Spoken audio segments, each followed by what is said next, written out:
Chapter 1.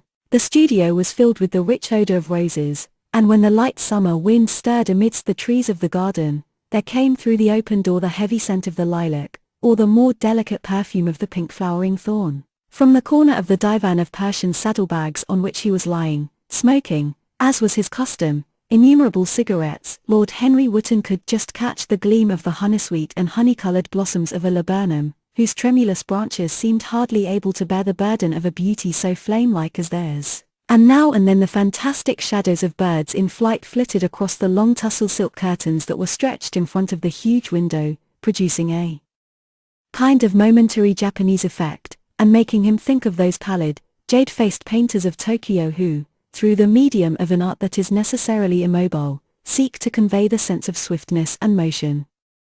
The sullen murmur of the bees shouldering their way through the long unmown grass, or circling with monotonous insistence round the dusty gilt horns of the straggling woodbine, seemed to make the stillness more oppressive. The dim roar of London was like the bourdon note of a distant organ. In the centre of the room, clamped to an upright easel, stood the full-length portrait of a young man of extraordinary personal beauty, and in front of it, some little distance away, was sitting the artist himself, Basil Hallward, whose sudden disappearance some years ago caused, at the time, such public excitement and gave rise to so many strange conjectures. As the painter looked at the gracious and comely form he had so skillfully mirrored in his art, a smile of pleasure passed across his face, and seemed about to linger there.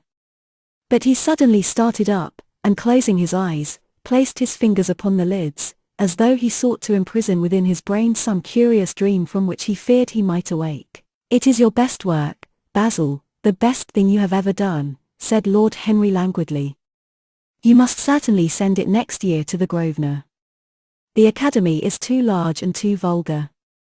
Whenever I have gone there, there have been either so many people that I have not been able to see the pictures, which was dreadful, or so many pictures that I have not been able to see the people, which was worse.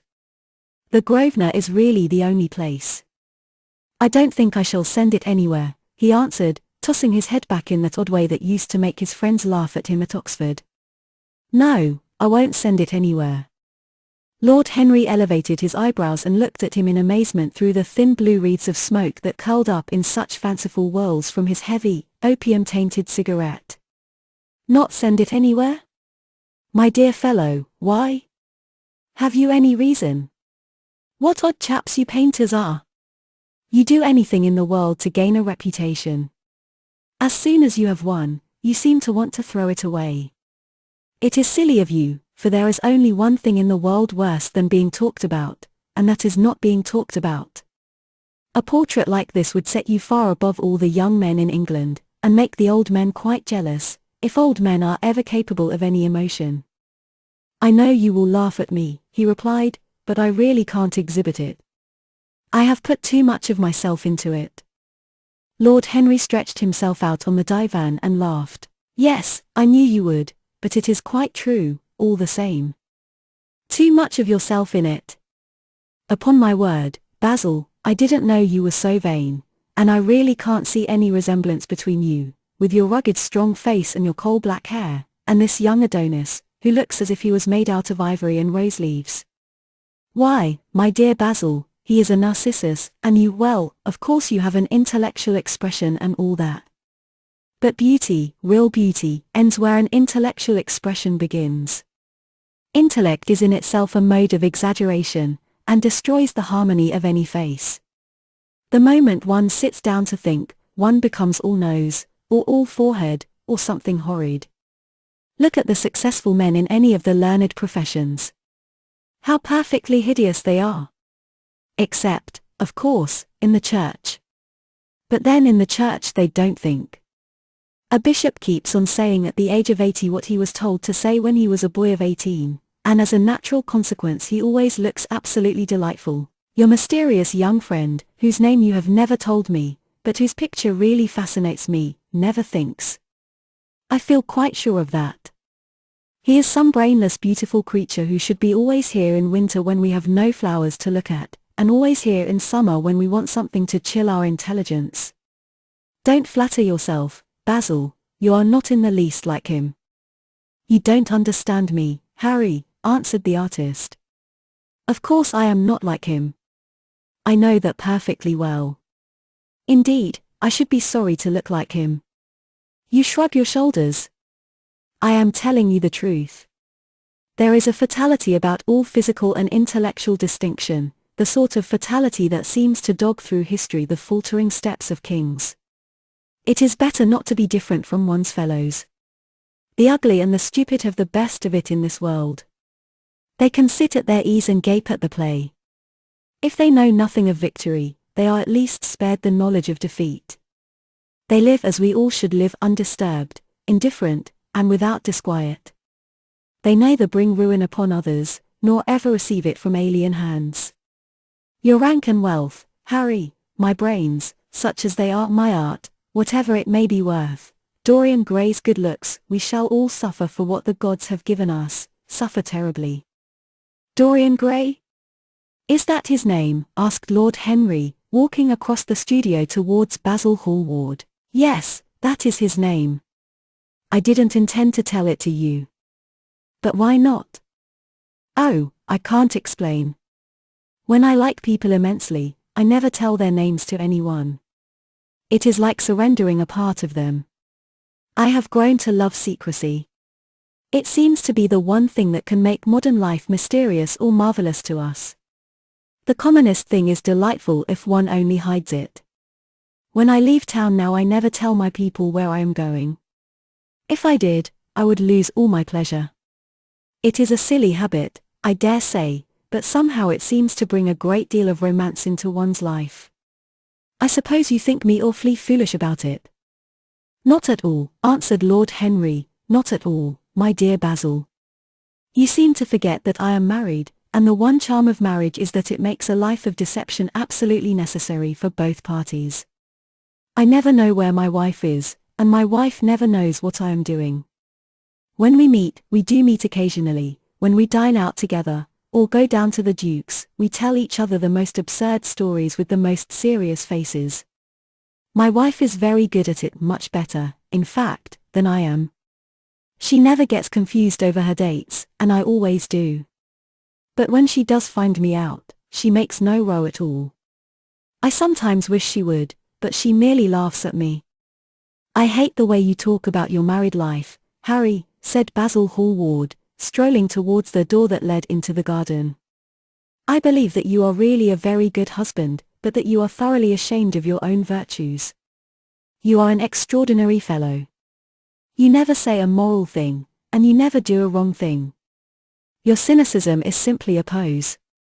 Being natural is simply a pose, and the most irritating pose I know, cried Lord Henry, laughing, and the two young men went out into the garden together and ensconced themselves on a long bamboo seat that stood in the shade of a tall laurel bush. The sunlight slipped over the polished leaves.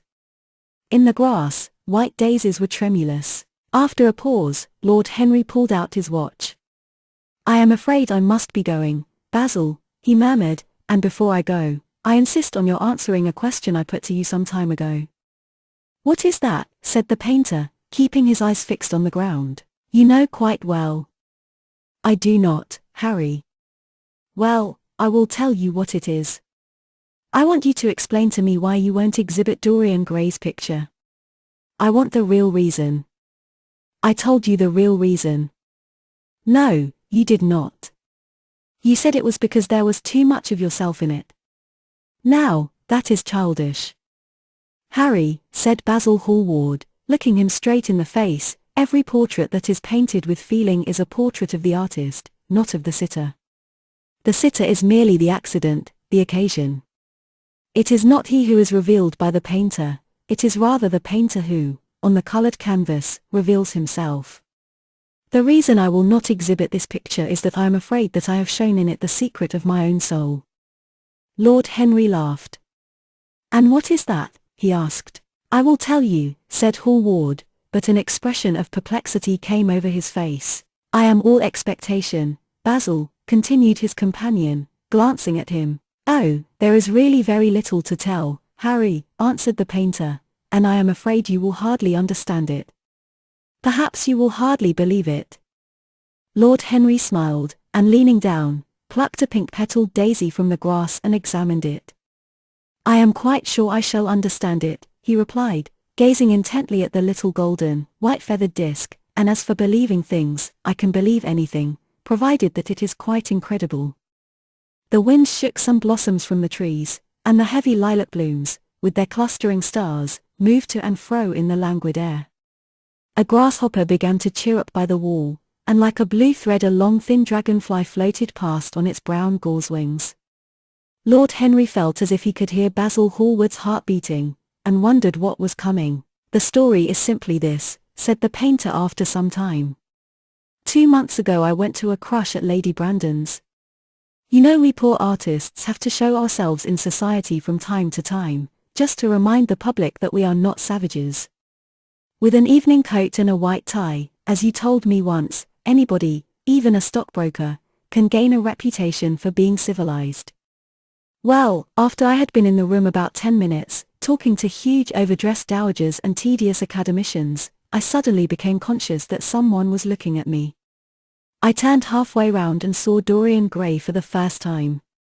When our eyes met, I felt that I was growing pale. A curious sensation of terror came over me. I knew that I had come face to face with someone whose mere personality was so fascinating that, if I allowed it to do so, it would absorb my whole nature, my whole soul, my very art itself. I did not want any external influence in my life. You know yourself, Harry, how independent I am by nature. I have always been my own master, had at least always been so, till I met Dorian Gray.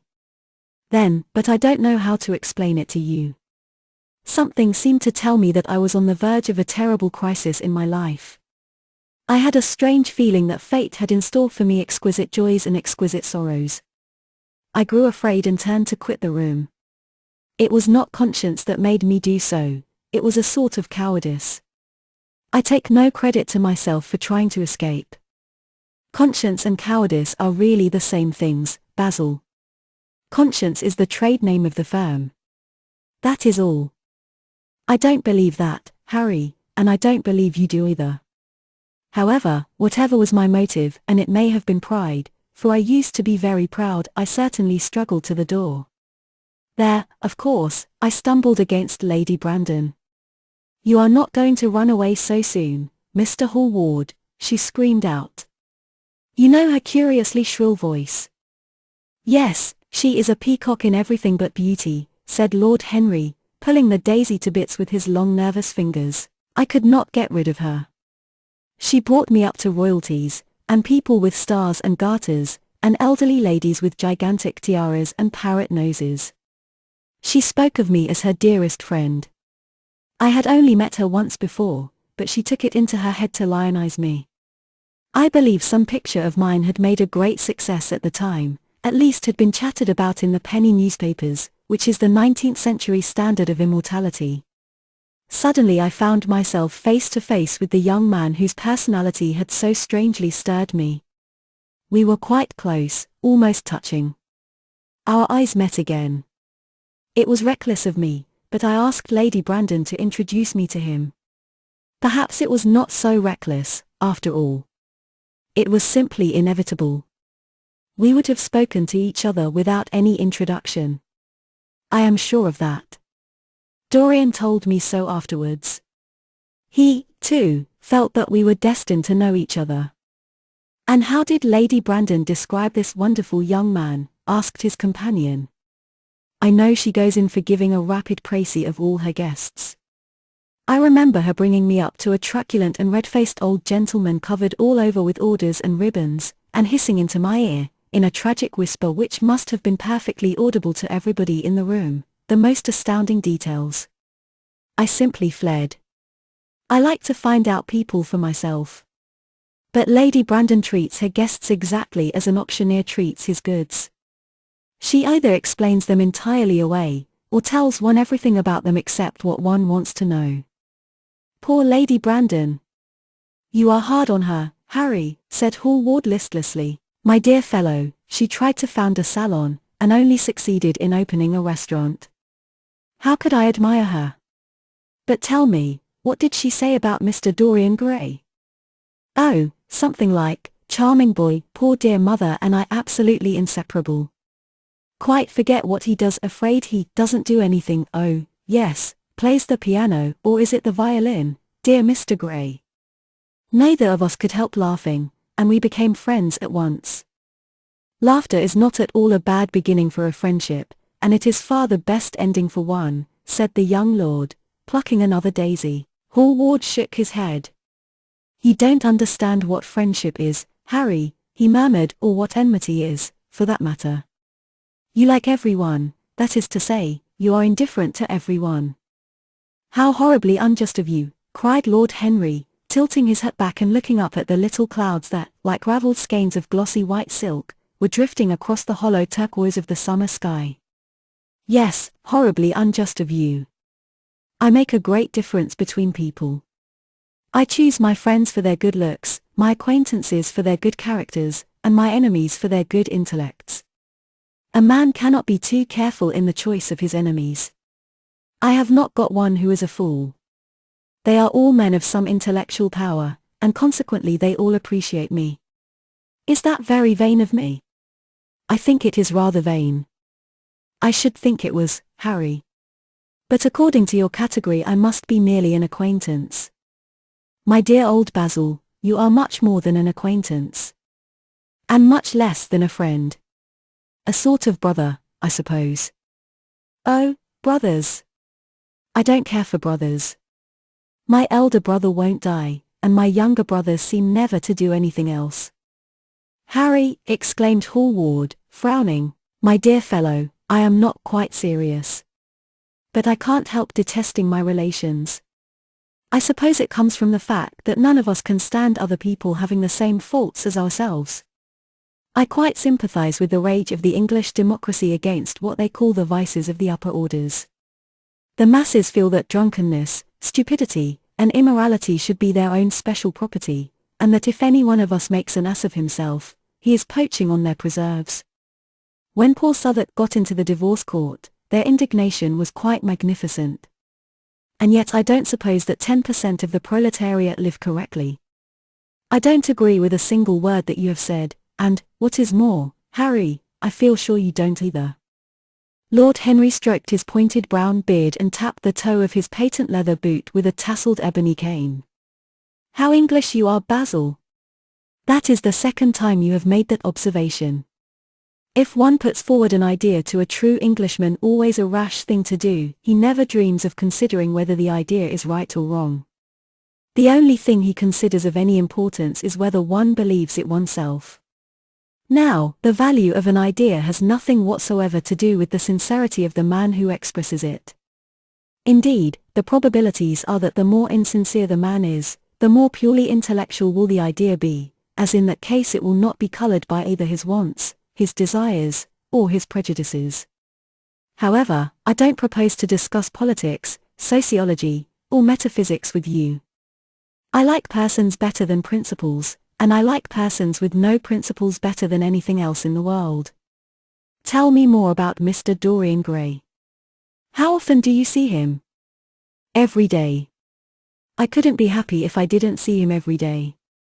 He is absolutely necessary to me. How extraordinary.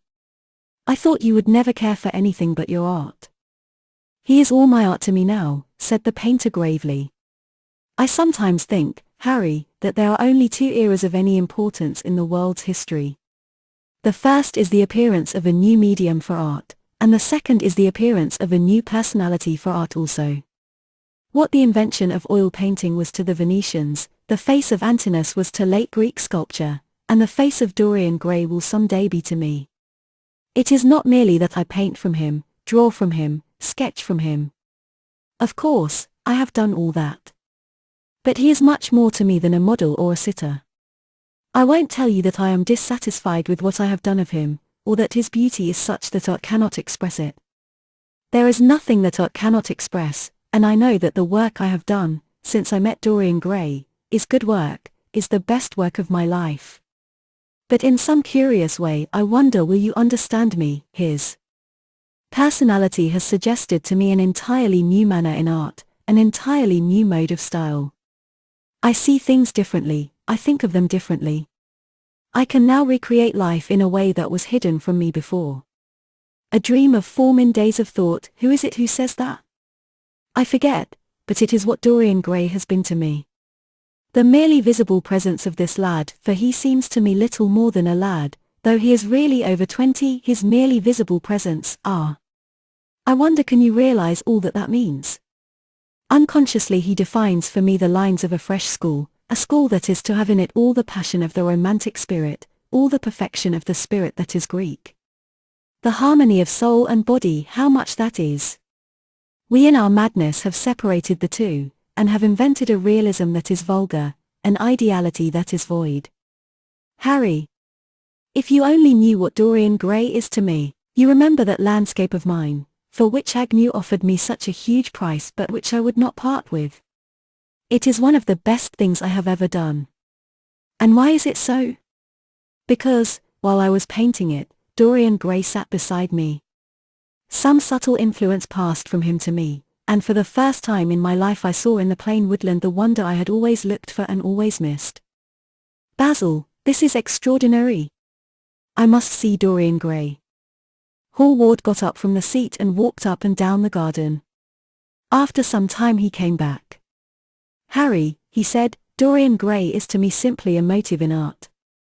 You might see nothing in him. I see everything in him. He is never more present in my work than when no image of him is there. He is a suggestion, as I have said, of a new manner. I find him in the curves of certain lines, in the loveliness and subtleties of certain colors. That is all. Then why won't you exhibit his portrait? Asked Lord Henry. Because, without intending it, I have put into it some expression of all this curious artistic idolatry, of which, of course, I have never cared to speak to him. He knows nothing about it. He shall never know anything about it. But the world might guess it, and I will not bare my soul to their shallow prying eyes. My heart shall never be put under their microscope. There is too much of myself in the thing, Harry, too much of myself. Poets are not so scrupulous as you are. They know how useful passion is for publication. Nowadays a broken heart will run to many editions. I hate them for it, cried Hallward. An artist should create beautiful things, but should put nothing of his own life into them. We live in an age when men treat art as if it were meant to be a form of autobiography. We have lost the abstract sense of beauty. Some day I will show the world what it is, and for that reason the world shall never see my portrait of Dorian Gray. I think you are wrong, Basil, but I won't argue with you. It is only the intellectually lost who ever argue. Tell me, is Dorian Gray very fond of you? The painter considered for a few moments. He likes me, he answered after a pause. I know he likes me. Of course I flatter him dreadfully. I find a strange pleasure in saying things to him that I know I shall be sorry for having said. As a rule, he is charming to me, and we sit in the studio and talk of 1,000 things. Now and then, however, he is horribly thoughtless, and seems to take a real delight in giving me pain. Then I feel, Harry, that I have given away my whole soul to someone who treats it as if it were a flower to put in his coat, a bit of decoration to charm his vanity, an ornament for a summer's day. Days in summer, Basil, are apt to linger, murmured Lord Henry. Perhaps you will tire sooner than he will. It is a sad thing to think of, but there is no doubt that genius lasts longer than beauty. That accounts for the fact that we all take such pains to overeducate ourselves. In the wild struggle for existence, we want to have something that endures, and so we fill our minds with rubbish and facts, in the silly hope of keeping our place. The thoroughly well-informed man, that is the modern ideal. And the mind of the thoroughly well-informed man is a dreadful thing. It is like a bric-a-brac shop, all monsters and dust, with everything priced above its proper value. I think you will tire first, all the same. Some day you will look at your friend, and he will seem to you to be a little out of drawing, or you won't like his tone of color, or something. You will bitterly reproach him in your own heart, and seriously think that he has behaved very badly to you. The next time he calls, you will be perfectly cold and indifferent. It will be a great pity, for it will alter you. What you have told me is quite a romance of art one might call it, and the worst of having a romance of any kind is that it leaves one so unromantic. Harry, don't talk like that. As long as I live, the personality of Dorian Gray will dominate me. You can't feel what I feel. You change too often. Ah, my dear Basil, that is exactly why I can feel it. Those who are faithful know only the trivial side of love, it is the faithless who know love's tragedies. And Lord Henry struck a light on a dainty silver case and began to smoke a cigarette with a self-conscious and satisfied air, as if he had summed up the world in a phrase. There was a rustle of chirruping sparrows in the green lacquer leaves of the ivy, and the blue cloud shadows chased themselves across the grass like swallows. How pleasant it was in the garden! And how delightful other people's emotions were, much more delightful than their ideas, it seemed to him. One's own soul, and the passions of one's friends, those were the fascinating things in life. He pictured to himself with silent amusement the tedious luncheon that he had missed by staying so long with Basil Hallward. Had he gone to his aunt's, he would have been sure to have met Lord Goodbody there, and the whole conversation would have been about the feeding of the poor and the necessity for model lodging-houses. Each class would have preached the importance of those virtues, for whose exercise there was no necessity in their own lives. The rich would have spoken on the value of thrift, and the idle grown eloquent over the dignity of labor. It was charming to have escaped all that. As he thought of his aunt, an idea seemed to strike him. He turned to Hallward and said, "My dear fellow, I have just remembered." "Remembered what, Harry?" "Where I heard the name of Dorian Gray." "Where was it?" asked Hallward, with a slight frown. "Don't look so angry, Basil." "It was at my aunt, Lady Agatha's. She told me she had discovered a wonderful young man who was going to help her in the East End, and that his name was Dorian Gray. I am bound to state that she never told me he was good-looking. Women have no appreciation of good looks, at least, good women have not. She said that he was very earnest and had a beautiful nature. I at once pictured to myself a creature with spectacles and lank hair, horribly freckled, and tramping about on huge feet. I wish I had known it was your friend." "I am very glad you didn't, Harry." "Why?" "I don't want you to meet him." "You don't want me to meet him?" "No." "Mr. Dorian Gray is in the studio, sir," said the butler, coming into the garden. "You must introduce me now," cried Lord Henry, laughing. The painter turned to his servant, who stood blinking in the sunlight. "Ask Mr. Gray to wait, Parker. I shall be in a few moments." The man bowed and went up the walk. Then he looked at Lord Henry. "Dorian Gray is my dearest friend," he said. "He has a simple and a beautiful nature. Your aunt was quite right in what she said of him. Don't spoil him. Don't try to influence him. Your influence would be bad. The world is wide, and has many marvelous people in it. Don't take away from me the one person who gives to my art whatever charm it possesses. My life as an artist depends on him. Mind, Harry, I trust you." He spoke very slowly, and the words seemed wrung out of him almost against his will. "What nonsense you talk," said Lord Henry, smiling, and taking Hallward by the arm, he almost led him into the house. Chapter 2. As they entered they saw Dorian Gray. He was seated at the piano, with his back to them, turning over the pages of a volume of Schumann's Forest Scenes. "You must lend me these, Basil," he cried. "I want to learn them. They are perfectly charming." "That entirely depends on how you sit today, Dorian." "Oh, I am tired of sitting, and I don't want a life-sized portrait of myself," answered the lad, swinging round on the music stool in a wilful, petulant manner. When he caught sight of Lord Henry, a faint blush coloured his cheeks for a moment, and he started up. "I beg your pardon, Basil, but I didn't know you had anyone with you. This is Lord Henry Wotton, Dorian, an old Oxford friend of mine. I have just been telling him what a capital city you were, and now you have spoiled everything." "You have not spoiled my pleasure in meeting you, Mr. Gray," said Lord Henry, stepping forward and extending his hand. "My aunt has often spoken to me about you.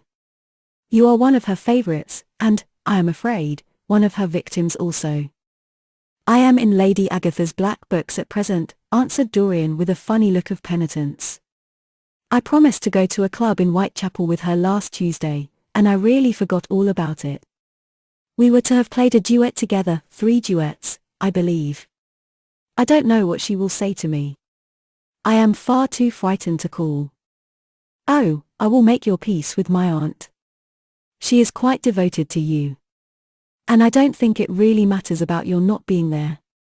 The audience probably thought it was a duet. When Aunt Agatha sits down to the piano, she makes quite enough noise for 2 people. That is very horrid to her, and not very nice to me, answered Dorian, laughing. Lord Henry looked at him. Yes, he was certainly wonderfully handsome, with his finely curved scarlet lips, his frank blue eyes, his crisp gold hair. There was something in his face that made one trust him at once. All the candor of youth was there, as well as all youth's passionate purity. One felt that he had kept himself unspotted from the world. No wonder Basil Hallward worshipped him. You are too charming to go in for philanthropy, Mr. Gray, far too charming.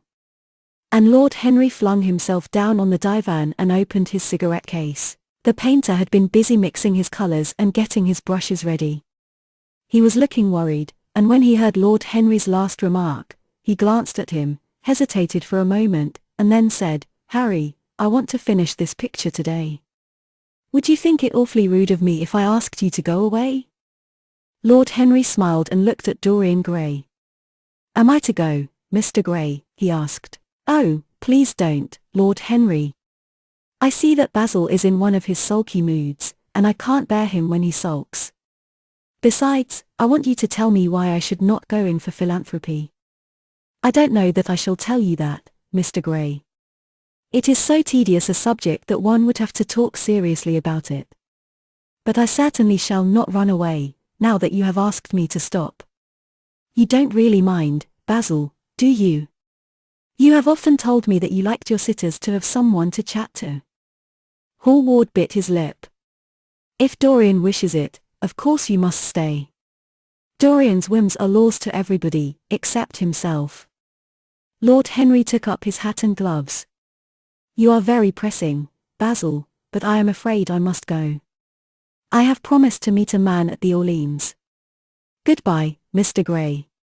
Come and see me some afternoon in Curzon Street. I am nearly always at home at 5 o'clock. Write to me when you are coming. I should be sorry to miss you. Basil, cried Dorian Gray, if Lord Henry Wotton goes, I shall go, too. You never open your lips while you are painting, and it is horribly dull standing on a platform and trying to look pleasant. Ask him to stay. I insist upon it. Stay, Harry, to oblige Dorian, and to oblige me, said Hallward, gazing intently at his picture. It is quite true, I never talk when I am working, and never listen either, and it must be dreadfully tedious for my unfortunate sitters. I beg you to stay. But what about my man at the Orleans? The painter laughed. I don't think there will be any difficulty about that. Sit down again, Harry. And now, Dorian, get up on the platform, and don't move about too much, or pay any attention to what Lord Henry says. He has a very bad influence over all his friends, with the single exception of myself. Dorian Gray stepped up on the dais with the air of a young Greek martyr, and made a little moue of discontent to Lord Henry, to whom he had rather taken a fancy. He was so unlike Basil. They made a delightful contrast. And he had such a beautiful voice. After a few moments he said to him, Have you really a very bad influence, Lord Henry? As bad as Basil says? There is no such thing as a good influence, Mr. Gray. All influence is immoral from the scientific point of view. Why? Because to influence a person is to give him one's own soul. He does not think his natural thoughts, or burn with his natural passions. His virtues are not real to him. His sins, if there are such things as sins, are borrowed.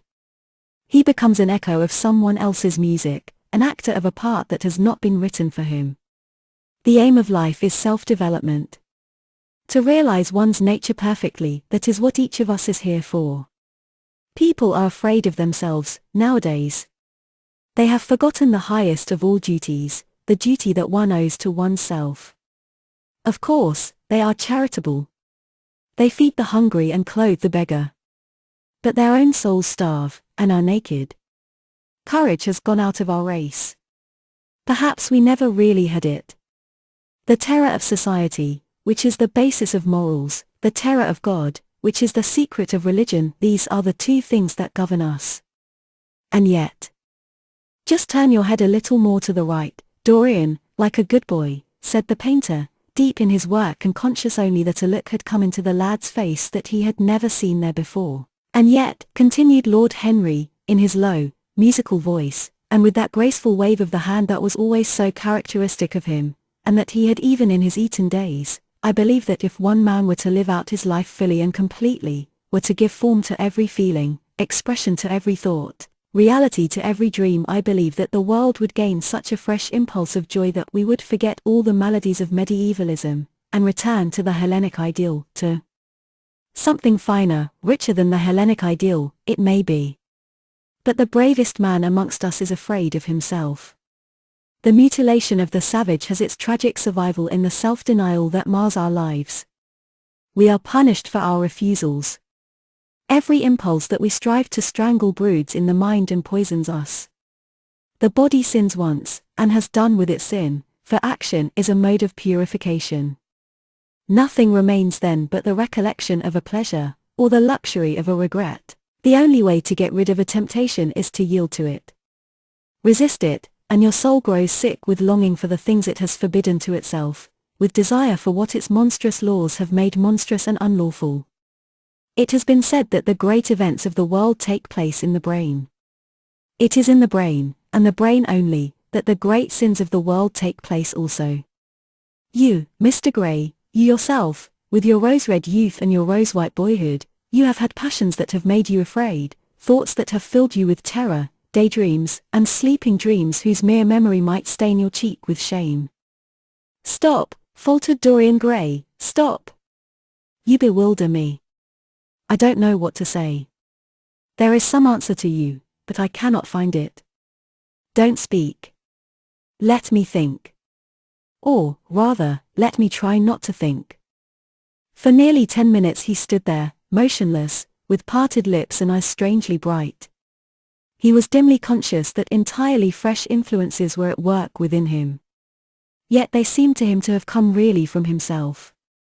The few words that Basil's friend had said to him, words spoken by chance, no doubt, and with wilful paradox in them, had touched some secret chord that had never been touched before, but that he felt was now vibrating and throbbing to curious pulses. Music had stirred him like that.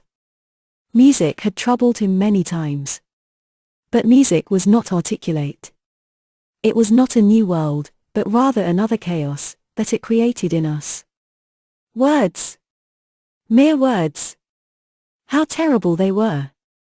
How clear, and vivid, and cruel! One could not escape from them. And yet what a subtle magic there was in them. They seemed to be able to give a plastic form to formless things, and to have a music of their own as sweet as that of viol or of lute. Mere words! Was there anything so real as words? Yes, there had been things in his boyhood that he had not understood. He understood them now. Life suddenly became fiery-colored to him. It seemed to him that he had been walking in fire. Why had he not known it? With his subtle smile, Lord Henry watched him. He knew the precise psychological moment when to say nothing. He felt intensely interested. He was amazed at the sudden impression that his words had produced, and, remembering a book that he had read when he was 16, a book which had revealed to him much that he had not known before, he wondered whether Dorian Gray was passing through a similar experience. He had merely shot an arrow into the air. Had it hit the mark? How fascinating the lad was! Hallward painted away with that marvelous bold touch of his, that had the true refinement and perfect delicacy that in art, at any rate comes only from strength. He was unconscious of the silence. Basil, I am tired of standing, cried Dorian Gray suddenly. I must go out and sit in the garden. The air is stifling here. My dear fellow, I am so sorry. When I am painting, I can't think of anything else. But you never sat better. You were perfectly still. And I have caught the effect I wanted, the half-parted lips and the bright look in the eyes. I don't know what Harry has been saying to you, but he has certainly made you have the most wonderful expression. I suppose he has been paying you compliments. You mustn't believe a word that he says. He has certainly not been paying me compliments. Perhaps that is the reason that I don't believe anything he has told me. You know you believe it all, said Lord Henry, looking at him with his dreamy languorous eyes. I will go out to the garden with you. It is horribly hot in the studio. Basil, let us have something iced to drink, something with strawberries in it. Certainly, Harry. Just touch the bell, and when Parker comes I will tell him what you want. I have got to work up this background, so I will join you later on. Don't keep Dorian too long. I have never been in better form for painting than I am today. This is going to be my masterpiece. It is my masterpiece as it stands. Lord Henry went out to the garden and found Dorian Gray burying his face in the great cool lilac blossoms, feverishly drinking in their perfume as if it had been wine. He came close to him and put his hand upon his shoulder. You are quite right to do that, he murmured. Nothing can cure the soul but the senses, just as nothing can cure the senses but the soul. The lad started and drew back. He was bareheaded, and the leaves had tossed his rebellious curls and tangled all their gilded threads. There was a look of fear in his eyes, such as people have when they are suddenly awakened. His finely chiseled nostrils quivered, and some hidden nerve shook the scarlet of his lips and left them trembling. Yes, continued Lord Henry, that is one of the great secrets of life, to cure the soul by means of the senses, and the senses by means of the soul. You are a wonderful creation. You know more than you think you know, just as you know less than you want to know. Dorian Gray frowned and turned his head away. He could not help liking the tall, graceful young man who was standing by him. His romantic, olive-colored face and worn expression interested him. There was something in his low languid voice that was absolutely fascinating. His cool, white, flower-like hands, even, had a curious charm. They moved, as he spoke, like music, and seemed to have a language of their own. But he felt afraid of him, and ashamed of being afraid. Why had it been left for a stranger to reveal him to himself? He had known Basil Hallward for months, but the friendship between them had never altered him. Suddenly there had come someone across his life who seemed to have disclosed to him life's mystery. And, yet, what was there to be afraid of? He was not a schoolboy or a girl. It was absurd to be frightened. Let us go and sit in the shade, said Lord Henry. Parker has brought out the drinks, and if you stay any longer in this glare, you will be quite spoiled, and Basil will never paint you again. You really must not allow yourself to become sunburnt. It would be unbecoming. What can it matter? Cried Dorian Gray, laughing, as he sat down on the seat at the end of the garden. It should matter everything to you, Mr. Gray. Why? Because you have the most marvelous youth, and youth is the one thing worth having. I don't feel that, Lord Henry. No, you don't feel it now. Someday, when you are old and wrinkled and ugly, when thought has seared your forehead with its lines, and passion branded your lips with its hideous fires, you will feel it terribly. Now, wherever you go, you charm the world. Will it always be so? You have a wonderfully beautiful face, Mr. Gray. Don't frown. You have. And beauty is a form of genius, is higher, indeed, than genius, as it needs no explanation. It is of the great facts of the world, like sunlight, or springtime, or the reflection in dark waters of that silver shell we call the moon. It cannot be questioned. It has its divine right of sovereignty. It makes princes of those who have it. You smile? Ah. When you have lost it you won't smile. People say sometimes that beauty is only superficial. That may be so, but at least it is not so superficial as thought is. To me, beauty is the wonder of wonders. It is only shallow people who do not judge by appearances. The true mystery of the world is the visible, not the invisible. Yes, Mr. Gray, the gods have been good to you. But what the gods give they quickly take away. You have only a few years in which to live really, perfectly, and fully. When your youth goes, your beauty will go with it, and then you will suddenly discover that there are no triumphs left for you, or have to content yourself with those mean triumphs that the memory of your past will make more bitter than defeats. Every month as it wanes brings you nearer to something dreadful. Time is jealous of you, and wars against your lilies and your roses. You will become sallow, and hollow-cheeked, and dull-eyed. You will suffer horribly. Ah! Realize your youth while you have it. Don't squander the gold of your days, listening to the tedious, trying to improve the hopeless failure, or giving away your life to the ignorant, the common, and the vulgar. These are the sickly aims, the false ideals, of our age. Life the wonderful life that is in you. Let nothing be lost upon you. Be always searching for new sensations. Be afraid of nothing.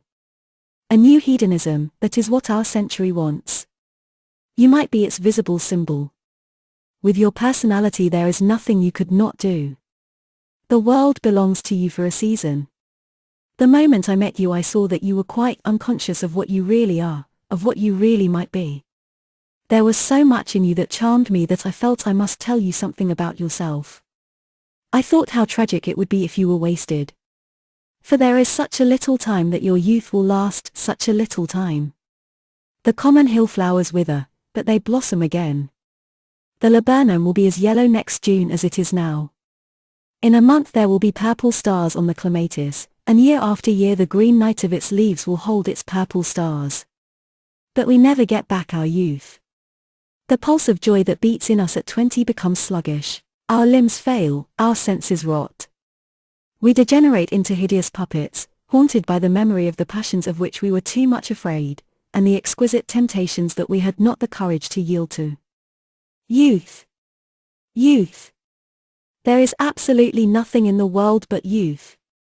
Dorian Gray listened, open-eyed and wondering. The spray of lilac fell from his hand upon the gravel. A fairy bee came and buzzed round it for a moment. Then it began to scramble all over the oval stellated globe of the tiny blossoms. He watched it with that strange interest in trivial things that we try to develop when things of high import make us afraid, or when we are stirred by some new emotion for which we cannot find expression, or when some thought that terrifies us lays sudden siege to the brain and calls on us to yield. After a time the bee flew away. He saw it creeping into the stained trumpet of a Tyrian convolvulus. The flower seemed to quiver, and then swayed gently to and fro. Suddenly the painter appeared at the door of the studio and made staccato signs for them to come in. They turned to each other and smiled. "I am waiting," he cried. "Do come in. The light is quite perfect, and you can bring your drinks." They rose up and sauntered down the walk together. 2 green and white butterflies fluttered past them, and in the pear tree at the corner of the garden a thrush began to sing. "You are glad you have met me, Mr. Gray," said Lord Henry, looking at him. "Yes, I am glad now. I wonder shall I always be glad?" "Always? That is a dreadful word. It makes me shudder when I hear it. Women are so fond of using it. They spoil every romance by trying to make it last forever. It is a meaningless word, too. The only difference between a caprice and a lifelong passion is that the caprice lasts a little longer." As they entered the studio, Dorian Gray put his hand upon Lord Henry's arm. "In that case, let our friendship be a caprice," he murmured, flushing at his own boldness, then stepped up on the platform and resumed his pose. Lord Henry flung himself into a large wicker armchair and watched him. The sweep and dash of the brush on the canvas made the only sound that broke the stillness, except when, now and then, Hallward stepped back to look at his work from a distance. In the slanting beams that streamed through the open doorway the dust danced and was golden. The heavy scent of the roses seemed to brood over everything. After about a quarter of an hour Hallward stopped painting, looked for a long time at Dorian Gray, and then for a long time at the picture, biting the end of one of his huge brushes and frowning. "It is quite finished," he cried at last, and stooping down he wrote his name in long vermilion letters on the left-hand corner of the canvas. Lord Henry came over and examined the picture. It was certainly a wonderful work of art, and a wonderful likeness as well. "My dear fellow, I congratulate you most warmly," he said. "It is the finest portrait of modern times. Mr. Gray, come over and look at yourself." The lad started, as if awakened from some dream. "Is it really finished?" he murmured, stepping down from the platform. "Quite finished," said the painter. "And you have sat splendidly today. I am awfully obliged to you." "That is entirely due to me," broke in Lord Henry. "Isn't it, Mr. Gray?" Dorian made no answer, but passed listlessly in front of his picture and turned towards it. When he saw it he drew back, and his cheeks flushed for a moment with pleasure. A look of joy came into his eyes, as if he had recognized himself for the first time. He stood there motionless and in wonder, dimly conscious that Hallward was speaking to him, but not catching the meaning of his words. The sense of his own beauty came on him like a revelation. He had never felt it before. Basil Hallward's compliments had seemed to him to be merely the charming exaggeration of friendship. He had listened to them, laughed at them, forgotten them. They had not influenced his nature. Then had come Lord Henry Wotton with his strange panegyric on youth, his terrible warning of its brevity. That had stirred him at the time, and now, as he stood gazing at the shadow of his own loveliness, the full reality of the description flashed across him. Yes, there would be a day when his face would be wrinkled and wizen, his eyes dim and colourless, the grace of his figure broken and deformed. The scarlet would pass away from his lips and the gold still from his hair. The life that was to make his soul would mar his body. He would become dreadful, hideous, and uncouth. As he thought of it, a sharp pang of pain struck through him like a knife and made each delicate fibre of his nature quiver. His eyes deepened into amethyst, and across them came a mist of tears.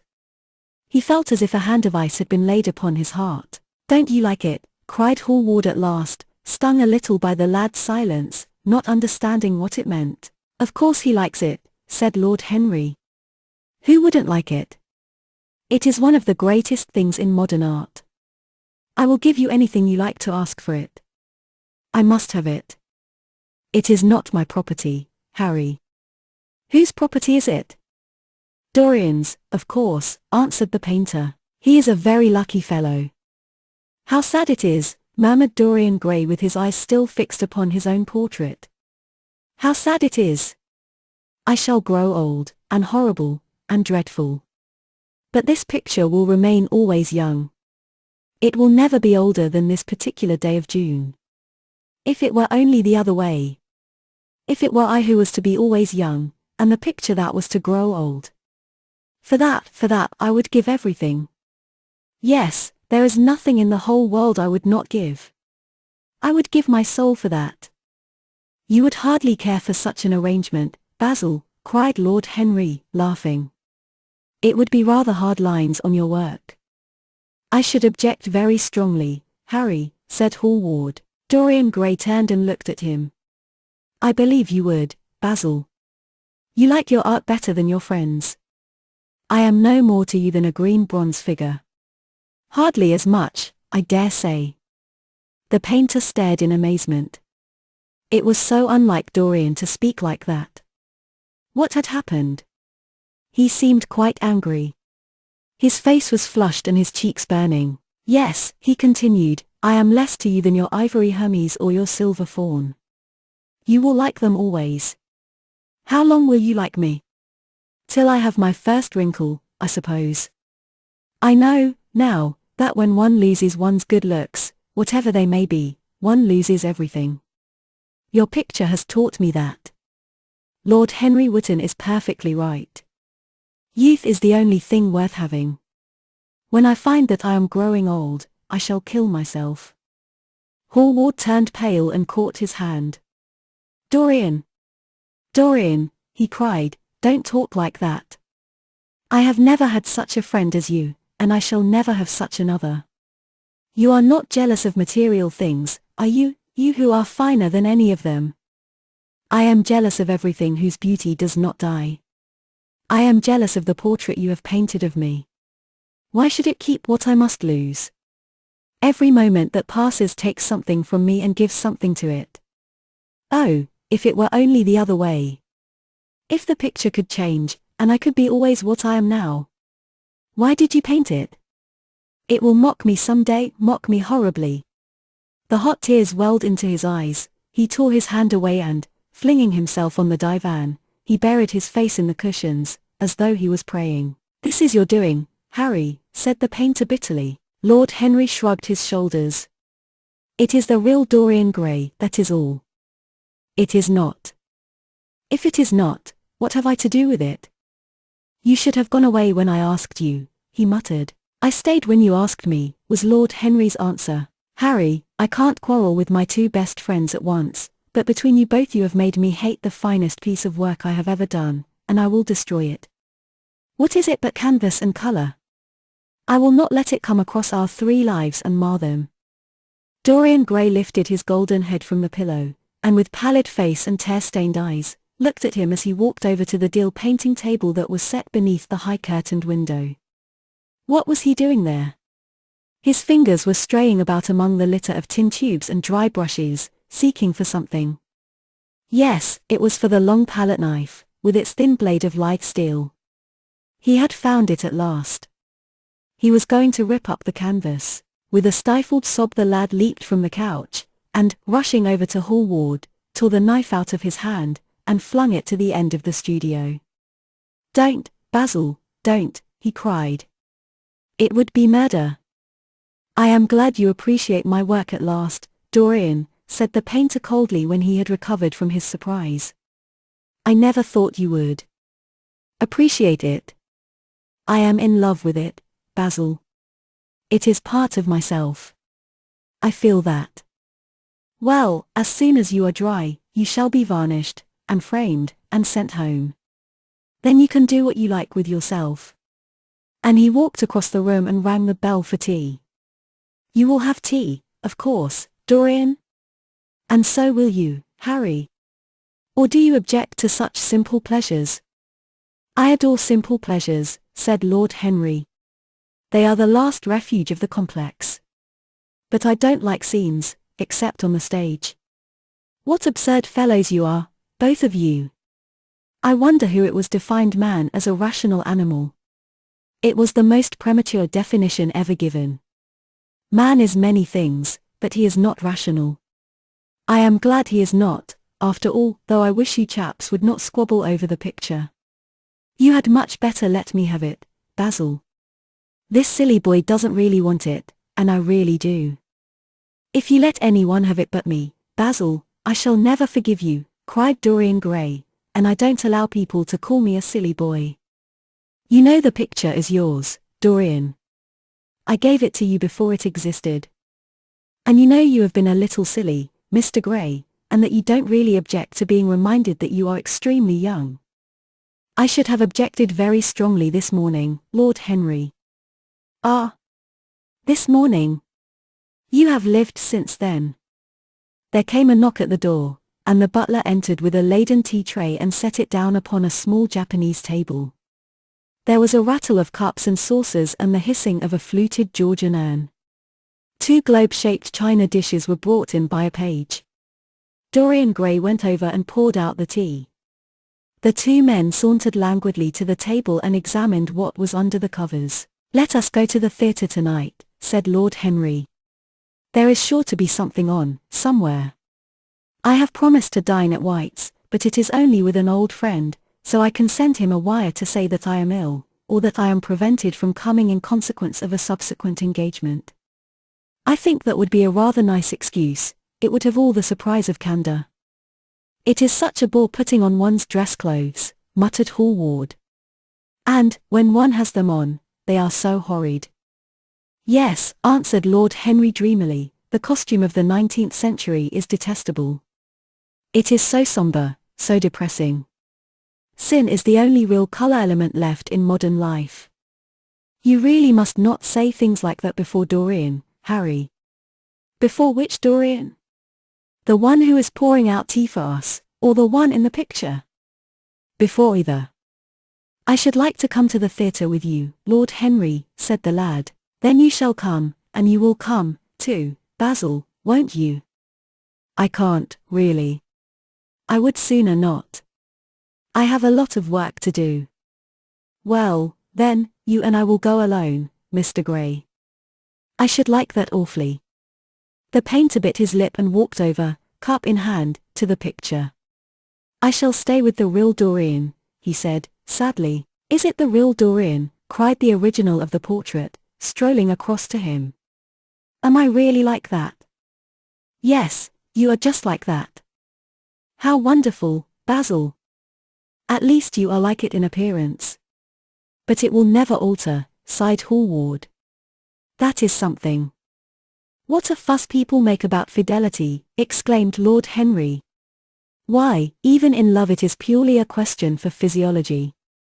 It has nothing to do with our own will. Young men want to be faithful, and are not, old men want to be faithless, and cannot, that is all one can say. Don't go to the theatre tonight, Dorian, said Hallward. Stop and dine with me. I can't, Basil. Why? Because I have promised Lord Henry Wotton to go with him. He won't like you the better for keeping your promises. He always breaks his own. I beg you not to go. Dorian Gray laughed and shook his head. I entreat you. The lad hesitated, and looked over at Lord Henry, who was watching them from the tea table with an amused smile. I must go, Basil, he answered. Very well, said Hallward, and he went over and laid down his cup on the tray. It is rather late, and, as you have to dress, you had better lose no time. Goodbye, Harry. Goodbye, Dorian. Come and see me soon. Come tomorrow. Certainly. You won't forget? No, of course not, cried Dorian. And Harry. Yes, Basil.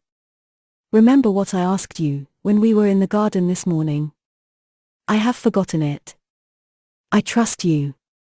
I wish I could trust myself, said Lord Henry, laughing. Come, Mr. Gray, my hansom is outside, and I can drop you at your own place. Goodbye, Basil. It has been a most interesting afternoon. As the door closed behind them, the painter flung himself down on a sofa, and a look of pain came into his face. Chapter 3. At 12:30 next day Lord Henry Wotton strolled from Curzon Street over to the Albany to call on his uncle, Lord Fermor, a genial if somewhat rough-mannered old bachelor, whom the outside world called selfish because it derived no particular benefit from him, but who was considered generous by society as he fed the people who amused him. His father had been our ambassador at Madrid when Isabella was young and prim unthought of, but had retired from the diplomatic service in a capricious moment of annoyance on not being offered the embassy at Paris, a post to which he considered that he was fully entitled by reason of his birth, his indolence, the good English of his dispatches, and his inordinate passion for pleasure. The son, who had been his father's secretary, had resigned along with his chief, somewhat foolishly as was thought at the time, and on succeeding some months later to the title, had set himself to the serious study of the great aristocratic art of doing absolutely nothing. He had 2 large townhouses, but preferred to live in chambers as it was less trouble, and took most of his meals at his club. He paid some attention to the management of his collieries in the Midland counties, excusing himself for this taint of industry on the ground that the one advantage of having coal was that it enabled a gentleman to afford the decency of burning wood on his own hearth. In politics he was a Tory, except when the Tories were in office, during which period he roundly abused them for being a pack of radicals.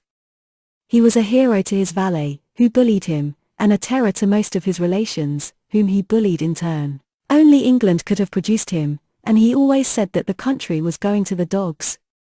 His principles were out of date, but there was a good deal to be said for his prejudices. When Lord Henry entered the room, he found his uncle sitting in a rough shooting coat, smoking a cheroot and grumbling over the Times. Well, Harry, said the old gentleman, what brings you out so early? I thought you dandies never got up till 2, and were not visible till 5. Pure family affection, I assure you, Uncle George. I want to get something out of you. Money, I suppose, said Lord Fermor, making a wry face. Well, sit down, and tell me all about it. Young people, nowadays, imagine that money is everything." "Yes," murmured Lord Henry, settling his buttonhole in his coat, "and when they grow older they know it. But I don't want money. It is only people who pay their bills who want that, Uncle George, and I never pay mine. Credit is the capital of a younger son, and one lives charmingly upon it. Besides, I always deal with Dartmoor's tradesmen, and consequently they never bother me. What I want is information, not useful information, of course, useless information. Well, I can tell you anything that is in an English blue book, Harry, although those fellows nowadays write a lot of nonsense. When I was in the diplomatic, things were much better. But I hear they let them in now by examination. What can you expect? Examinations, sir, are pure humbug from beginning to end. If a man is a gentleman, he knows quite enough, and if he is not a gentleman, whatever he knows is bad for him." "Mr. Dorian Gray does not belong to blue books, Uncle George," said Lord Henry languidly. "Mr. Dorian Gray? Who is he?" asked Lord Fermor, knitting his bushy white eyebrows. "That is what I have come to learn, Uncle George. Or rather, I know who he is. He is the last Lord Kelso's grandson. His mother was a Devereux, Lady Margaret Devereux. I want you to tell me about his mother. What was she like? Whom did she marry? You have known nearly everybody in your time, so you might have known her. I am very much interested in Mr. Gray at present. I have only just met him." "Kelso's grandson," echoed the old gentleman. "Kelso's grandson? Of course. I knew his mother intimately. I believe I was at her christening. She was an extraordinarily beautiful girl, Margaret Devereux, and made all the men frantic by running away with a penniless young fellow, a mere nobody, sir, a subaltern in a foot regiment, or something of that kind." "Certainly. I remember the whole thing as if it happened yesterday. The poor chap was killed in a duel at Spa a few months after the marriage.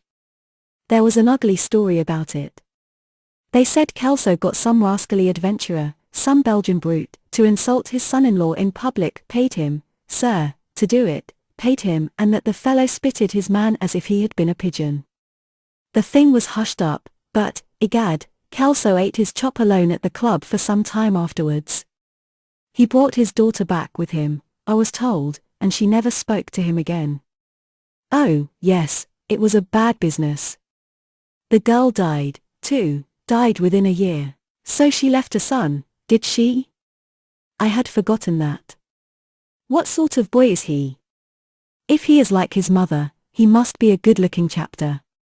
"He is very good-looking," assented Lord Henry. "I hope he will fall into proper hands," continued the old man.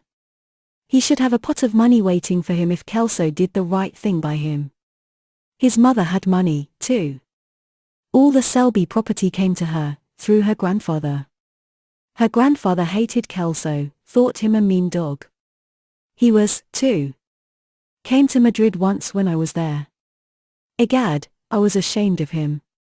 The Queen used to ask me about the English noble who was always quarrelling with the cabmen about their fares. They made quite a story of it. I didn't dare show my face at court for a month. I hope he treated his grandson better than he did the Jovies." "I don't know," answered Lord Henry. "I fancy that the boy will be well off. He is not of age yet. He has Selby, I know. He told me so. And his mother was very beautiful.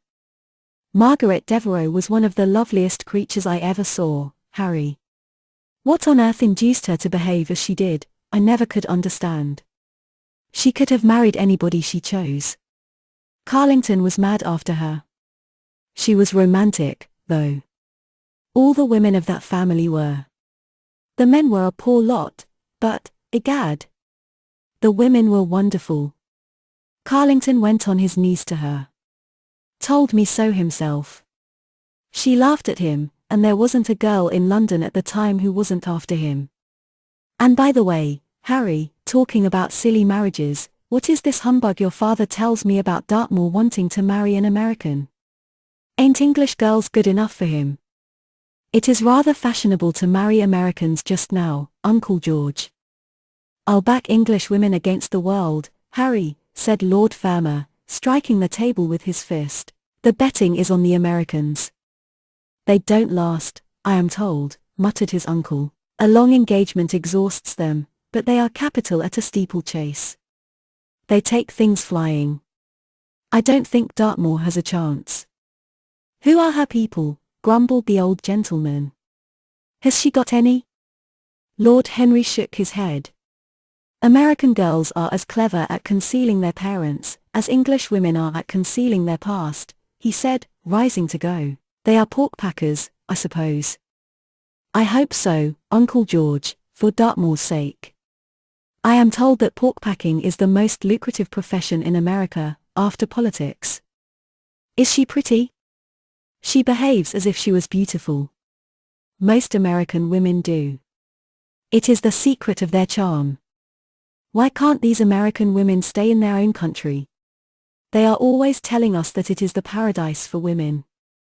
It is. That is the reason why, like Eve, they are so excessively anxious to get out of it, said Lord Henry. Goodbye, Uncle George. I shall be late for lunch, if I stop any longer.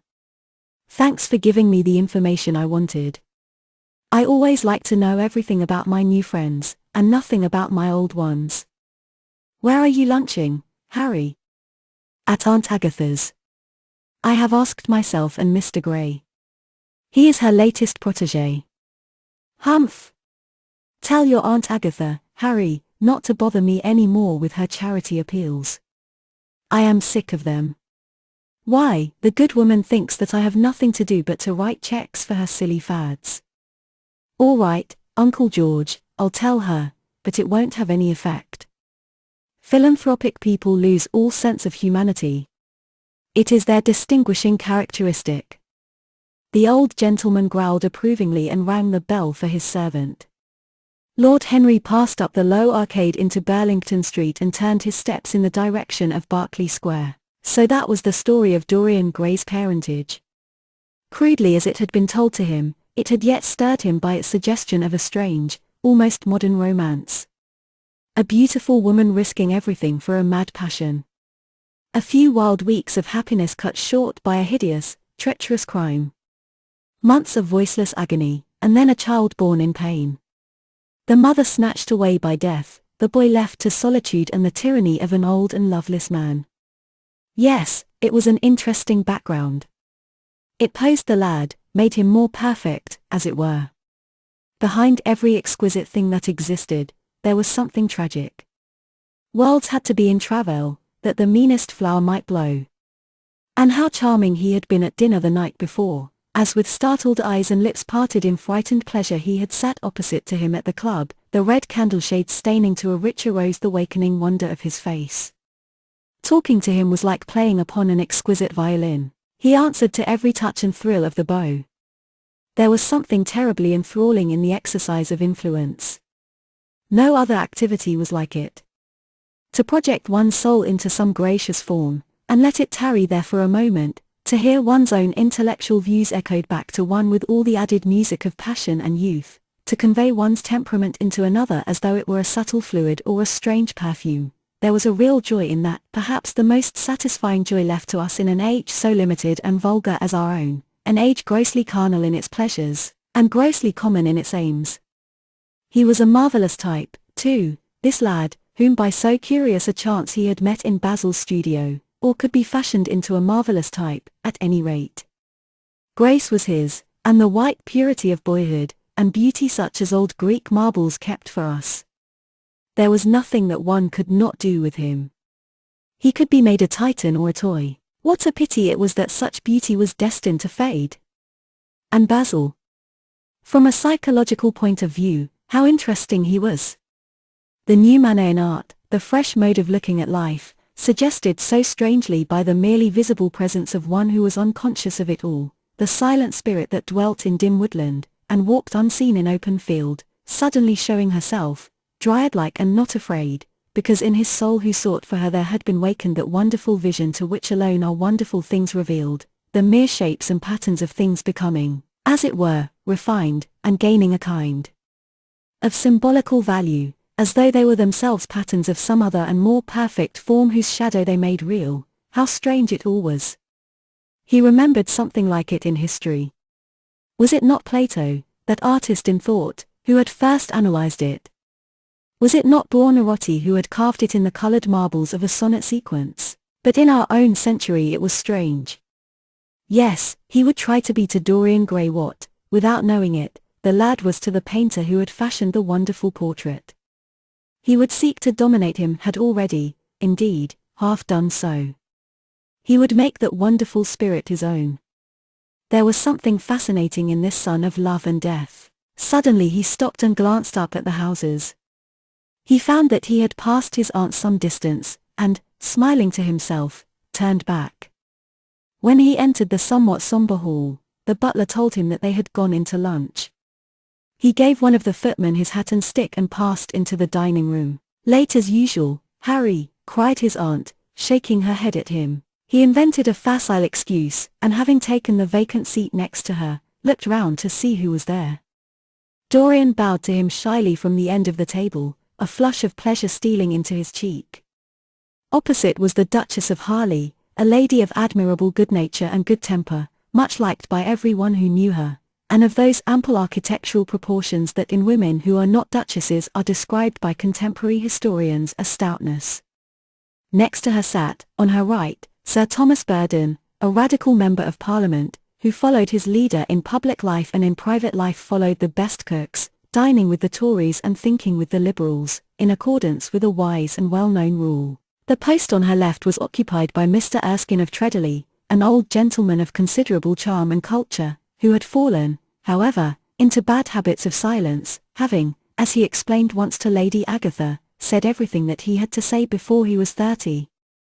His own neighbour was Mrs. Vandeleur, one of his aunt's oldest friends, a perfect saint amongst women, but so dreadfully dowdy that she reminded one of a badly bound hymn book.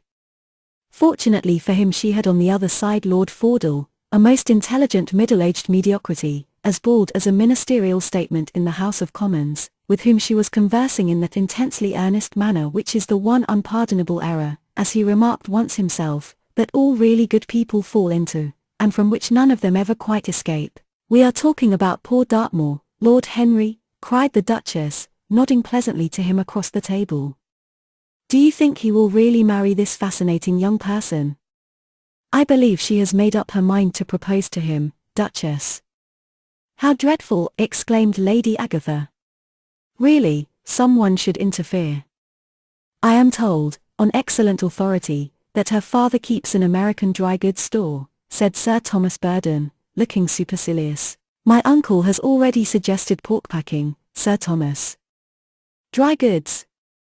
What are American dry goods?" asked the Duchess, raising her large hands in wonder and accentuating the verb. "American novels," answered Lord Henry, helping himself to some quail. The Duchess looked puzzled. "Don't mind him, my dear," whispered Lady Agatha. "He never means anything that he says." "When America was discovered," said the radical member, and he began to give some wearisome facts. Like all people who try to exhaust a subject, he exhausted his listeners. The Duchess sighed and exercised her privilege of interruption. "I wish to goodness it never had been discovered at all," she exclaimed. "Really, our girls have no chance nowadays. It is most unfair."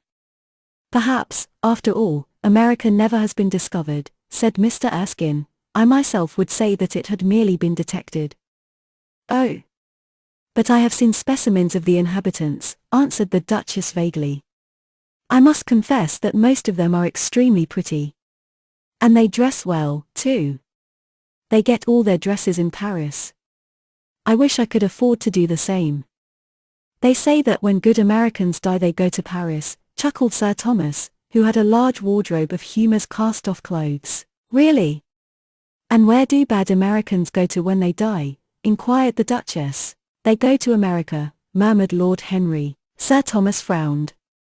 "I am afraid that your nephew is prejudiced against that great country," he said to Lady Agatha. "I have travelled all over it in cars provided by the directors, who, in such matters, are extremely civil. I assure you that it is an education to visit it." But must we really see Chicago in order to be educated? Asked Mr. Erskine plaintively. I don't feel up to the journey. Sir Thomas waved his hand. Mr. Erskine of Treadley has the world on his shelves. We practical men like to see things, not to read about them. The Americans are an extremely interesting people. They are absolutely reasonable. I think that is their distinguishing characteristic. Yes, Mr. Erskine, an absolutely reasonable people. I assure you there is no nonsense about the Americans. How dreadful, cried Lord Henry. I can stand brute force, but brute reason is quite unbearable. There is something unfair about its use. It is hitting below the intellect. I do not understand you, said Sir Thomas, growing rather red. I do, Lord Henry, murmured Mr. Erskine, with a smile. Paradoxes are all very well in their way, rejoined the baronet. Was that a paradox? Asked Mr. Erskine. I did not think so. Perhaps it was. Well, the way of paradoxes is the way of truth. To test reality we must see it on the tightrope. When the verities become acrobats, we can judge them. Dear me, said Lady Agatha, how you men argue. I am sure I never can make out what you are talking about. Oh. Harry, I am quite vexed with you. Why do you try to persuade our nice Mr. Dorian Gray to give up the East End? I assure you he would be quite invaluable. They would love his playing. I want him to play to me, cried Lord Henry, smiling, and he looked down the table and caught a bright answering glance. But they are so unhappy in Whitechapel, continued Lady Agatha. I can sympathize with everything except suffering, said Lord Henry, shrugging his shoulders. I cannot sympathize with that. It is too ugly, too horrible, too distressing. There is something terribly morbid in the modern sympathy with pain. One should sympathize with the color, the beauty, the joy of life. The less said about life's sores, the better. Still, the East End is a very important problem, remarked Sir Thomas with a grave shake of the head. Quite so, answered the young lord. It is the problem of slavery, and we try to solve it by amusing the slaves. The politician looked at him keenly. What change do you propose, then? He asked. Lord Henry laughed. I don't desire to change anything in England except the weather, he answered. I am quite content with philosophic contemplation. But, as the 19th century has gone bankrupt through an over-expenditure of sympathy, I would suggest that we should appeal to science to put us straight. The advantage of the emotions is that they lead us astray, and the advantage of science is that it is not emotional. But we have such grave responsibilities, ventured Mrs. Vandeleur timidly. Terribly grave, echoed Lady Agatha. Lord Henry looked over at Mr. Erskine. Humanity takes itself too seriously. It is the world's original sin. If the caveman had known how to laugh, history would have been different. You are really very comforting, warbled the Duchess. I have always felt rather guilty when I came to see your dear aunt, for I take no interest at all in the East End. For the future I shall be able to look her in the face without a blush. A blush is very becoming, Duchess, remarked Lord Henry. Only when one is young, she answered. When an old woman like myself blushes, it is a very bad sign. Ah! Lord Henry, I wish you would tell me how to become young again. He thought for a moment. Can you remember any great error that you committed in your early days, Duchess? He asked, looking at her across the table. A great many, I fear, she cried. Then commit them over again, he said gravely. To get back one's youth, one has merely to repeat one's follies. A delightful theory, she exclaimed. I must put it into practice. A dangerous theory, came from Sir Thomas's tight lips. Lady Agatha shook her head, but could not help being amused. Mr. Erskine listened. Yes, he continued, that is one of the great secrets of life. Nowadays most people die of a sort of creeping common sense, and discover when it is too late that the only things one never regrets are one's mistakes. A laugh ran round the table. He played with the idea and grew willful, tossed it into the air and transformed it, let it escape and recaptured it, made it iridescent with fancy and winged it with paradox. The praise of folly, as he went on, soared into a philosophy, and philosophy herself became young, and catching the mad music of pleasure, wearing, one might fancy, her wine-stained robe and wreath of ivy, danced like a bacchante over the hills of life, and mocked the slow Silenus for being sober. Facts fled before her like frightened forest things. Her white feet trod the huge press at which wise Omar sits, till the seething grape juice rose round her bare limbs in waves of purple bubbles, or crawled in red foam over the vat's black, dripping, sloping sides. It was an extraordinary improvisation. He felt that the eyes of Dorian Gray were fixed on him, and the consciousness that amongst his audience there was one whose temperament he wished to fascinate seemed to give his wit keenness and to lend colour to his imagination. He was brilliant, fantastic, irresponsible. He charmed his listeners out of themselves, and they followed his pipe, laughing. Dorian Gray never took his gaze off him, but sat like one under a spell, smiles chasing each other over his lips and wonder growing grave in his darkening eyes. At last, liveried in the costume of the age, reality entered the room in the shape of a servant to tell the Duchess that her carriage was waiting. She wrung her hands in mock despair. "How annoying!" she cried. "I must go. I have to call for my husband at the club, to take him to some absurd meeting at Willis's rooms, where he is going to be in the chair. If I am late he is sure to be furious, and I couldn't have a scene in this bonnet. It is far too fragile. A harsh word would ruin it. No, I must go, dear Agatha. Goodbye, Lord Henry, you are quite delightful and dreadfully demoralizing. I am sure I don't know what to say about your views. You must come and dine with us some night. Tuesday? Are you disengaged Tuesday? For you I would throw over anybody, Duchess, said Lord Henry with a bow. Ah! That is very nice, and very wrong of you, she cried, so mind you come, and she swept out of the room, followed by Lady Agatha and the other ladies. When Lord Henry had sat down again, Mr. Erskine moved round, and taking a chair close to him, placed his hand upon his arm. You talk books away, he said, why don't you write one? I am too fond of reading books to care to write them, Mr. Erskine. I should like to write a novel certainly, a novel that would be as lovely as a Persian carpet and as unreal. But there is no literary public in England for anything except newspapers, primers, and encyclopedias. Of all people in the world the English have the least sense of the beauty of literature. I fear you are right, answered Mr. Erskine. I myself used to have literary ambitions, but I gave them up long ago. And now, my dear young friend, if you will allow me to call you so, may I ask if you really meant all that you said to us at lunch? I quite forget what I said, smiled Lord Henry. Was it all very bad? Very bad indeed. In fact I consider you extremely dangerous, and if anything happens to our good Duchess, we shall all look on you as being primarily responsible. But I should like to talk to you about life. The generation into which I was born was tedious. Some day, when you are tired of London, come down to Treadley and expound to me your philosophy of pleasure over some admirable Burgundy I am fortunate enough to possess. I shall be charmed. A visit to Treadley would be a great privilege. It has a perfect host, and a perfect library. You will complete it, answered the old gentleman with a courteous bow. And now I must bid goodbye to your excellent aunt. I am due at the Athenaeum. It is the hour when we sleep there. All of you, Mr. Erskine. 40 of us, in 40 armchairs. We are practicing for an English Academy of Letters.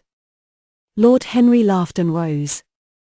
I am going to the park, he cried. As he was passing out of the door, Dorian Gray touched him on the arm. Let me come with you, he murmured. But I thought you had promised Basil Hallward to go and see him, answered Lord Henry. I would sooner come with you. Yes, I feel I must come with you. Do let me. And you will promise to talk to me all the time? No one talks so wonderfully as you do. Ah. I have talked quite enough for today, said Lord Henry, smiling. All I want now is to look at life. You may come and look at it with me, if you care to. Chapter 4. One afternoon, a month later, Dorian Gray was reclining in a luxurious armchair, in the little library of Lord Henry's house in Mayfair. It was, in its way, a very charming room, with its high-panelled wainscoting of olive-stained oak, its cream-coloured frieze and ceiling of raised plasterwork, and its brick-dust felt carpet strewn with silk, long-fringed Persian rugs. On a tiny satinwood table stood a statuette by Clodion, and beside it lay a copy of Les Saintes Nouvelles, bound for Margaret of Valois by Clovis Eve and powdered with the gilt daisies that Queen had selected for her device. Some large blue china jars and parrot tulips were ranged on the mantelshelf, and through the small leaded panes of the window streamed the apricot-coloured light of a summer day in London. Lord Henry had not yet come in. He was always late on principle, his principle being that punctuality is the thief of time.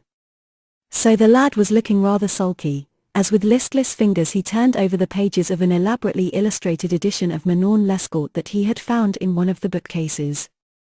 The formal monotonous ticking of the Louis Quarters clock annoyed him. Once or twice he thought of going away. At last he heard a step outside, and the door opened.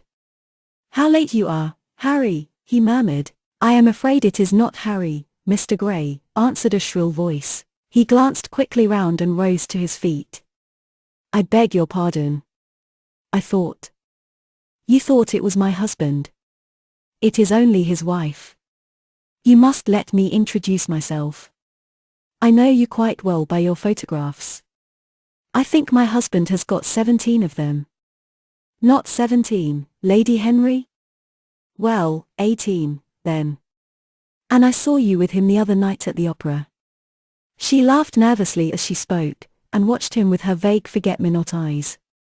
She was a curious woman, whose dresses always looked as if they had been designed in a rage and put on in a tempest. She was usually in love with somebody, and, as her passion was never returned, she had kept all her illusions. She tried to look picturesque, but only succeeded in being untidy. Her name was Victoria, and she had a perfect mania for going to church. That was at Lohengrin, Lady Henry, I think. "Yes, it was at dear Lohengrin. I like Wagner's music better than anybody's. It is so loud that one can talk the whole time without other people hearing what one says. That is a great advantage, don't you think so, Mr. Gray?" The same nervous staccato laugh broke from her thin lips, and her fingers began to play with a long tortoiseshell paper knife. Dorian smiled and shook his head. "I am afraid I don't think so, Lady Henry. I never talk during music, at least, during good music. If one hears bad music, it is one's duty to drown it in conversation." "Ah. That is one of Harry's views, isn't it, Mr. Gray?" "I always hear Harry's views from his friends. It is the only way I get to know of them. But you must not think I don't like good music. I adore it, but I am afraid of it. It makes me too romantic. I have simply worshipped pianists, 2 at a time, sometimes, Harry tells me. I don't know what it is about them. Perhaps it is that they are foreigners. They all are, ain't they? Even those that are born in England become foreigners after a time, don't they? It is so clever of them, and such a compliment to art. Makes it quite cosmopolitan, doesn't it? You have never been to any of my parties, have you, Mr. Gray? You must come. I can't afford orchids, but I spare no expense in foreigners. They make one's rooms look so picturesque. But here is Harry. Harry, I came in to look for you, to ask you something, I forget what it was, and I found Mr. Gray here. We have had such a pleasant chat about music. We have quite the same ideas. No, I think our ideas are quite different. But he has been most pleasant. I am so glad I've seen him." "I am charmed, my love, quite charmed," said Lord Henry, elevating his dark, crescent-shaped eyebrows and looking at them both with an amused smile. "So sorry I am late, Dorian. I went to look after a piece of old brocade in Wardour Street and had to bargain for hours for it.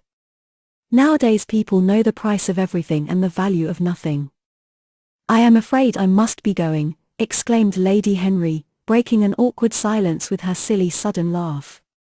"I have promised to drive with the Duchess. Goodbye, Mr. Gray." "Goodbye, Harry. You are dining out, I suppose?"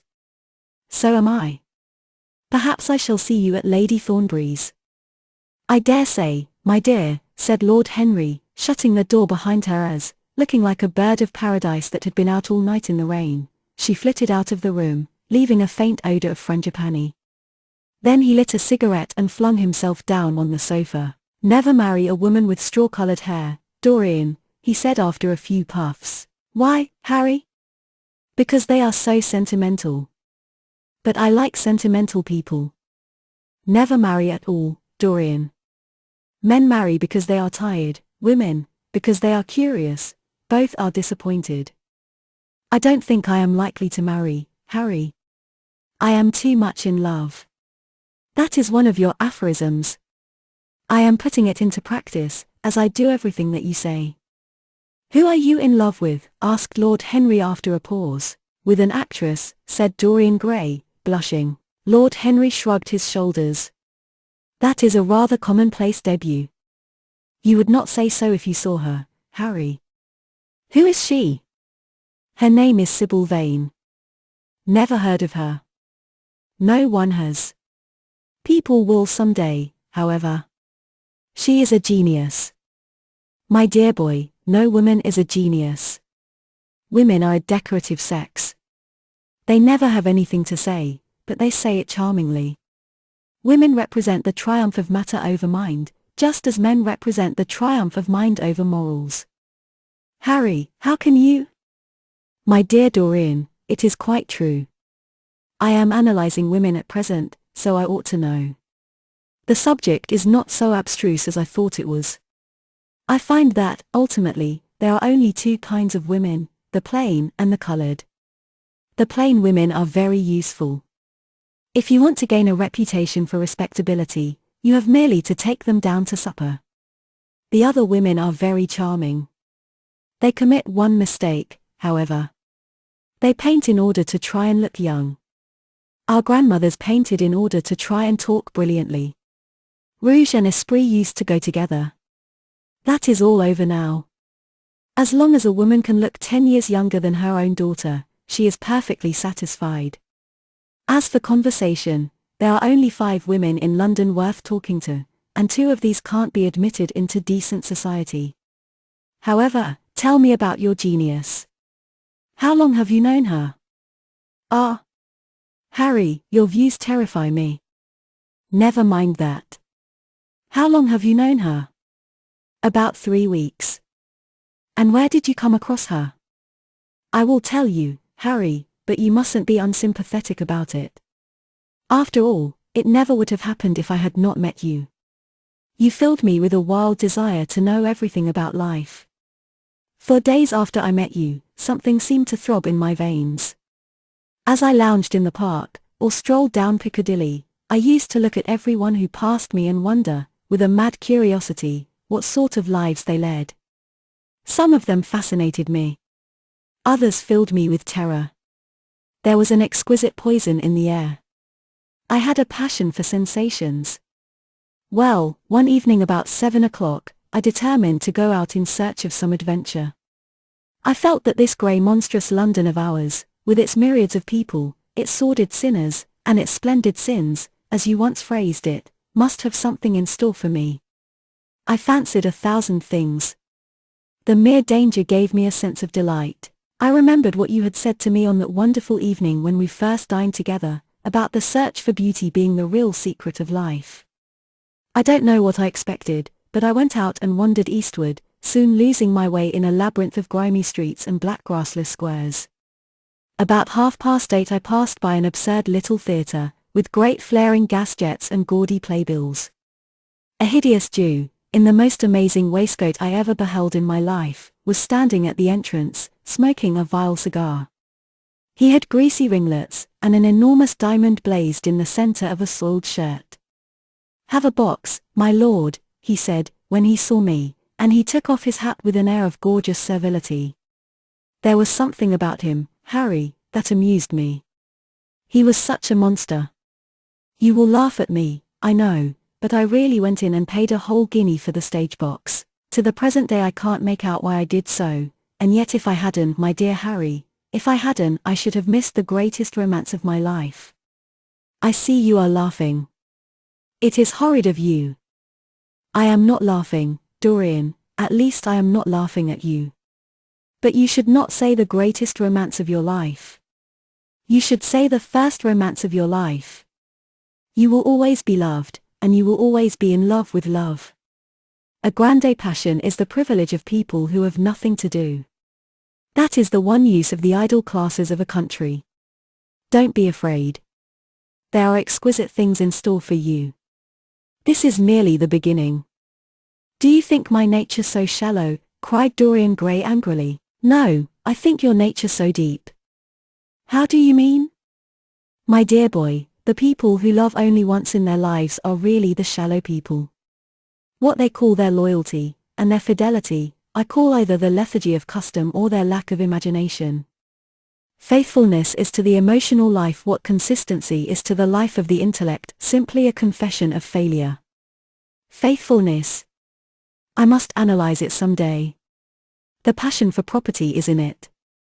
There are many things that we would throw away if we were not afraid that others might pick them up. But I don't want to interrupt you. Go on with your story.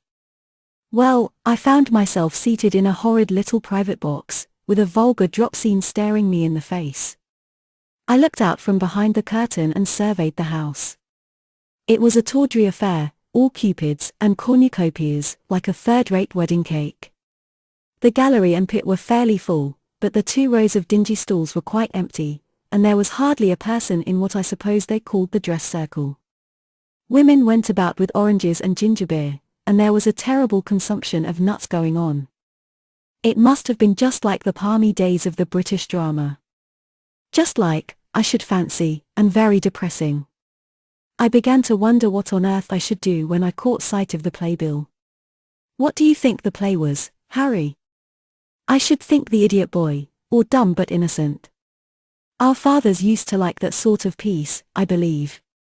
The longer I live, Dorian, the more keenly I feel that whatever was good enough for our fathers is not good enough for us. In art, as in politics, les grands-pères ont toujours tort. This play was good enough for us, Harry. It was Romeo and Juliet. I must admit that I was rather annoyed at the idea of seeing Shakespeare done in such a wretched hole of a place.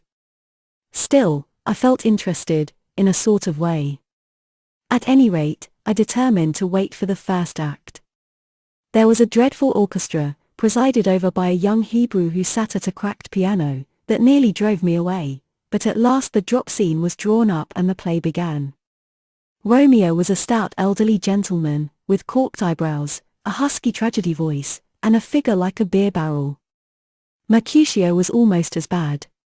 He was played by the low comedian, who had introduced gags of his own and was on most friendly terms with the pit. They were both as grotesque as the scenery, and that looked as if it had come out of a country booth. But Juliet, Harry, imagine a girl, hardly 17 years of age, with a little, flower-like face, a small Greek head with plaited coils of dark brown hair, eyes that were violet wells of passion, lips that were like the petals of a rose. She was the loveliest thing I had ever seen in my life. You said to me once that pathos left you unmoved, but that beauty, mere beauty, could fill your eyes with tears. I tell you, Harry, I could hardly see this girl for the mist of tears that came across me. And her voice, I never heard such a voice. It was very low at first, with deep mellow notes that seemed to fall singly upon one's ear. Then it became a little louder, and sounded like a flute or a distant hautboy. In the garden scene it had all the tremulous ecstasy that one hears just before dawn when nightingales are singing. There were moments, later on, when it had the wild passion of violins. You know how a voice can stir one. Your voice and the voice of Sybil Vane are 2 things that I shall never forget. When I close my eyes, I hear them, and each of them says something different. I don't know which to follow. Why should I not love her? Harry, I do love her. She is everything to me in life. Night after night I go to see her play. One evening she is Rosalind, and the next evening she is Imogen. I have seen her die in the gloom of an Italian tomb, sucking the poison from her lover's lips. I have watched her wandering through the forest of Arden, disguised as a pretty boy in hose and doublet and dainty cap. She has been mad, and has come into the presence of a guilty king, and given him rue to wear and bitter herbs to taste of. She has been innocent, and the black hands of jealousy have crushed her reed-like throat. I have seen her in every age and in every costume. Ordinary women never appeal to one's imagination. They are limited to their century. No glamour ever transfigures them. One knows their minds as easily as one knows their bonnets.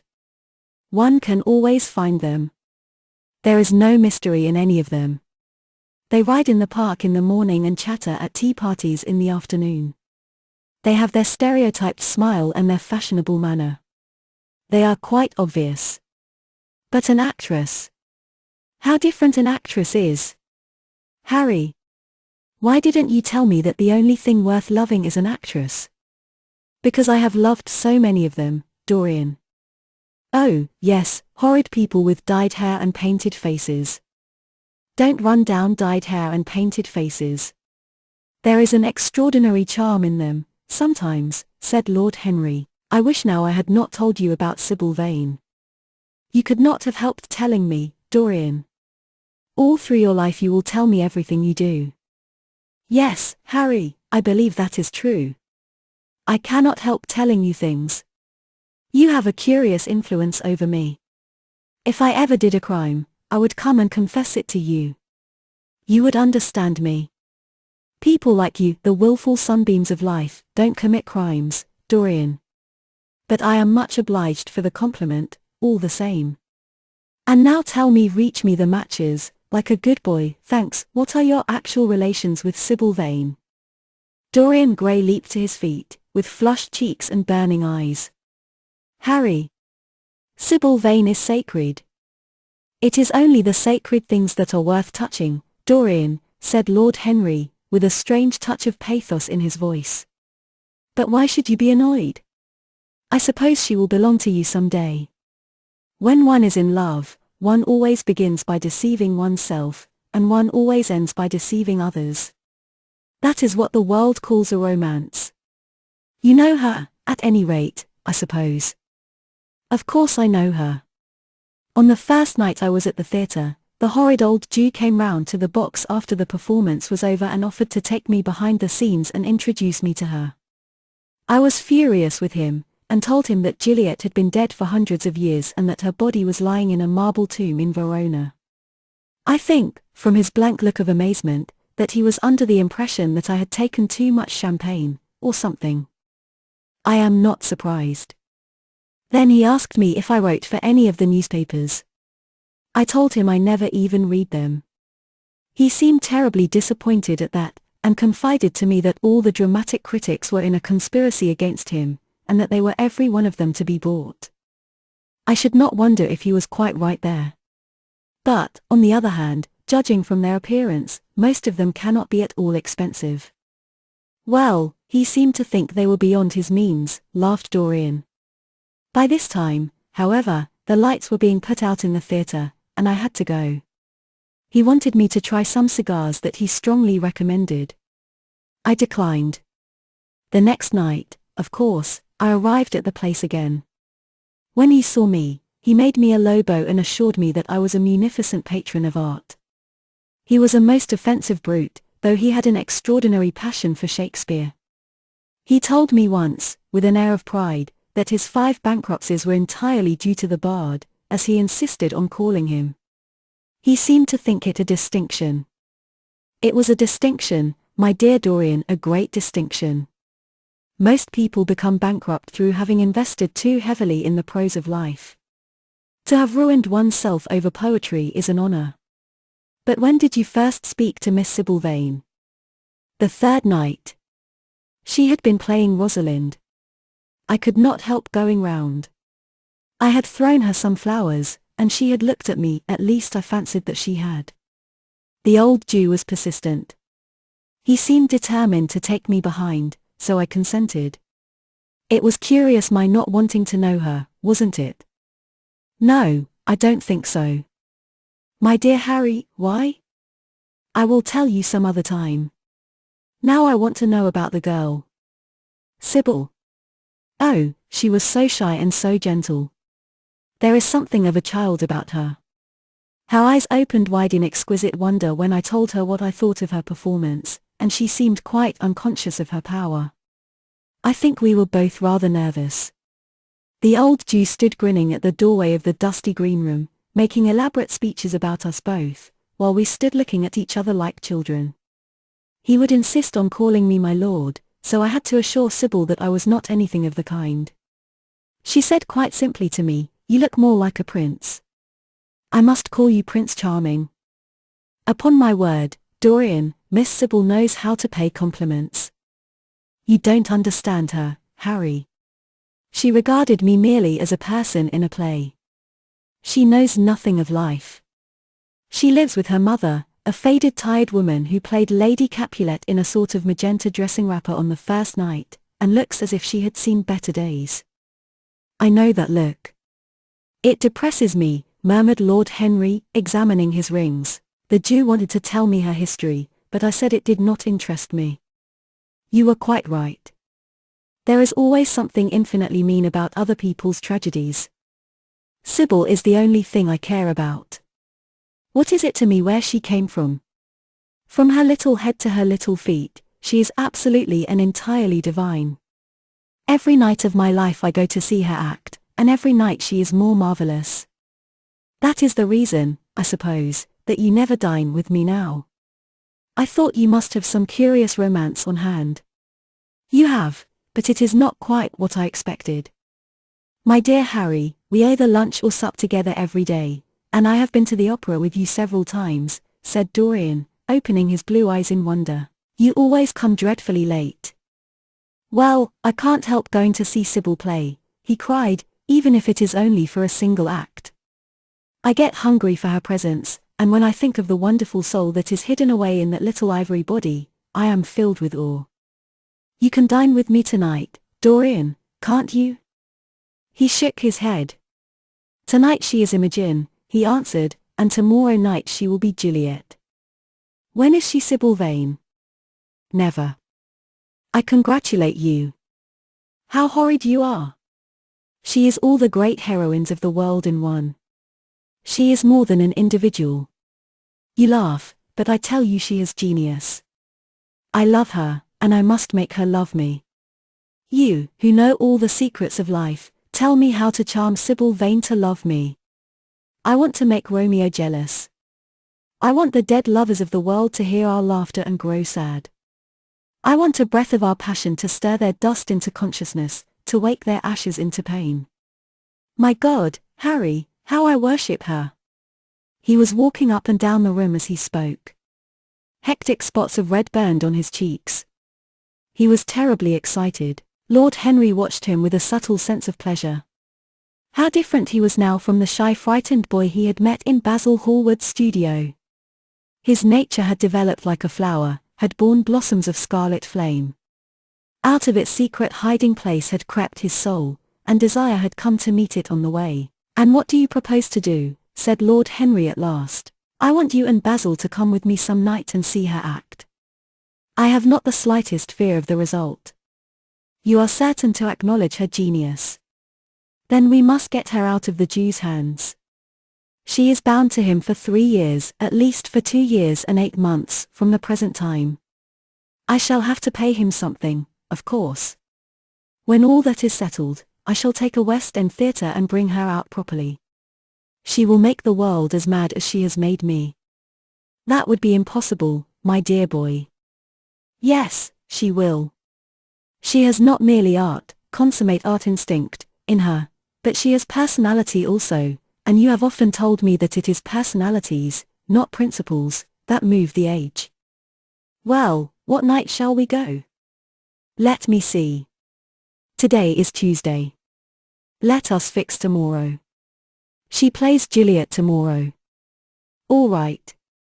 The Bristol at 8 o'clock, and I will get Basil.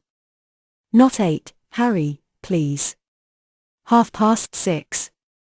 We must be there before the curtain rises. You must see her in the first act, where she meets Romeo. 6:30. What an hour! It will be like having a meat tea, or reading an English novel. It must be 7. No gentleman dines before 7. Shall you see Basil between this and then? Or shall I write to him? Dear Basil, I have not laid eyes on him for a week. It is rather horrid of me, as he has sent me my portrait in the most wonderful frame, specially designed by himself, and, though I am a little jealous of the picture for being a whole month younger than I am, I must admit that I delight in it. Perhaps you had better write to him. I don't want to see him alone. He says things that annoy me. He gives me good advice. Lord Henry smiled. People are very fond of giving away what they need most themselves. It is what I call the depth of generosity. Oh, Basil is the best of fellows, but he seems to me to be just a bit of a Philistine. Since I have known you, Harry, I have discovered that Basil, my dear boy, puts everything that is charming in him into his work. The consequence is that he has nothing left for life but his prejudices, his principles, and his common sense. The only artists I have ever known who are personally delightful are bad artists. Good artists exist simply in what they make, and consequently are perfectly uninteresting in what they are. A great poet, a really great poet, is the most unpoetical of all creatures. But inferior poets are absolutely fascinating. The worse their rhymes are, the more picturesque they look. The mere fact of having published a book of second-rate sonnets makes a man quite irresistible. He lives the poetry that he cannot write. The others write the poetry that they dare not realize. I wonder, is that really so, Harry, said Dorian Gray, putting some perfume on his handkerchief out of a large, gold-topped bottle that stood on the table. It must be, if you say it. And now I am off. Imogen is waiting for me. Don't forget about tomorrow. Goodbye. As he left the room, Lord Henry's heavy eyelids drooped, and he began to think. Certainly few people had ever interested him so much as Dorian Gray, and yet the lad's mad adoration of someone else caused him not the slightest pang of annoyance or jealousy. He was pleased by it. It made him a more interesting study. He had been always enthralled by the methods of natural science, but the ordinary subject matter of that science had seemed to him trivial and of no import. And so he had begun by vivisecting himself, as he had ended by vivisecting others. Human life, that appeared to him the one thing worth investigating. Compared to it there was nothing else of any value. It was true that as one watched life in its curious crucible of pain and pleasure, one could not wear over one's face a mask of glass, nor keep the sulphurous fumes from troubling the brain and making the imagination turbid with monstrous fancies and misshapen dreams. There were poisons so subtle that to know their properties one had to sicken of them. There were maladies so strange that one had to pass through them if one sought to understand their nature. And, yet, what a great reward one received! How wonderful the whole world became to one! To note the curious hard logic of passion, and the emotional-colored life of the intellect, to observe where they met, and where they separated, at what point they were in unison, and at what point they were at discord, there was a delight in that. What matter what the cost was? One could never pay too high a price for any sensation. He was conscious, and the thought brought a gleam of pleasure into his brown agate eyes, that it was through certain words of his, musical words said with musical utterance, that Dorian Gray's soul had turned to this white girl and bowed in worship before her. To a large extent the lad was his own creation. He had made him premature. That was something. Ordinary people waited till life disclosed to them its secrets, but to the few, to the elect, the mysteries of life were revealed before the veil was drawn away. Sometimes this was the effect of art, and chiefly of the art of literature, which dealt immediately with the passions and the intellect. But now and then a complex personality took the place and assumed the office of art, was indeed, in its way, a real work of art, life having its elaborate masterpieces, just as poetry has, or sculpture, or painting. Yes, the lad was premature. He was gathering his harvest while it was yet spring. The pulse and passion of youth were in him, but he was becoming self-conscious. It was delightful to watch him. With his beautiful face, and his beautiful soul, he was a thing to wonder at. It was no matter how it all ended, or was destined to end. He was like one of those gracious figures in a pageant or a play, whose joys seemed to be remote from one, but whose sorrows stir one's sense of beauty, and whose wounds are like red roses. Soul and body, body and soul, how mysterious they were. There was animalism in the soul, and the body had its moments of spirituality. The senses could refine, and the intellect could degrade. Who could say where the fleshly impulse ceased, or the psychical impulse began? How shallow were the arbitrary definitions of ordinary psychologists? And yet how difficult to decide between the claims of the various schools. Was the soul a shadow seated in the house of sin? Or was the body really in the soul, as Giordano Bruno thought? The separation of spirit from matter was a mystery, and the union of spirit with matter was a mystery also. He began to wonder whether we could ever make psychology so absolute a science that each little spring of life would be revealed to us. As it was, we always misunderstood ourselves and rarely understood others. Experience was of no ethical value. It was merely the name men gave to their mistakes. Moralists had, as a rule, regarded it as a mode of warning, had claimed for it a certain ethical efficacy in the formation of character, had praised it as something that taught us what to follow and showed us what to avoid. But there was no motive power in experience. It was as little of an active cause as conscience itself. All that it really demonstrated was that our future would be the same as our past, and that the sin we had done once, and with loathing, we would do many times, and with joy. It was clear to him that the experimental method was the only method by which one could arrive at any scientific analysis of the passions, and certainly Dorian Gray was a subject made to his hand, and seemed to promise rich and fruitful results. His sudden mad love for Sybil Vane was a psychological phenomenon of no small interest. There was no doubt that curiosity had much to do with it, curiosity and the desire for new experiences, yet it was not a simple, but rather a very complex passion. What there was in it of the purely sensuous instincts of boyhood had been transformed by the workings of the imagination, changed into something that seemed to the lad himself to be remote from sense, and was for that very reason all the more dangerous. It was the passions about whose origin we deceived ourselves that tyrannized most strongly over us. Our weakest motives were those of whose nature we were conscious. It often happened that when we thought we were experimenting on others we were really experimenting on ourselves. While Lord Henry sat dreaming on these things, a knock came to the door, and his valet entered and reminded him it was time to dress for dinner. He got up and looked out into the street. The sunset had smitten into scarlet gold the upper windows of the houses opposite. The panes glowed like plates of heated metal. The sky above was like a faded rose. He thought of his friend's young fiery-colored life and wondered how it was all going to end. When he arrived home, about 12:30, he saw a telegram lying on the hall table. He opened it and found it was from Dorian Gray. It was to tell him that he was engaged to be married to Sybil Vane. Chapter 5. Mother, mother, I am so happy, whispered the girl, burying her face in the lap of the faded, tired-looking woman who, with back turned to the shrill intrusive light, was sitting in the one armchair that their dingy sitting room contained. I am so happy, she repeated, and you must be happy, too. Mrs. Vane winced and put her thin, bismuth-whitened hands on her daughter's head. Happy, she echoed, I am only happy, Sybil, when I see you act. You must not think of anything but your acting. Mr. Isaacs has been very good to us, and we owe him money. The girl looked up and pouted. Money, mother, she cried, what does money matter? Love is more than money.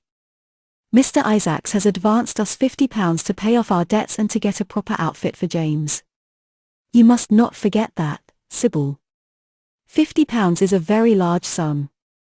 Mr. Isaacs has been most considerate. He is not a gentleman, mother, and I hate the way he talks to me, said the girl, rising to her feet and going over to the window. I don't know how we could manage without him, answered the elder woman querulously. Sybil Vane tossed her head and laughed. We don't want him any more, mother. Prince Charming rules life for us now. Then she paused. A rose shook in her blood and shadowed her cheeks. Quick breath parted the petals of her lips. They trembled. Some southern wind of passion swept over her and stirred the dainty folds of her dress. I love him, she said simply. Foolish child. "Foolish child," was the parrot phrase flung in answer. The waving of crooked, false-jawed fingers gave grotesqueness to the words. The girl laughed again. The joy of a caged bird was in her voice. Her eyes caught the melody and echoed it in radiance, then closed for a moment, as though to hide their secret. When they opened, the mist of a dream had passed across them. Thin-lipped wisdom spoke at her from the worn chair, hinted at prudence, quoted from that book of cowardice whose author apes the name of common sense. She did not listen. She was free in her prison of passion. Her prince, Prince Charming, was with her. She had called on memory to remake him. She had sent her soul to search for him, and it had brought him back. His kiss burned again upon her mouth. Her eyelids were warm with his breath. Then wisdom altered its method and spoke of espial and discovery. This young man might be rich. If so, marriage should be thought of. Against the shell of her ear broke the waves of worldly cunning. The arrows of craft shot by her. She saw the thin lips moving, and smiled. Suddenly she felt the need to speak. The wordy silence troubled her. "Mother, mother," she cried, "why does he love me so much? I know why I love him. I love him because he is like what love himself should be. But what does he see in me? I am not worthy of him. And yet why, I cannot tell, though I feel so much beneath him, I don't feel humble. I feel proud, terribly proud. Mother, did you love my father as I love Prince Charming?" The elder woman grew pale beneath the coarse powder that daubed her cheeks, and her dry lips twitched with a spasm of pain. Sybil rushed to her, flung her arms round her neck, and kissed her. "Forgive me, mother. I know it pains you to talk about our father. But it only pains you because you loved him so much. Don't look so sad. I am as happy today as you were 20 years ago. Ah! Let me be happy forever. My child, you are far too young to think of falling in love. Besides, what do you know of this young man?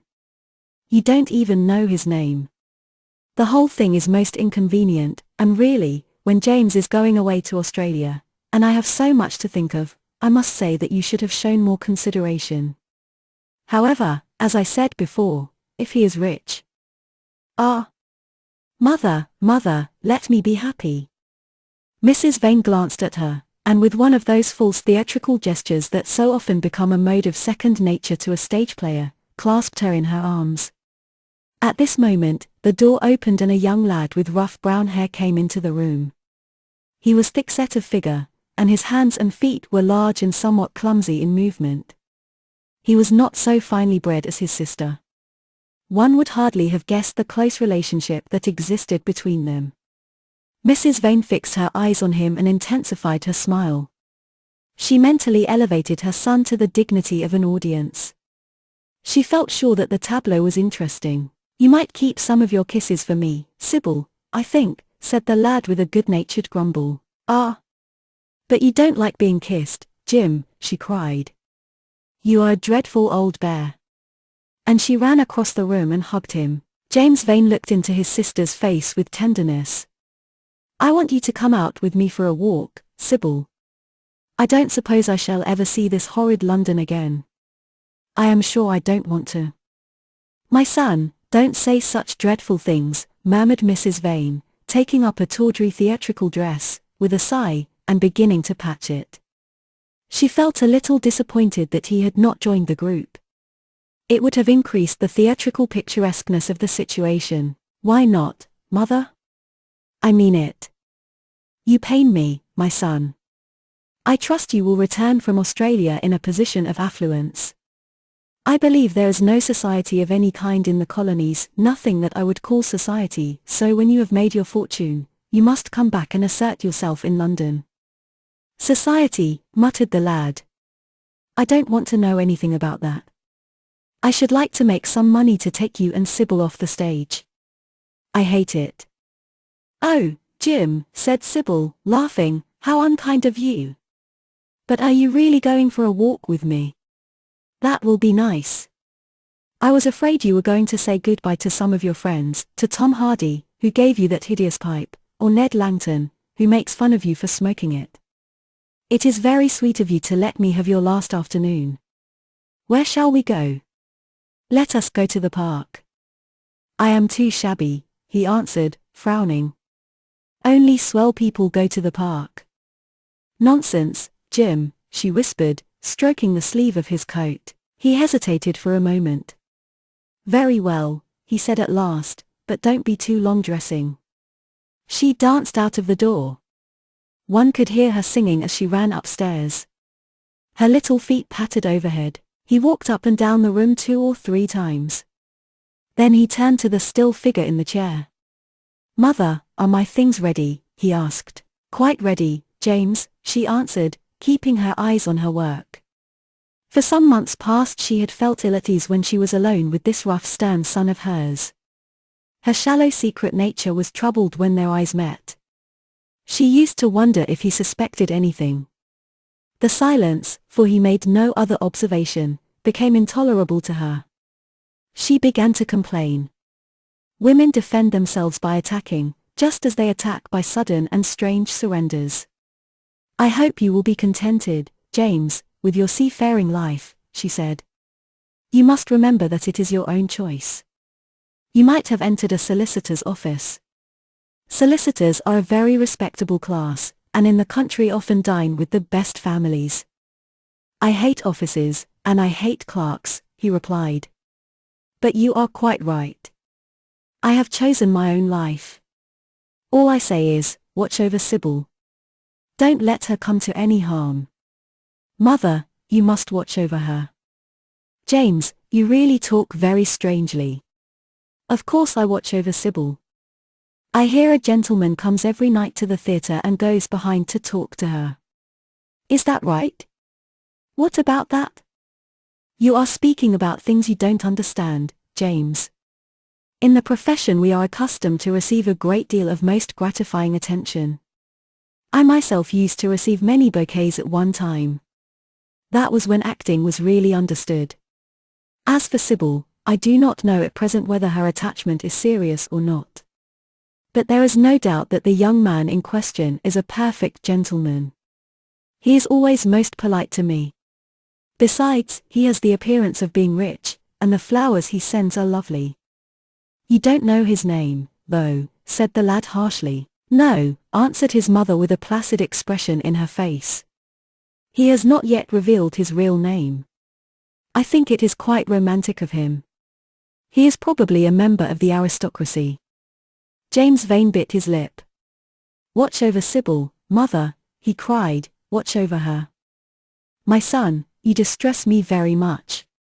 Sybil is always under my special care.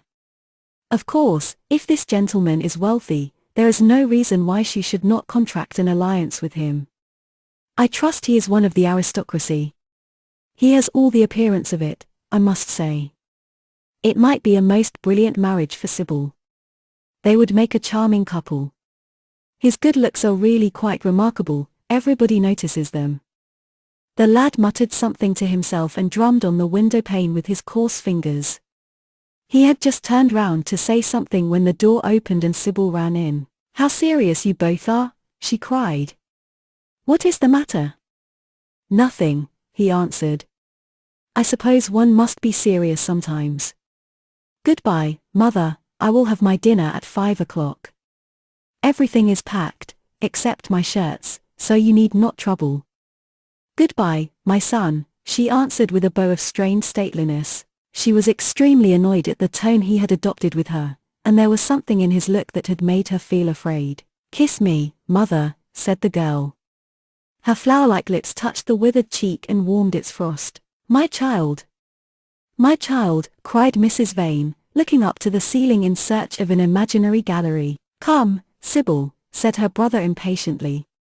He hated his mother's affectations. They went out into the flickering, wind-blown sunlight and strolled down the dreary Euston Road. The passers-by glanced in wonder at the sullen heavy youth who, in coarse, ill-fitting clothes, was in the company of such a graceful, refined-looking girl. He was like a common gardener walking with a rose. Jim frowned from time to time when he caught the inquisitive glance of some stranger. He had that dislike of being stared at, which comes on geniuses late in life and never leaves the commonplace. Sybil, however, was quite unconscious of the effect she was producing. Her love was trembling in laughter on her lips. She was thinking of Prince Charming, and, that she might think of him all the more, she did not talk of him, but prattled on about the ship in which Jim was going to sail, about the gold he was certain to find, about the wonderful heiress whose life he was to save from the wicked, red-shirted bushrangers. For he was not to remain a sailor, or a supercargo, or whatever he was going to be. Oh, no. A sailor's existence was dreadful. Fancy being cooped up in a horrid ship, with the hoarse, humpbacked waves trying to get in, and a black wind blowing the masts down and tearing the sails into long screaming ribbons. He was to leave the vessel at Melbourne, bid a polite goodbye to the captain, and go off at once to the gold fields. Before a week was over he was to come across a large nugget of pure gold, the largest nugget that had ever been discovered, and bring it down to the coast in a wagon guarded by 6 mounted policemen. The bushrangers were to attack them 3 times, and be defeated with immense slaughter. Or, no. He was not to go to the gold fields at all. They were horrid places, where men got intoxicated, and shot each other in bar-rooms, and used bad language. He was to be a nice sheep farmer, and one evening, as he was riding home, he was to see the beautiful heiress being carried off by a robber on a black horse, and give chase, and rescue her. Of course, she would fall in love with him, and he with her, and they would get married, and come home, and live in an immense house in London. Yes, there were delightful things in store for him, but he must be very good, and not lose his temper, or spend his money foolishly. She was only a year older than he was, but she knew so much more of life. He must be sure, also, to write to her by every mail, and to say his prayers each night before he went to sleep. God was very good, and would watch over him. She would pray for him, too, and in a few years he would come back quite rich and happy. The lad listened sulkily to her and made no answer. He was heartsick at leaving home, yet it was not this alone that made him gloomy and morose. Inexperienced though he was, he had still a strong sense of the danger of Sybil's position. This young dandy who was making love to her could mean her no good. He was a gentleman, and he hated him for that, hated him through some curious race instinct for which he could not account, and which for that reason was all the more dominant within him. He was conscious also of the shallowness and vanity of his mother's nature, and in that saw infinite peril for Sybil and Sybil's happiness. Children begin by loving their parents, as they grow older they judge them, sometimes they forgive them. His mother. He had something on his mind to ask of her, something that he had brooded on for many months of silence. A chance phrase that he had heard at the theatre, a whispered sneer that had reached his ears one night as he waited at the stage door, had set loose a train of horrible thoughts. He remembered it as if it had been the lash of a hunting crop across his face. His brows knit together into a wedge-like furrow, and with a twitch of pain he bit his underlip. "You are not listening to a word I am saying, Jim," cried Sybil, "and I am making the most delightful plans for your future. Do say something." "What do you want me to say?" "Oh, that you will be a good boy and not forget us," she answered, smiling at him. He shrugged his shoulders. "You are more likely to forget me than I am to forget you, Sybil." She flushed. "What do you mean, Jim?" she asked. "You have a new friend, I hear. Who is he? Why have you not told me about him? He means you no good." "Stop, Jim," she exclaimed. "You must not say anything against him. I love him." "Why, you don't even know his name," answered the lad. "Who is he?" "I have a right to know. He is called Prince Charming. Don't you like the name?" "Oh, you silly boy. You should never forget it. If you only saw him, you would think him the most wonderful person in the world. Someday you will meet him when you come back from Australia. You will like him so much. Everybody likes him, and I love him. I wish you could come to the theatre tonight. He is going to be there, and I am to play Juliet." "Oh, how I shall play it. Fancy, Jim, to be in love and play Juliet. To have him sitting there. To play for his delight. I am afraid I may frighten the company, frighten or enthrall them. To be in love is to surpass oneself. Poor dreadful Mr. Isaacs will be shouting genius to his loafers at the bar. He has preached me as a dogma, tonight he will announce me as a revelation. I feel it. And it is all his only, Prince Charming, my wonderful lover, my god of graces. But I am poor beside him. Poor? What does that matter? When poverty creeps in at the door, love flies in through the window. Our proverbs want rewriting. They were made in winter, and it is summer now, springtime for me, I think, a very dance of blossoms in blue skies. He is a gentleman, said the lad sullenly. A prince, she cried musically. What more do you want? He wants to enslave you. I shudder at the thought of being free. I want you to beware of him. To see him is to worship him, to know him is to trust him. Sybil, you are mad about him. She laughed and took his arm. You dear old Jim, you talk as if you were 100. Someday you will be in love yourself. Then you will know what it is. Don't look so sulky. Surely you should be glad to think that, though you are going away, you leave me happier than I have ever been before. Life has been hard for us both, terribly hard and difficult. But it will be different now. You are going to a new world, and I have found one. Here are 2 chairs, let us sit down and see the smart people go by. They took their seats amidst a crowd of watchers. The tulip beds across the road flamed like throbbing rings of fire. A white dust, tremulous cloud of orris root it seemed, hung in the panting air. The brightly colored parasols danced and dipped like monstrous butterflies. She made her brother talk of himself, his hopes, his prospects. He spoke slowly and with effort. They passed words to each other as players at a game pass counters. Sybil felt oppressed. She could not communicate her joy. A faint smile curving that sullen mouth was all the echo she could win. After some time she became silent. Suddenly she caught a glimpse of golden hair and laughing lips, and in an open carriage with 2 ladies Dorian Gray drove past. She started to her feet. There he is, she cried. Who? Said Jim Vane. Prince Charming, she answered, looking after the Victoria. He jumped up and seized her roughly by the arm. Show him to me. Which is he? Point him out. I must see him, he exclaimed, but at that moment the Duke of Berwick's 4-in-hand came between, and when it had left the space clear, the carriage had swept out of the park. He is gone, murmured Sybil sadly. I wish you had seen him. I wish I had, for as sure as there is a God in heaven, if he ever does you any wrong, I shall kill him. She looked at him in horror. He repeated his words. They cut the air like a dagger. The people round began to gape. A lady standing close to her tittered. Come away, Jim, come away, she whispered. He followed her doggedly as she passed through the crowd. He felt glad at what he had said. When they reached the Achilles statue, she turned round. There was pity in her eyes that became laughter on her lips. She shook her head at him. You are foolish, Jim, utterly foolish, a bad-tempered boy, that is all. How can you say such horrible things? You don't know what you are talking about. You are simply jealous and unkind. Ah! I wish you would fall in love.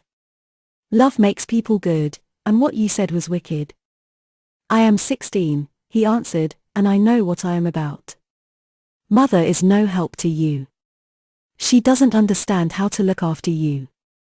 I wish now that I was not going to Australia at all. I have a great mind to chuck the whole thing up. I would, if my articles hadn't been signed. Oh, don't be so serious, Jim. You are like one of the heroes of those silly melodramas Mother used to be so fond of acting in. I am not going to quarrel with you. I have seen him, and oh! To see him is perfect happiness. We won't quarrel. I know you would never harm anyone I love, would you? Not as long as you love him, I suppose, was the sullen answer. I shall love him forever, she cried. And he? Forever, too. He had better. She shrank from him. Then she laughed and put her hand on his arm. He was merely a boy. At the Marble Arch they hailed an omnibus, which left them close to their shabby home in the Euston Road. It was after 5 o'clock, and Sybil had to lie down for a couple of hours before acting. Jim insisted that she should do so. He said that he would sooner part with her when their mother was not present.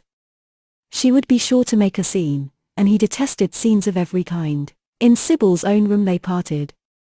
There was jealousy in the lad's heart, and a fierce murderous hatred of the stranger who, as it seemed to him, had come between them. Yet, when her arms were flung round his neck, and her fingers strayed through his hair, he softened and kissed her with real affection. There were tears in his eyes as he went downstairs. His mother was waiting for him below. She grumbled at his unpunctuality as he entered. He made no answer, but sat down to his meagre meal. The flies buzzed round the table and crawled over the stained cloth. Through the rumble of omnibuses, and the clatter of street cabs, he could hear the droning voice devouring each minute that was left to him. After some time, he thrust away his plate and put his head in his hands. He felt that he had a right to know. It should have been told to him before, if it was as he suspected. Leaden with fear, his mother watched him. Words dropped mechanically from her lips. A tattered lace handkerchief twitched in her fingers. When the clock struck 6, he got up and went to the door. Then he turned back and looked at her. Their eyes met. In hers he saw a wild appeal for mercy. It enraged him. "Mother, I have something to ask you," he said. Her eyes wandered vaguely about the room. She made no answer. "Tell me the truth. I have a right to know. Were you married to my father?" She heaved a deep sigh. It was a sigh of relief. The terrible moment, the moment that night and day, for weeks and months, she had dreaded, had come at last, and yet she felt no terror. Indeed, in some measure it was a disappointment to her. The vulgar directness of the question called for a direct answer. The situation had not been gradually led up to. It was crude. It reminded her of a bad rehearsal. "No," she answered, wondering at the harsh simplicity of life. "My father was a scoundrel then," cried the lad, clenching his fists. She shook her head. "I knew he was not free. We loved each other very much. If he had lived, he would have made provision for us. Don't speak against him, my son. He was your father, and a gentleman. Indeed, he was highly connected." An oath broke from his lips. "I don't care for myself," he exclaimed, "but don't let Sybil. It is a gentleman, isn't it, who is in love with her, or says he is? Highly connected, too, I suppose." For a moment a hideous sense of humiliation came over the woman. Her head drooped. She wiped her eyes with shaking hands. "Sybil has a mother," she murmured, "I had none." The lad was touched. He went towards her, and stooping down, he kissed her. "I am sorry if I have pained you by asking about my father," he said, "but I could not help it. I must go now. Goodbye. Don't forget that you will have only one child now to look after, and believe me that if this man wrongs my sister, I will find out who he is, track him down, and kill him like a dog. I swear it." The exaggerated folly of the threat, the passionate gesture that accompanied it, the mad melodramatic words, made life seem more vivid to her. She was familiar with the atmosphere. She breathed more freely, and for the first time for many months she really admired her son. She would have liked to have continued the scene on the same emotional scale, but he cut her short. Trunks had to be carried down and mufflers looked for. The lodging-house drudge bustled in and out. There was the bargaining with the cabman. The moment was lost in vulgar details. It was with a renewed feeling of disappointment that she waved the tattered lace handkerchief from the window, as her son drove away. She was conscious that a great opportunity had been wasted. She consoled herself by telling Sybil how desolate she felt her life would be, now that she had only one child to look after.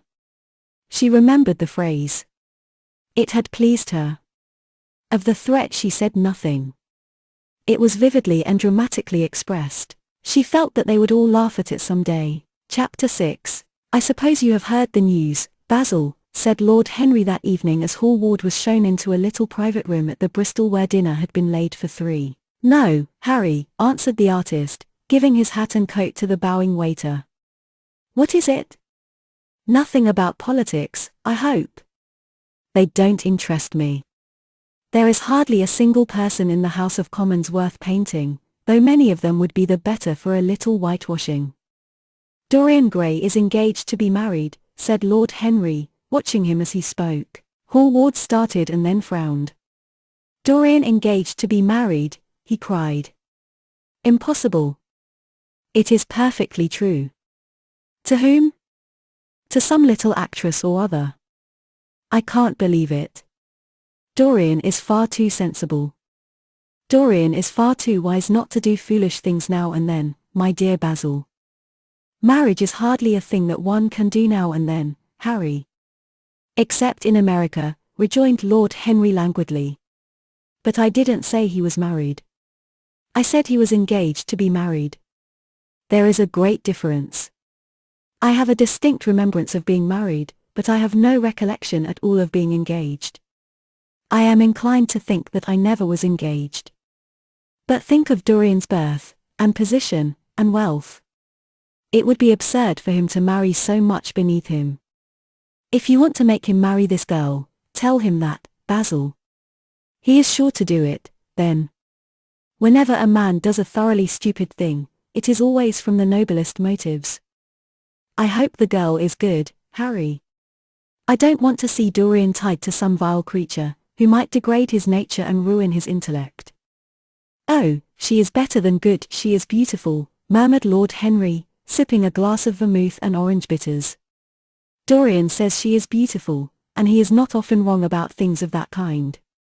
Your portrait of him has quickened his appreciation of the personal appearance of other people.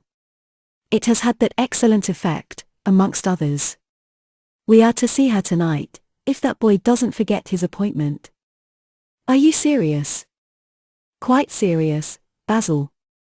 I should be miserable if I thought I should ever be more serious than I am at the present moment.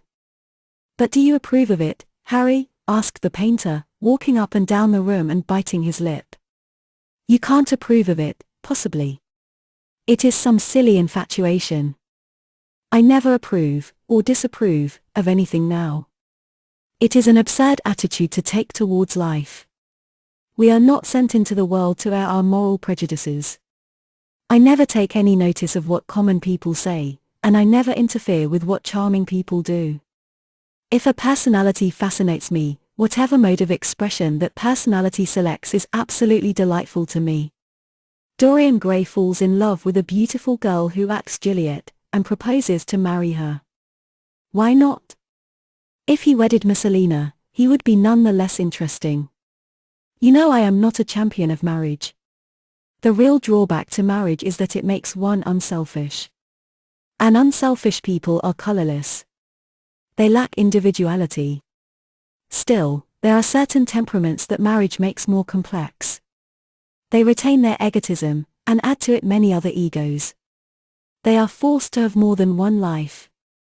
They become more highly organized, and to be highly organized is, I should fancy, the object of man's existence. Besides, every experience is of value, and whatever one may say against marriage, it is certainly an experience. I hope that Dorian Gray will make this girl his wife, passionately adore her for 6 months, and then suddenly become fascinated by someone else. He would be a wonderful study. You don't mean a single word of all that, Harry, you know you don't. If Dorian Gray's life was spoiled, no one would be sorrier than yourself. You are much better than you pretend to be. Lord Henry laughed. The reason we all like to think so well of others is that we are all afraid for ourselves. The basis of optimism is sheer terror. We think that we are generous because we credit our neighbor with the possession of those virtues that are likely to be of benefit to us. We praise the banker that we may overdraw our account, and find good qualities in the highwayman in the hope that he may spare our pockets. I mean everything that I have said. I have the greatest contempt for optimism.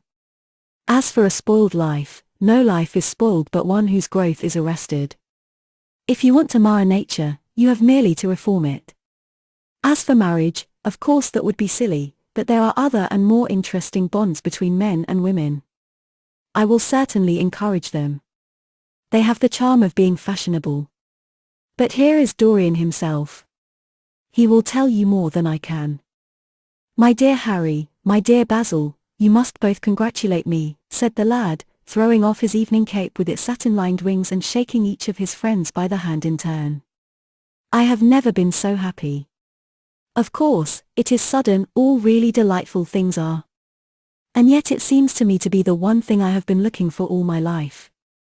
He was flushed with excitement and pleasure, and looked extraordinarily handsome. I hope you will always be very happy, Dorian, said Hallward, but I don't quite forgive you for not having let me know of your engagement. You let Harry know. And I don't forgive you for being late for dinner, broke in Lord Henry, putting his hand on the lad's shoulder and smiling as he spoke. Come, let us sit down and try what the new chef here is like, and then you will tell us how it all came about. There is really not much to tell, cried Dorian as they took their seats at the small round table. What happened was simply this. After I left you yesterday evening, Harry, I dressed, had some dinner at that little Italian restaurant in Rupert Street you introduced me to, and went down at 8 o'clock to the theatre. Sybil was playing Rosalind.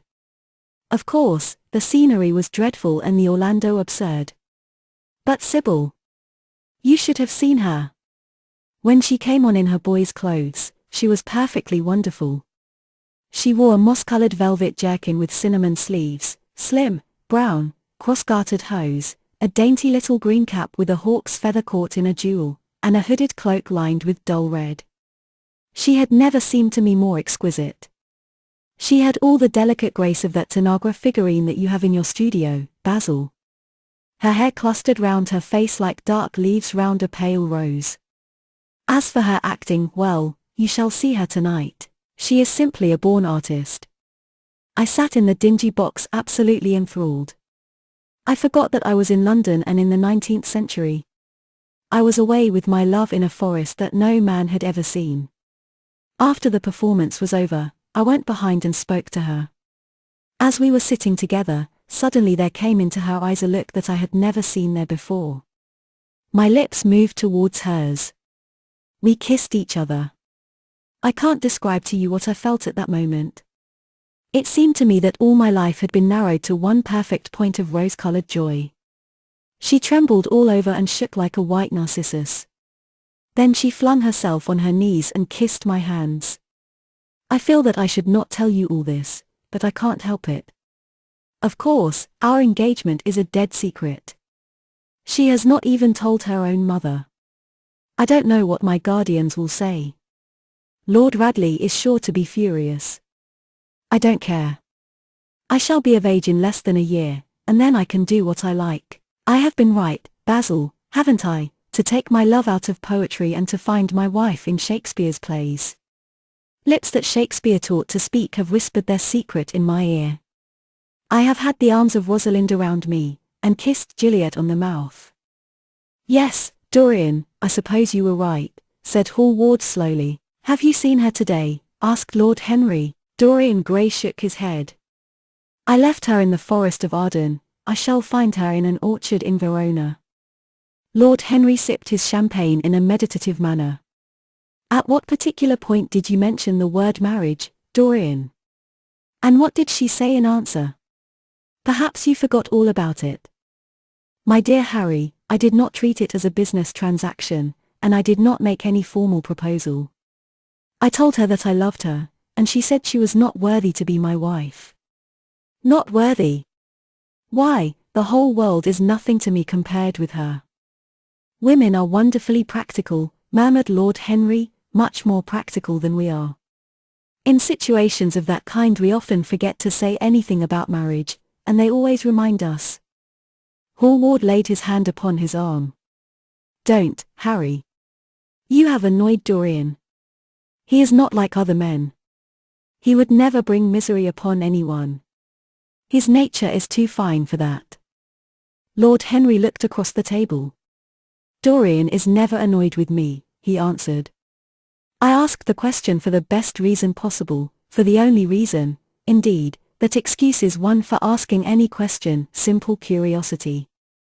I have a theory that it is always the women who propose to us, and not we who propose to the women. Except, of course, in middle-class life. But then the middle classes are not modern.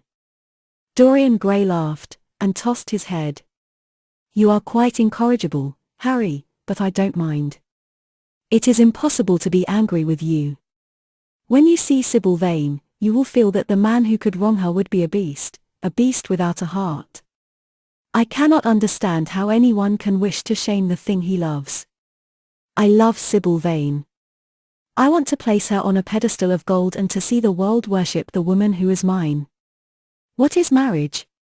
An irrevocable vow. You mock at it for that. Ah! Don't mock. It is an irrevocable vow that I want to take.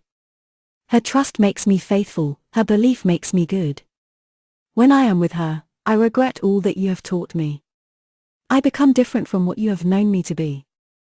I am changed, and the mere touch of Sybil Vane's hand makes me forget you and all your wrong, fascinating, poisonous, delightful theories. And those are, asked Lord Henry, helping himself to some salad. Oh, your theories about life, your theories about love, your theories about pleasure. All your theories, in fact, Harry.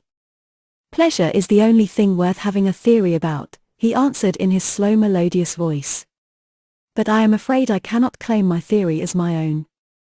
It belongs to nature, not to me. Pleasure is nature's test, her sign of approval. When we are happy, we are always good, but when we are good, we are not always happy. Ah! But what do you mean by good? Cried Basil Hallward. Yes, echoed Dorian, leaning back in his chair and looking at Lord Henry over the heavy clusters of purple-lipped irises that stood in the centre of the table. What do you mean by good, Harry? To be good is to be in harmony with oneself, he replied, touching the thin stem of his glass with his pale, fine-pointed fingers. Discord is to be forced to be in harmony with others. One's own life, that is the important thing. As for the lives of one's neighbours, if one wishes to be a prig or a Puritan, one can flaunt one's moral views about them, but they are not one's concern. Besides, individualism has really the higher aim.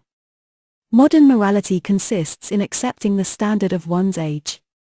I consider that for any man of culture to accept the standard of his age is a form of the grossest immorality. But, surely, if one lives merely for oneself, Harry, one pays a terrible price for doing so, suggested the painter. Yes, we are overcharged for everything nowadays. I should fancy that the real tragedy of the poor is that they can afford nothing but self-denial.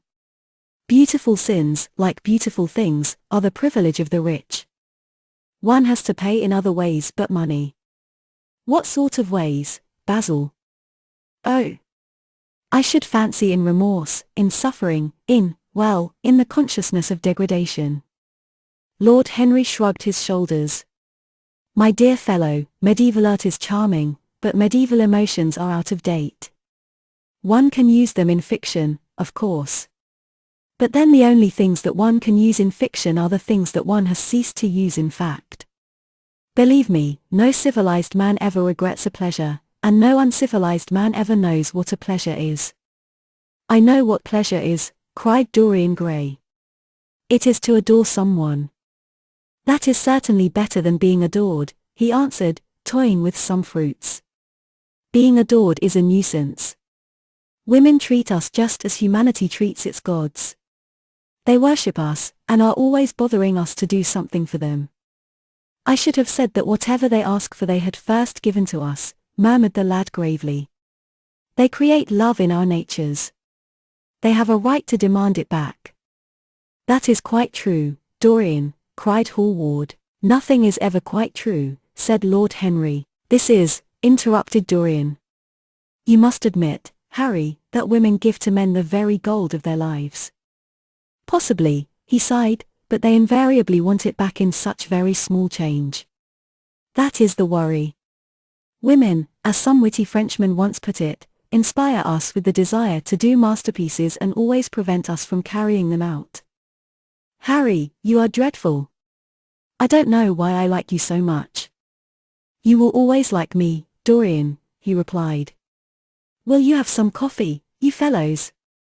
Waiter, bring coffee, and fine champagne, and some cigarettes. No, don't mind the cigarettes, I have some. Basil, I can't allow you to smoke cigars. You must have a cigarette. A cigarette is the perfect type of a perfect pleasure. It is exquisite, and it leaves one unsatisfied. What more can one want? Yes, Dorian, you will always be fond of me. I represent to you all the sins you have never had the courage to commit. What nonsense you talk, Harry, cried the lad, taking a light from a fire-breathing silver dragon that the waiter had placed on the table. Let us go down to the theatre. When Sybil comes on the stage you will have a new ideal of life. She will represent something to you that you have never known. I have known everything, said Lord Henry, with a tired look in his eyes, but I am always ready for a new emotion. I am afraid, however, that, for me at any rate, there is no such thing. Still, your wonderful girl may thrill me. I love acting. It is so much more real than life. Let us go. Dorian, you will come with me. I am so sorry, Basil, but there is only room for two in the brougham. You must follow us in a hansom.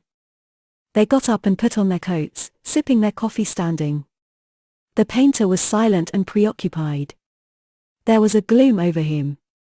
He could not bear this marriage, and yet it seemed to him to be better than many other things that might have happened. After a few minutes, they all passed downstairs. He drove off by himself, as had been arranged, and watched the flashing lights of the little brougham in front of him. A strange sense of loss came over him. He felt that Dorian Gray would never again be to him all that he had been in the past. Life had come between them. His eyes darkened, and the crowded flaring streets became blurred to his eyes.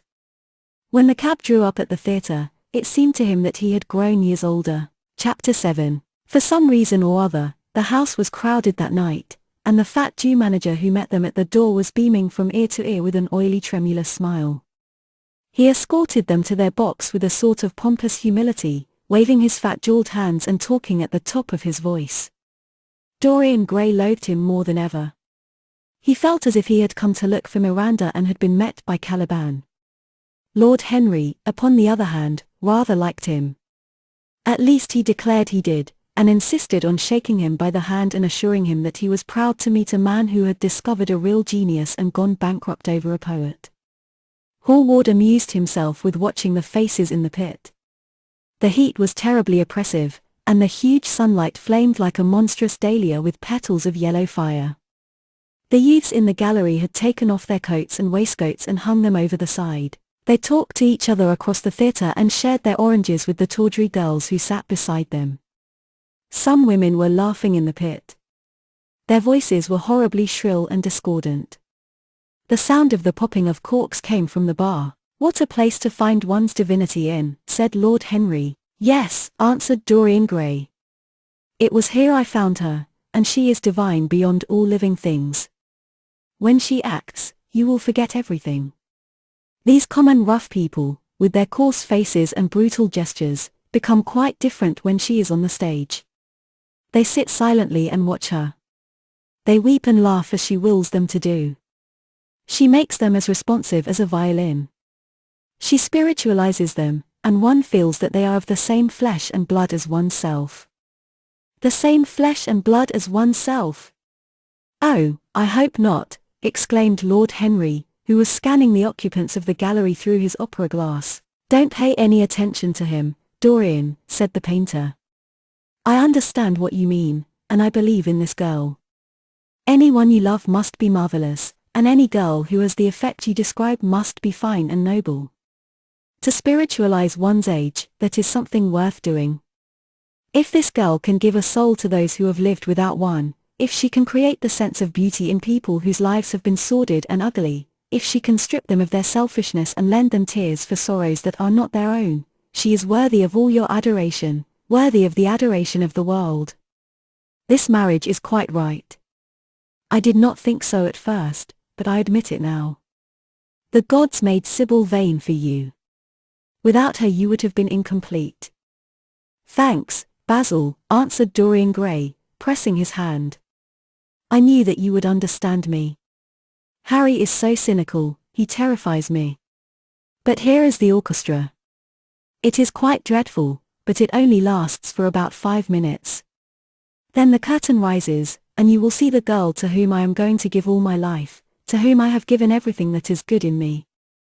A quarter of an hour afterwards, amidst an extraordinary turmoil of applause, Sybil Vane stepped onto the stage. Yes, she was certainly lovely to look at, one of the loveliest creatures, Lord Henry thought, that he had ever seen. There was something of the fawn in her shy grace and startled eyes. A faint blush, like the shadow of a rose in a mirror of silver, came to her cheeks as she glanced at the crowded, enthusiastic house. She stepped back a few paces and her lips seemed to tremble. Basil Hallward leaped to his feet and began to applaud.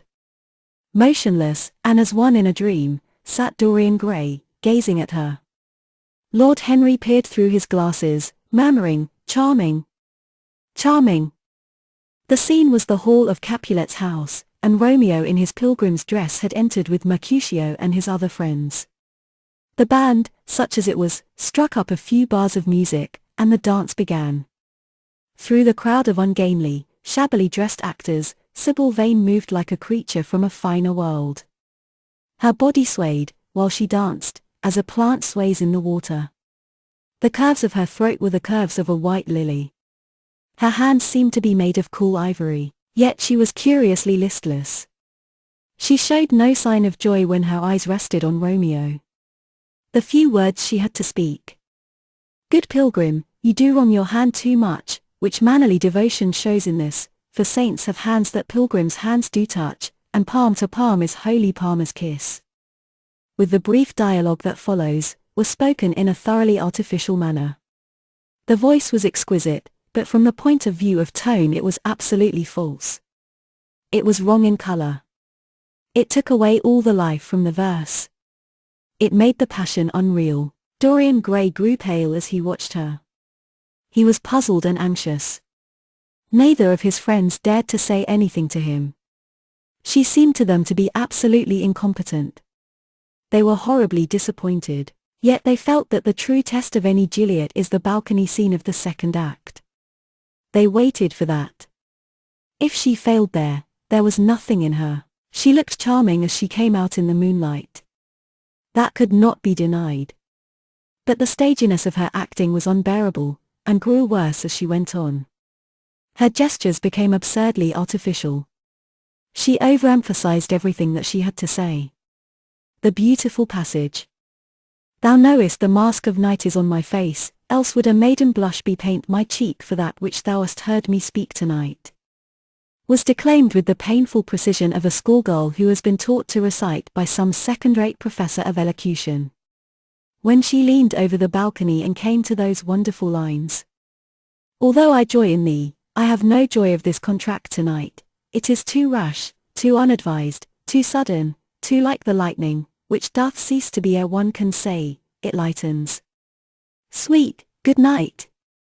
This bud of love by summer's ripening breath may prove a beauteous flower when next we meet." She spoke the words as though they conveyed no meaning to her. It was not nervousness. Indeed, so far from being nervous, she was absolutely self-contained. It was simply bad art. She was a complete failure. Even the common uneducated audience of the pit and gallery lost their interest in the play. They got restless, and began to talk loudly and to whistle. The Jew manager, who was standing at the back of the dress circle, stamped and swore with rage. The only person unmoved was the girl herself. When the second act was over, there came a storm of hisses, and Lord Henry got up from his chair and put on his coat. "She is quite beautiful, Dorian," he said, "but she can't act. Let us go." "I am going to see the play through," answered the lad, in a hard, bitter voice. "I am awfully sorry that I have made you waste an evening, Harry. I apologize to you both." "My dear Dorian, I should think Miss Vane was ill," interrupted Hallward. "We will come some other night." "I wish she were ill," he rejoined. But she seems to me to be simply callous and cold. She has entirely altered. Last night she was a great artist. This evening she is merely a commonplace mediocre actress. Don't talk like that about anyone you love, Dorian. Love is a more wonderful thing than art. They are both simply forms of imitation, remarked Lord Henry. But do let us go. Dorian, you must not stay here any longer. It is not good for one's morals to see bad acting. Besides, I don't suppose you will want your wife to act, so what does it matter if she plays Juliet like a wooden doll? She is very lovely, and if she knows as little about life as she does about acting, she will be a delightful experience. There are only two kinds of people who are really fascinating: people who know absolutely everything, and people who know absolutely nothing. Good heavens, my dear boy, don't look so tragic. The secret of remaining young is never to have an emotion that is unbecoming. Come to the club with Basil and myself. We will smoke cigarettes and drink to the beauty of Sybil Vane. She is beautiful. What more can you want? Go away, Harry, cried the lad. I want to be alone. Basil, you must go. Ah! Can't you see that my heart is breaking? The hot tears came to his eyes. His lips trembled, and rushing to the back of the box, he leaned up against the wall, hiding his face in his hands. Let us go, Basil, said Lord Henry with a strange tenderness in his voice, and the two young men passed out together. A few moments afterwards the footlights flared up and the curtain rose on the third act. Dorian Gray went back to his seat. He looked pale, and proud, and indifferent. The play dragged on, and seemed interminable. Half of the audience went out, tramping in heavy boots and laughing. The whole thing was a fiasco. The last act was played to almost empty benches. The curtain went down on a titter and some groans. As soon as it was over, Dorian Gray rushed behind the scenes into the green room. The girl was standing there alone, with a look of triumph on her face. Her eyes were lit with an exquisite fire. There was a radiance about her.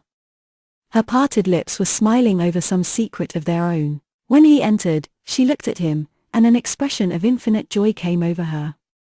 How badly I acted tonight, Dorian, she cried. Horribly, he answered, gazing at her in amazement. Horribly. It was dreadful. Are you ill? You have no idea what it was. You have no idea what I suffered. The girl smiled. Dorian, she answered, lingering over his name with long-drawn music in her voice, as though it were sweeter than honey to the red petals of her mouth. Dorian, you should have understood. But you understand now, don't you? Understand what? He asked, angrily. Why I was so bad tonight. Why I shall always be bad. Why I shall never act well again. He shrugged his shoulders. You are ill, I suppose. When you are ill you shouldn't act. You make yourself ridiculous. My friends were bored. I was bored. She seemed not to listen to him. She was transfigured with joy. An ecstasy of happiness dominated her. Dorian, Dorian, she cried, before I knew you, acting was the one reality of my life. It was only in the theatre that I lived. I thought that it was all true. I was Rosalind one night and Portia the other.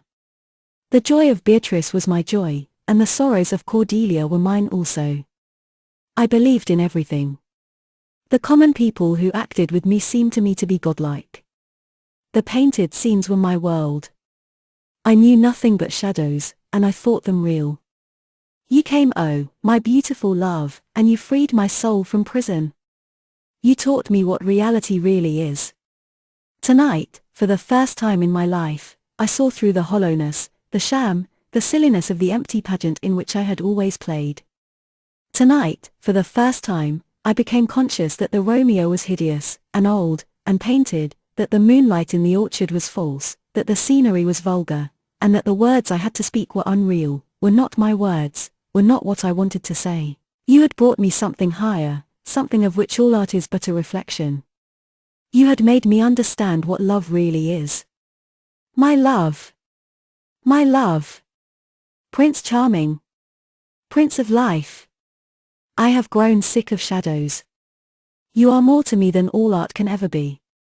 What have I to do with the puppets of a play?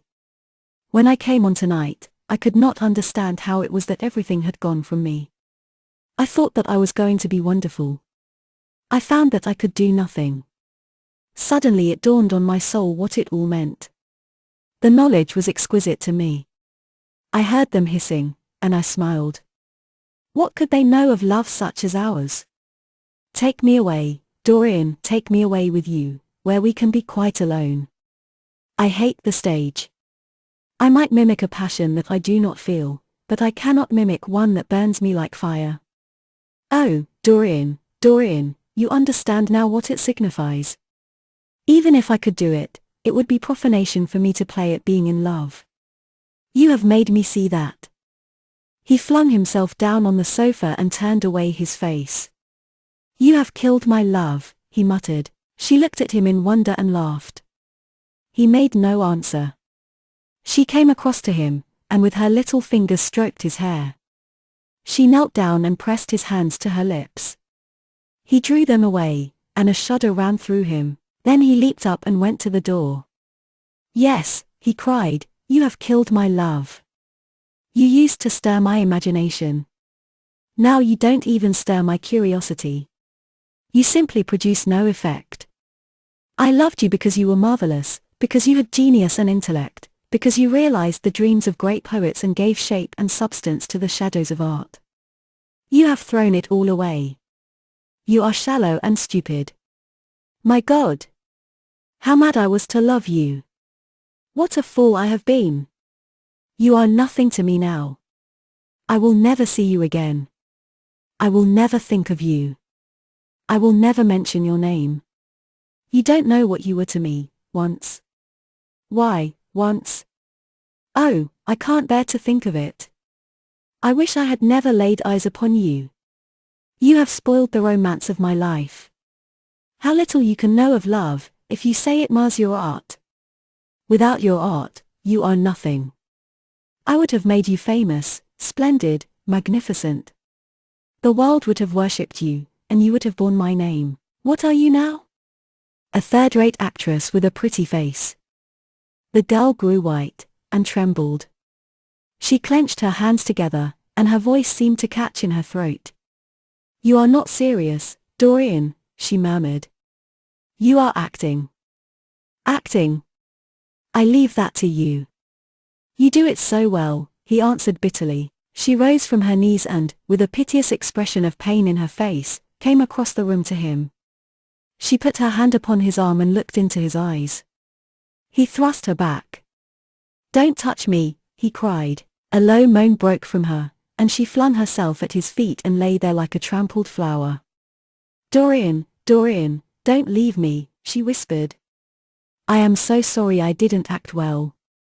I was thinking of you all the time. But I will try, indeed, I will try. It came so suddenly across me, my love for you. I think I should never have known it if you had not kissed me, if we had not kissed each other. Kiss me again, my love. Don't go away from me. I couldn't bear it. Oh. Don't go away from me. My brother. No, never mind. He didn't mean it. He was in jest. But you, oh. Can't you forgive me for tonight? I will work so hard and try to improve. Don't be cruel to me, because I love you better than anything in the world. After all, it is only once that I have not pleased you. But you are quite right, Dorian. I should have shown myself more of an artist. It was foolish of me, and yet I couldn't help it. Oh, don't leave me, don't leave me. A fit of passionate sobbing choked her. She crouched on the floor like a wounded thing, and Dorian Gray, with his beautiful eyes, looked down at her, and his chiseled lips curled in exquisite disdain. There is always something ridiculous about the emotions of people whom one has ceased to love. Sybil Vane seemed to him to be absurdly melodramatic. Her tears and sobs annoyed him. I am going, he said at last in his calm, clear voice. I don't wish to be unkind, but I can't see you again. You have disappointed me." She wept silently, and made no answer, but crept nearer. Her little hands stretched blindly out, and appeared to be seeking for him. He turned on his heel and left the room. In a few moments he was out of the theatre. Where he went to he hardly knew. He remembered wandering through dimly lit streets, past gaunt, black-shadowed archways, and evil-looking houses. Women with hoarse voices and harsh laughter had called after him. Drunkards had reeled by, cursing and chattering to themselves like monstrous apes. He had seen grotesque children huddled upon doorsteps, and heard shrieks and oaths from gloomy courts. As the dawn was just breaking, he found himself close to Covent Garden. The darkness lifted, and, flushed with faint fires, the sky hollowed itself into a perfect pearl. Huge carts filled with nodding lilies rumbled slowly down the polished empty street. The air was heavy with the perfume of the flowers, and their beauty seemed to bring him an anodyne for his pain. He followed into the market and watched the men unloading their wagons. A white-smocked carter offered him some cherries. He thanked him, wondered why he refused to accept any money for them, and began to eat them listlessly. They had been plucked at midnight, and the coldness of the moon had entered into them. A long line of boys carrying crates of striped tulips, and of yellow and red roses, defiled in front of him, threading their way through the huge, jade-green piles of vegetables. Under the portico, with its grey, sun-bleached pillars, loitered a troop of draggled bareheaded girls, waiting for the auction to be over. Others crowded round the swinging doors of the coffeehouse in the piazza. The heavy cart horses slipped and stamped upon the rough stones, shaking their bells and trappings. Some of the drivers were lying asleep on a pile of sacks. Iris-necked and pink-footed, the pigeons ran about picking up seeds. After a little while, he hailed a hansom and drove home. For a few moments he loitered upon the doorstep, looking round at the silent square, with its blank, close-shuttered windows and its staring blinds. The sky was pure opal now, and the roofs of the houses glistened like silver against it. From some chimney opposite a thin wreath of smoke was rising. It curled, a violet riband, through the nacre-coloured air. In the huge gilt Venetian lantern, spoil of some doge's barge, that hung from the ceiling of the great, oak-panelled hall of entrance, lights were still burning from 3 flickering jets, thin blue petals of flame they seemed, rimmed with white fire. He turned them out and, having thrown his hat and cape on the table, passed through the library towards the door of his bedroom, a large octagonal chamber on the ground floor that, in his newborn feeling for luxury, he had just had decorated for himself and hung with some curious Renaissance tapestries that had been discovered stored in a disused attic at Selby Royal. As he was turning the handle of the door, his eye fell upon the portrait Basil Hallward had painted of him. He started back as if in surprise. Then he went on into his own room, looking somewhat puzzled. After he had taken the buttonhole out of his coat, he seemed to hesitate. Finally, he came back, went over to the picture, and examined it. In the dim arrested light that struggled through the cream-coloured silk blinds, the face appeared to him to be a little changed. The expression looked different. One would have said that there was a touch of cruelty in the mouth. It was certainly strange. He turned round and, walking to the window, drew up the blind. The bright dawn flooded the room and swept the fantastic shadows into dusky corners, where they lay shuddering. But the strange expression that he had noticed in the face of the portrait seemed to linger there, to be more intensified even. The quivering ardent sunlight showed him the lines of cruelty round the mouth as clearly as if he had been looking into a mirror after he had done some dreadful thing. He winced and, taking up from the table an oval glass framed in ivory cupids, one of Lord Henry's many presents to him, glanced hurriedly into its polished depths. No line like that walked his red lips. What did it mean? He rubbed his eyes, and came close to the picture, and examined it again. There were no signs of any change when he looked into the actual painting, and yet there was no doubt that the whole expression had altered. It was not a mere fancy of his own.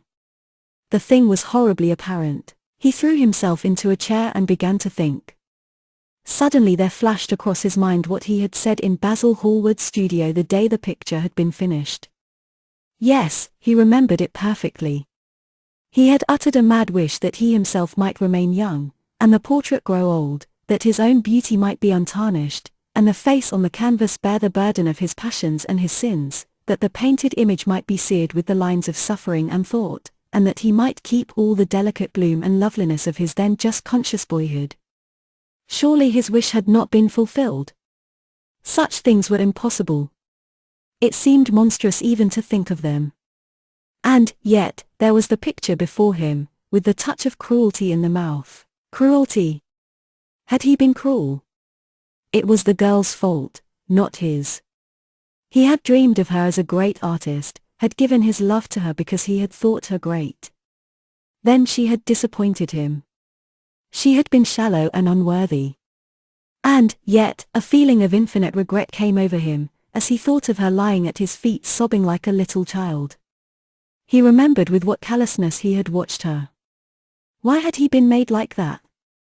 Why had such a soul been given to him? But he had suffered also.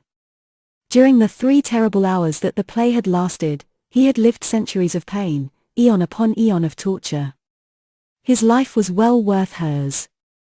She had marred him for a moment, if he had wounded her for an age. Besides, women were better suited to bear sorrow than men. They lived on their emotions. They only thought of their emotions. When they took lovers, it was merely to have someone with whom they could have scenes. Lord Henry had told him that, and Lord Henry knew what women were. Why should he trouble about Sybil Vane? She was nothing to him now, but the picture.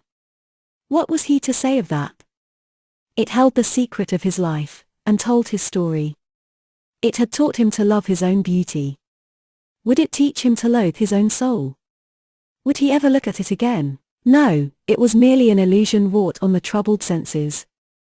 The horrible night that he had passed had left phantoms behind it.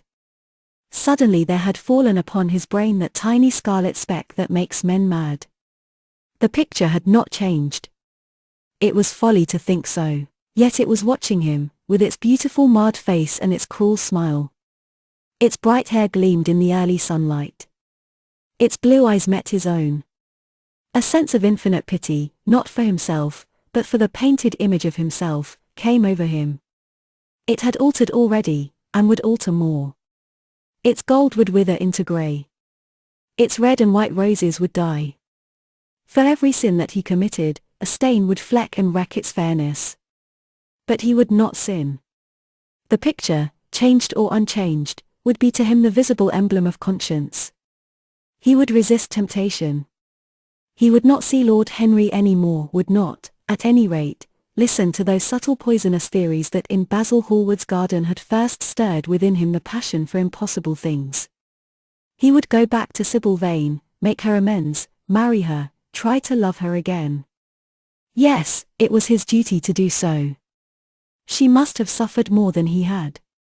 Poor child! He had been selfish and cruel to her. The fascination that she had exercised over him would return. They would be happy together. His life with her would be beautiful and pure. He got up from his chair and drew a large screen right in front of the portrait, shuddering as he glanced at it. How horrible, he murmured to himself, and he walked across to the window and opened it. When he stepped out onto the grass, he drew a deep breath. The fresh morning air seemed to drive away all his somber passions. He thought only of Sybil. A faint echo of his love came back to him. He repeated her name over and over again. The birds that were singing in the dew-drenched garden seemed to be telling the flowers about her. Chapter 8. It was long past noon when he awoke. His valet had crept several times on tiptoe into the room to see if he was stirring, and had wondered what made his young master sleep so late. Finally his bell sounded, and Victor came in softly with a cup of tea, and a pile of letters, on a small tray of old Sevres china, and drew back the olive satin curtains, with their shimmering blue lining, that hung in front of the 3 tall windows. "Monsieur has well slept this morning," he said, smiling. "What o'clock is it, Victor?" asked Dorian Gray drowsily. 1 hour and a quarter, monsieur." How late it was! He sat up, and having sipped some tea, turned over his letters. One of them was from Lord Henry, and had been brought by hand that morning. He hesitated for a moment, and then put it aside. The others he opened listlessly. They contained the usual collection of cards, invitations to dinner, tickets for private views, programs of charity concerts, and the like that are showered on fashionable young men every morning during the season. There was a rather heavy bill for a chased silver Leeuwin's toilet set that he had not yet had the courage to send on to his guardians, who were extremely old-fashioned people and did not realize that we live in an age when unnecessary things are our only necessities. And there were several very courteously worded communications from Jermyn Street moneylenders offering to advance any sum of money at a moment's notice and at the most reasonable rates of interest. After about 10 minutes he got up, and throwing on an elaborate dressing gown of silk-embroidered cashmere wool, passed into the onyx-paved bathroom. The cool water refreshed him after his long sleep. He seemed to have forgotten all that he had gone through. A dim sense of having taken part in some strange tragedy came to him once or twice, but there was the unreality of a dream about it. As soon as he was dressed, he went into the library and sat down to a light French breakfast that had been laid out for him on a small round table close to the open window. It was an exquisite day. The warm air seemed laden with spices. A bee flew in and buzzed round the blue dragon bowl that, filled with sulphur yellow roses, stood before him. He felt perfectly happy. Suddenly his eye fell on the screen that he had placed in front of the portrait, and he started. "Too cold for monsieur?" asked his valet, putting an omelette on the table. "I shut the window." Dorian shook his head. "I am not cold," he murmured. Was it all true? Had the portrait really changed? Or had it been simply his own imagination that had made him see a look of evil where there had been a look of joy? Surely a painted canvas could not alter. The thing was absurd. It would serve as a tale to tell Basil some day.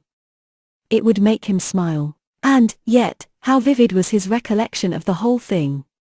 First in the dim twilight, and then in the bright dawn, he had seen the touch of cruelty round the warped lips. He almost dreaded his valet leaving the room. He knew that when he was alone he would have to examine the portrait. He was afraid of certainty. When the coffee and cigarettes had been brought and the man turned to go, he felt a wild desire to tell him to remain. As the door was closing behind him, he called him back. The man stood waiting for his orders. Dorian looked at him for a moment. "I am not at home to anyone, Victor," he said with a sigh. The man bowed and retired. Then he rose from the table, lit a cigarette, and flung himself down on a luxuriously cushioned couch that stood facing the screen. The screen was an old one, of gilt Spanish leather, stamped and wrought with a rather florid Louis pattern. He scanned it curiously, wondering if ever before it had concealed the secret of a man's life. Should he move it aside, after all? Why not let it stay there? What was the use of knowing? If the thing was true, it was terrible. If it was not true, why trouble about it? But what if, by some fate or deadlier chance, eyes other than his spied behind and saw the horrible change? What should he do if Basil Hallward came and asked to look at his own picture? Basil would be sure to do that. No, the thing had to be examined, and at once. Anything would be better than this dreadful state of doubt. He got up and locked both doors. At least he would be alone when he looked upon the mask of his shame. Then he drew the screen aside and saw himself face to face. It was perfectly true. The portrait had altered. As he often remembered afterwards, and always with no small wonder, he found himself at first gazing at the portrait with a feeling of almost scientific interest. That such a change should have taken place was incredible to him. And yet it was a fact. Was there some subtle affinity between the chemical atoms that shaped themselves into form and color on the canvas and the soul that was within him? Could it be that what that soul thought, they realized, but what it dreamed, they made true? Or was there some other, more terrible reason? He shuddered, and felt afraid, and, going back to the couch, lay there, gazing at the picture in sickened horror. One thing, however, he felt that it had done for him. It had made him conscious how unjust, how cruel, he had been to Sybil Vane. It was not too late to make reparation for that. She could still be his wife. His unreal and selfish love would yield to some higher influence, would be transformed into some nobler passion, and the portrait that Basil Hallward had painted of him would be a guide to him through life, would be to him what holiness is to some, and conscience to others, and the fear of God to us all. There were opiates for remorse, drugs that could lull the moral sense to sleep. But here was a visible symbol of the degradation of sin. Here was an ever-present sign of the ruin men brought upon their souls. 3 o'clock struck, and 4, and the half-hour rang its double chime, but Dorian Gray did not stir. He was trying to gather up the scarlet threads of life and to weave them into a pattern, to find his way through the sanguine labyrinth of passion through which he was wandering. He did not know what to do, or what to think. Finally, he went over to the table and wrote a passionate letter to the girl he had loved, imploring her forgiveness and accusing himself of madness. He covered page after page with wild words of sorrow and wilder words of pain. There is a luxury in self-reproach. When we blame ourselves, we feel that no one else has a right to blame us. It is the confession, not the priest, that gives us absolution. When Dorian had finished the letter, he felt that he had been forgiven. Suddenly there came a knock to the door, and he heard Lord Henry's voice outside. "My dear boy, I must see you. Let me in at once. I can't bear your shutting yourself up like this." He made no answer at first, but remained quite still. The knocking still continued and grew louder.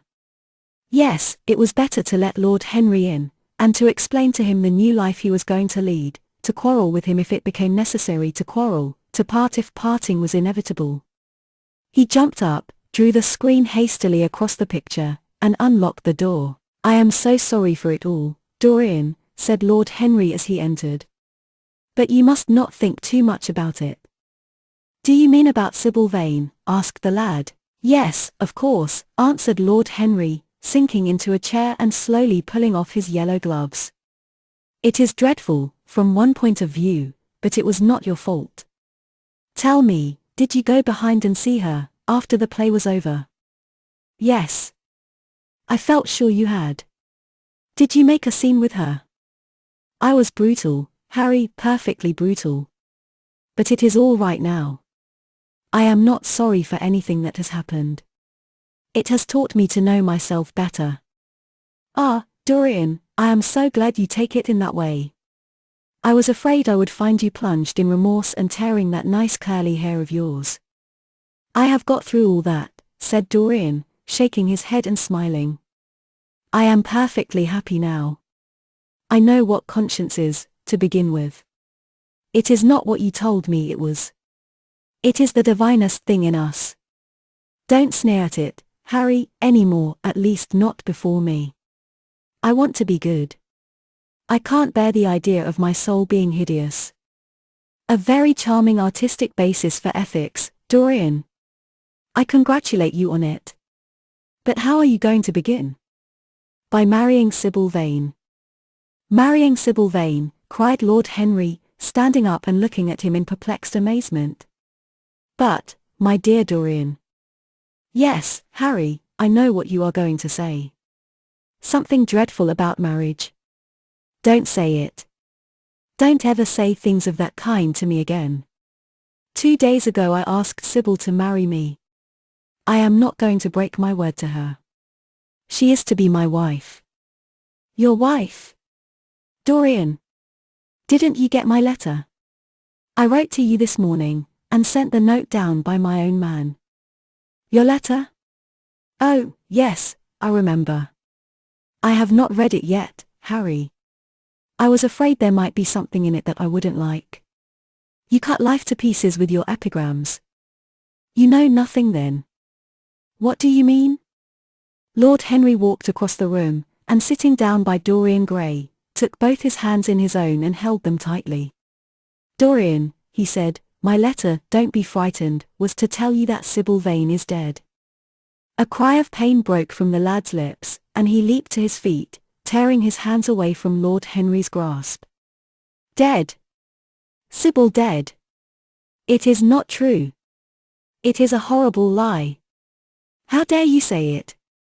"It is quite true, Dorian," said Lord Henry, gravely. "It is in all the morning papers. I wrote down to you to ask you not to see anyone till I came. There will have to be an inquest, of course, and you must not be mixed up in it. Things like that make a man fashionable in Paris. But in London people are so prejudiced. Here, one should never make one's debut with a scandal. One should reserve that to give an interest to one's old age. I suppose they don't know your name at the theatre? If they don't, it is all right. Did anyone see you going round to her room? That is an important point. Dorian did not answer for a few moments. He was dazed with horror. Finally he stammered, in a stifled voice, "Harry, did you say an inquest? What did you mean by that? Did Sybil?" "Oh, Harry, I can't bear it. But be quick. Tell me everything at once."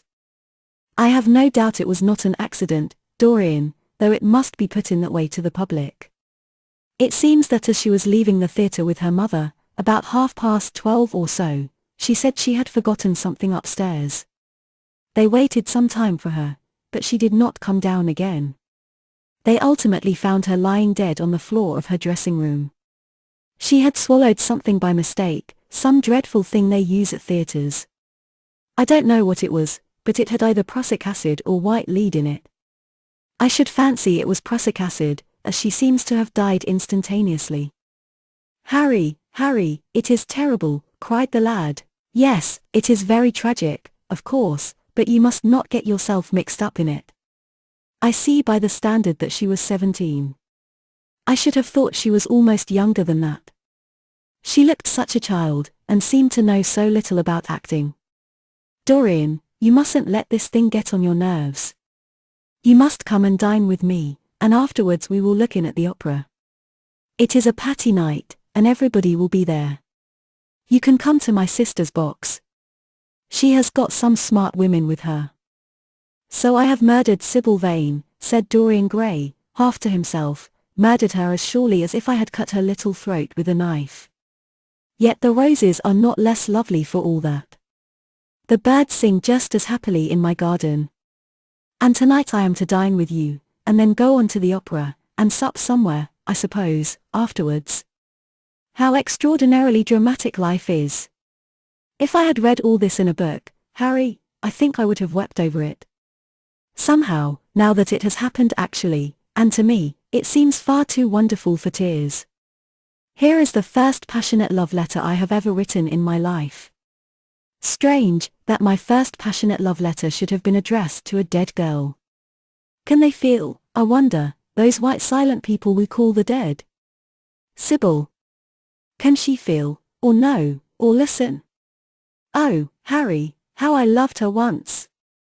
It seems years ago to me now. She was everything to me.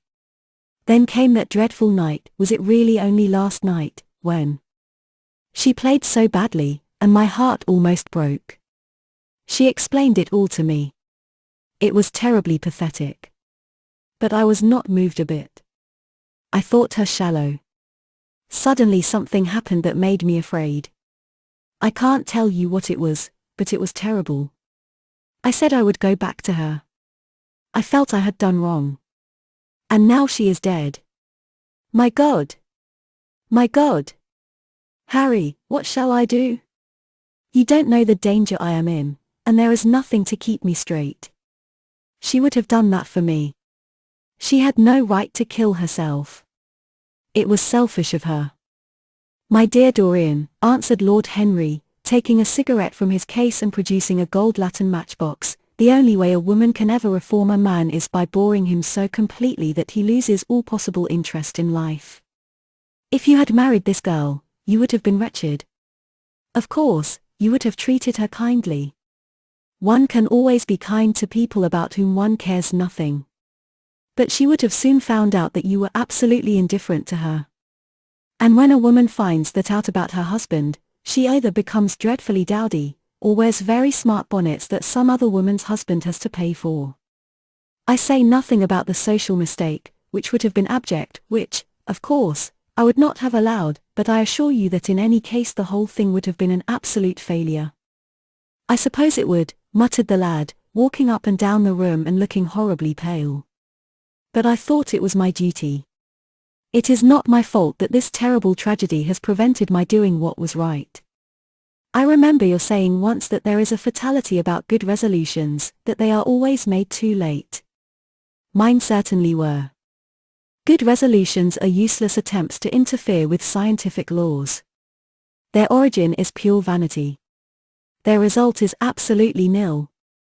They give us, now and then, some of those luxurious sterile emotions that have a certain charm for the weak. That is all that can be said for them.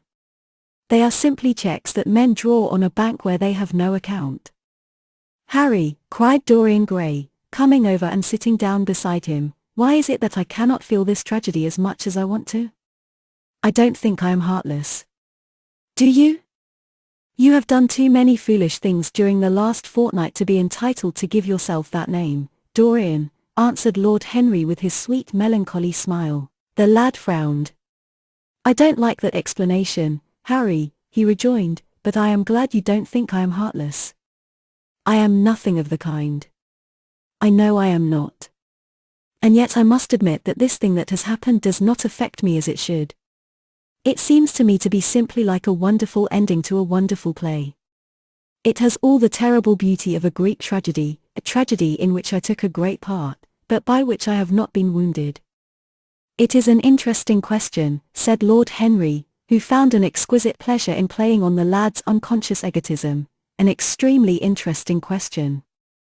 I fancy that the true explanation is this: it often happens that the real tragedies of life occur in such an inartistic manner that they hurt us by their crude violence, their absolute incoherence, their absurd want of meaning, their entire lack of style. They affect us just as vulgarity affects us. They give us an impression of sheer brute force, and we revolt against that. Sometimes, however, a tragedy that possesses artistic elements of beauty crosses our lives. If these elements of beauty are real, the whole thing simply appeals to our sense of dramatic effect. Suddenly we find that we are no longer the actors, but the spectators of the play. Or rather we are both. We watch ourselves, and the mere wonder of the spectacle enthralls us. In the present case, what is it that has really happened? Someone has killed herself for love of you. I wish that I had ever had such an experience. It would have made me in love with love for the rest of my life. The people who have adored me, there have not been very many, but there have been some have always insisted on living on, long after I had ceased to care for them, or they to care for me. They have become stout and tedious, and when I meet them, they go in at once for reminiscences. That awful memory of woman. What a fearful thing it is. And what an utter intellectual stagnation it reveals. One should absorb the color of life, but one should never remember its details. Details are always vulgar. I must sow poppies in my garden, sighed Dorian. There is no necessity, rejoined his companion. Life has always poppies in her hands. Of course, now and then things linger. I once wore nothing but violets all through one season, as a form of artistic mourning for a romance that would not die.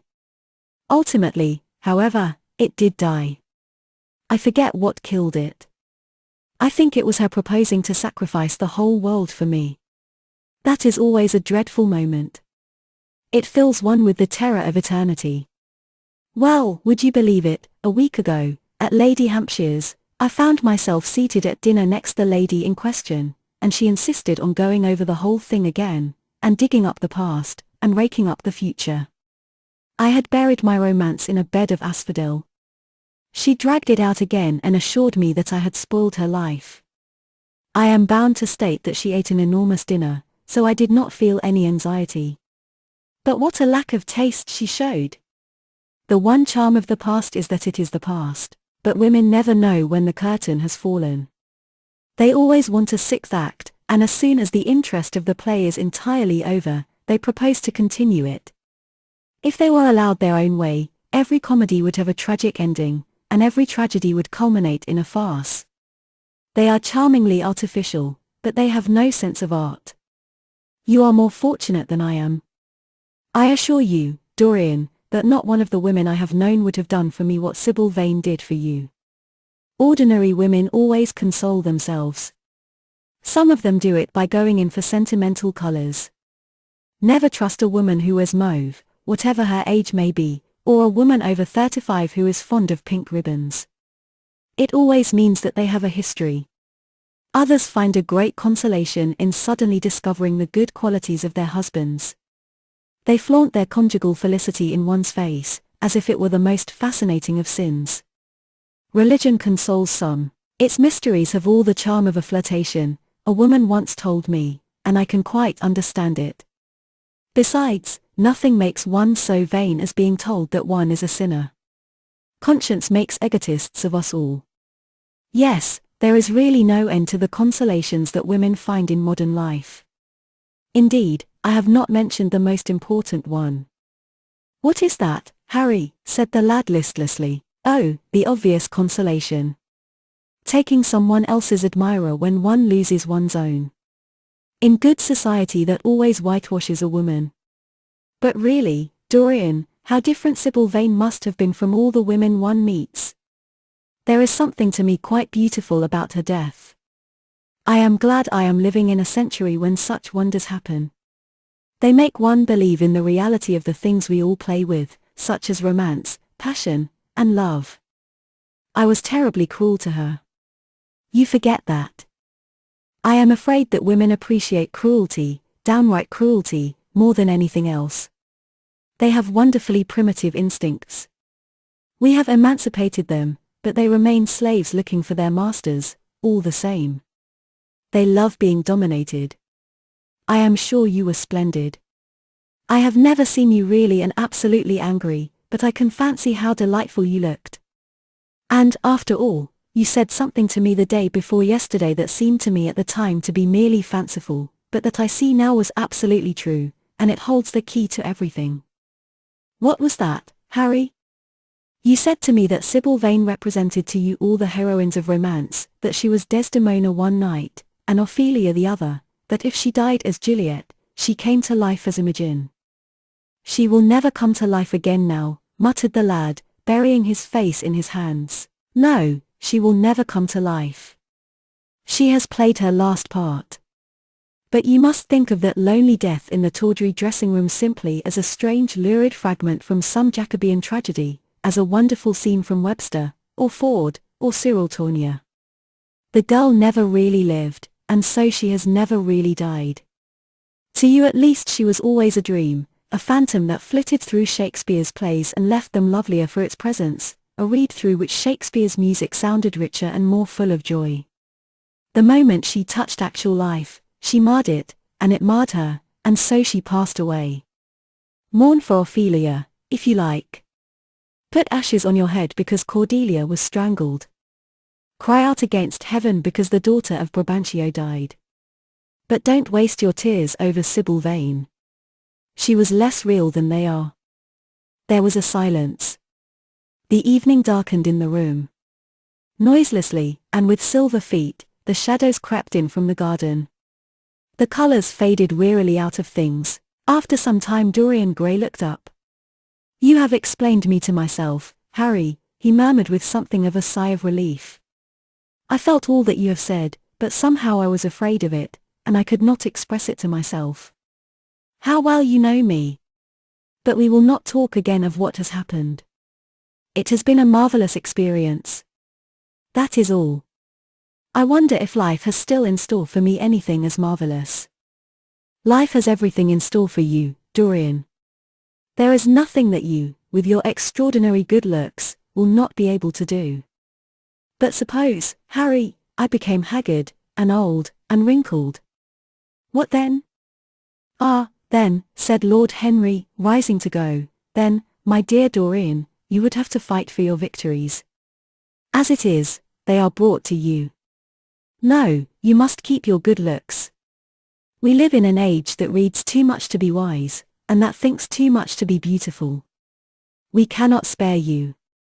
And now you had better dress and drive down to the club. We are rather late, as it is. I think I shall join you at the opera, Harry. I feel too tired to eat anything. What is the number of your sister's box?" 27, I believe. It is on the grand tier. You will see her name on the door. But I am sorry you won't come and dine."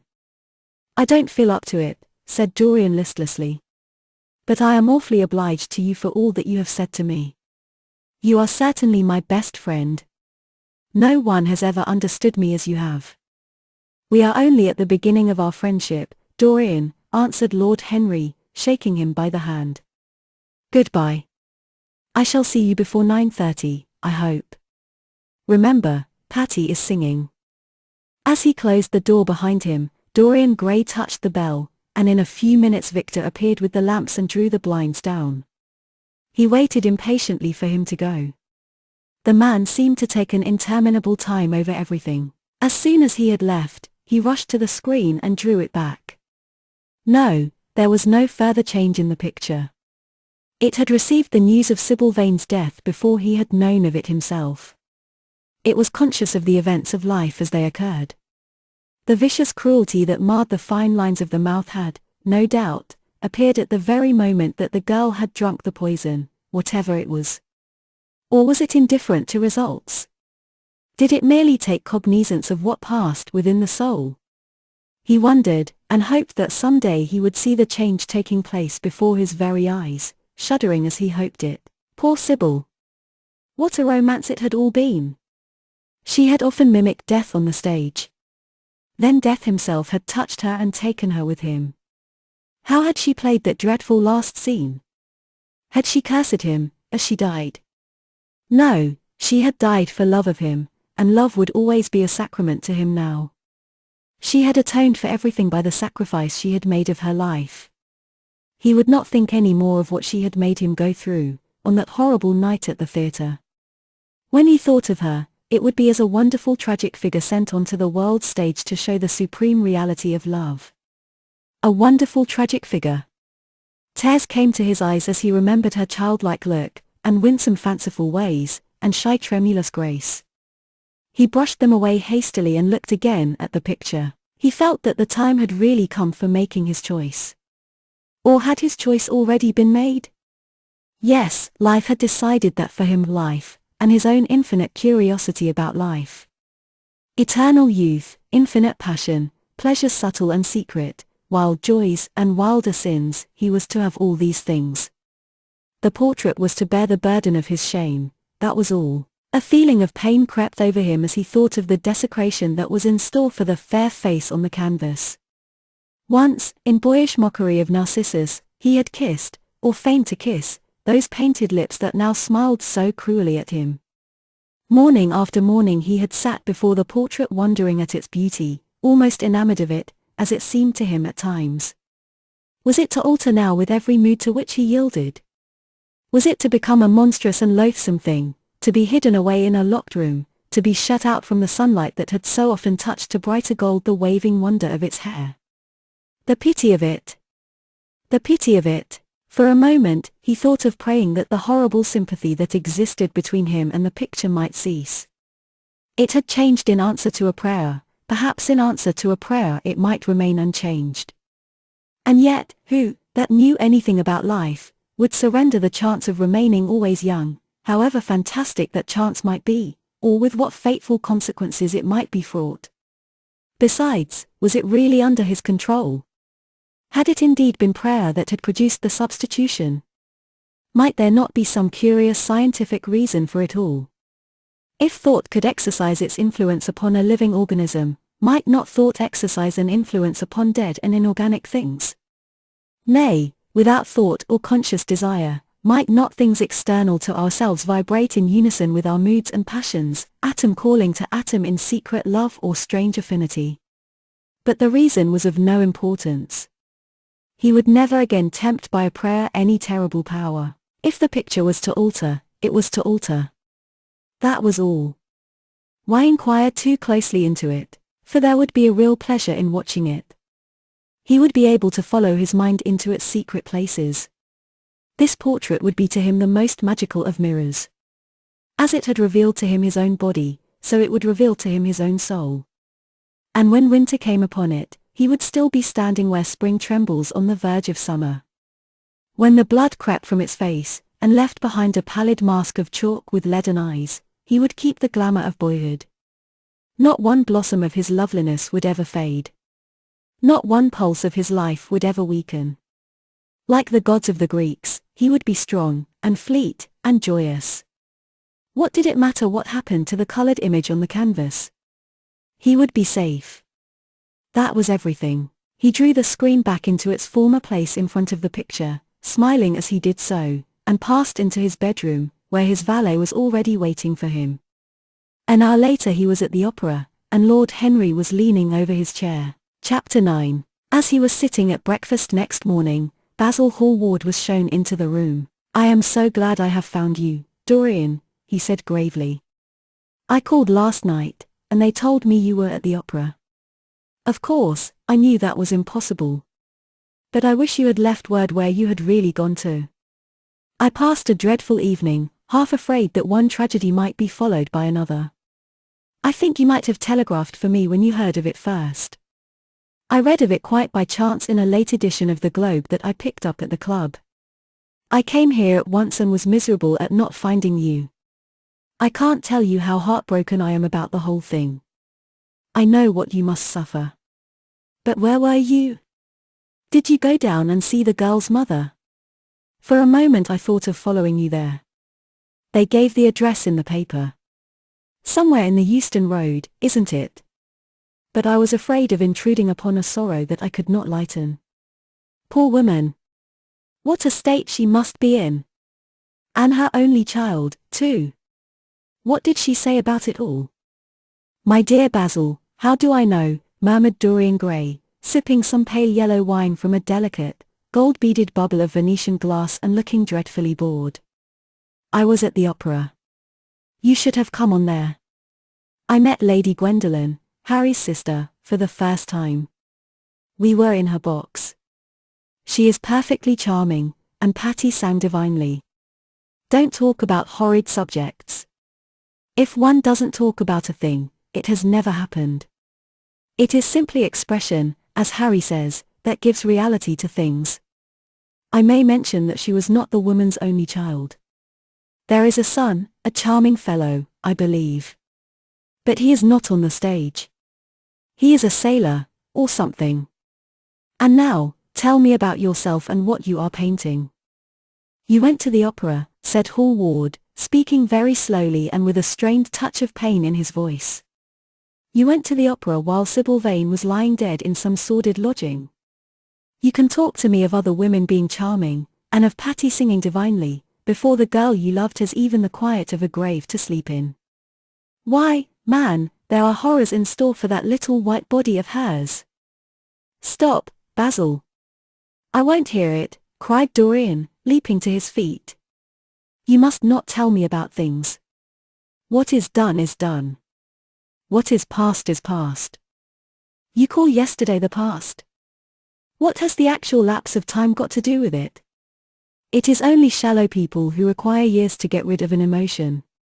A man who is master of himself can end a sorrow as easily as he can invent a pleasure. I don't want to be at the mercy of my emotions. I want to use them, to enjoy them, and to dominate them. Dorian, this is horrible. Something has changed you completely. You look exactly the same wonderful boy who, day after day, used to come down to my studio to sit for his picture. But you were simple, natural, and affectionate then. You were the most unspoiled creature in the whole world. Now, I don't know what has come over you.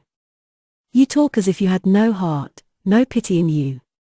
It is all Harry's influence. I see that." The lad flushed up and, going to the window, looked out for a few moments on the green, flickering, sun-lashed garden. "I owe a great deal to Harry, Basil," he said at last, "more than I owe to you. You only taught me to be vain. Well, I am punished for that, Dorian, or shall be some day." "I don't know what you mean, Basil," he exclaimed, turning round. "I don't know what you want." "What do you want?" "I want the Dorian Gray I used to paint," said the artist sadly. "Basil," said the lad, going over to him and putting his hand on his shoulder, "you have come too late. Yesterday, when I heard that Sybil Vane had killed herself." "Killed herself? Good heavens! Is there no doubt about that?" cried Hallward, looking up at him with an expression of horror. "My dear Basil! Surely you don't think it was a vulgar accident? Of course she killed herself. The elder man buried his face in his hands. "How fearful," he muttered, and a shudder ran through him. "No," said Dorian Gray, "there is nothing fearful about it. It is one of the great romantic tragedies of the age. As a rule, people who act lead the most commonplace lives. They are good husbands, or faithful wives, or something tedious. You know what I mean, middle-class virtue and all that kind of thing." How different Sybil was. She lived her finest tragedy. She was always a heroine. The last night she played, the night you saw her, she acted badly because she had known the reality of love. When she knew its unreality, she died, as Juliet might have died. She passed again into the sphere of art. There is something of the martyr about her. Her death has all the pathetic uselessness of martyrdom, all its wasted beauty. But, as I was saying, you must not think I have not suffered. If you had come in yesterday at a particular moment about 5:30, perhaps, or 5:45, you would have found me in tears. Even Harry, who was here, who brought me the news, in fact, had no idea what I was going through.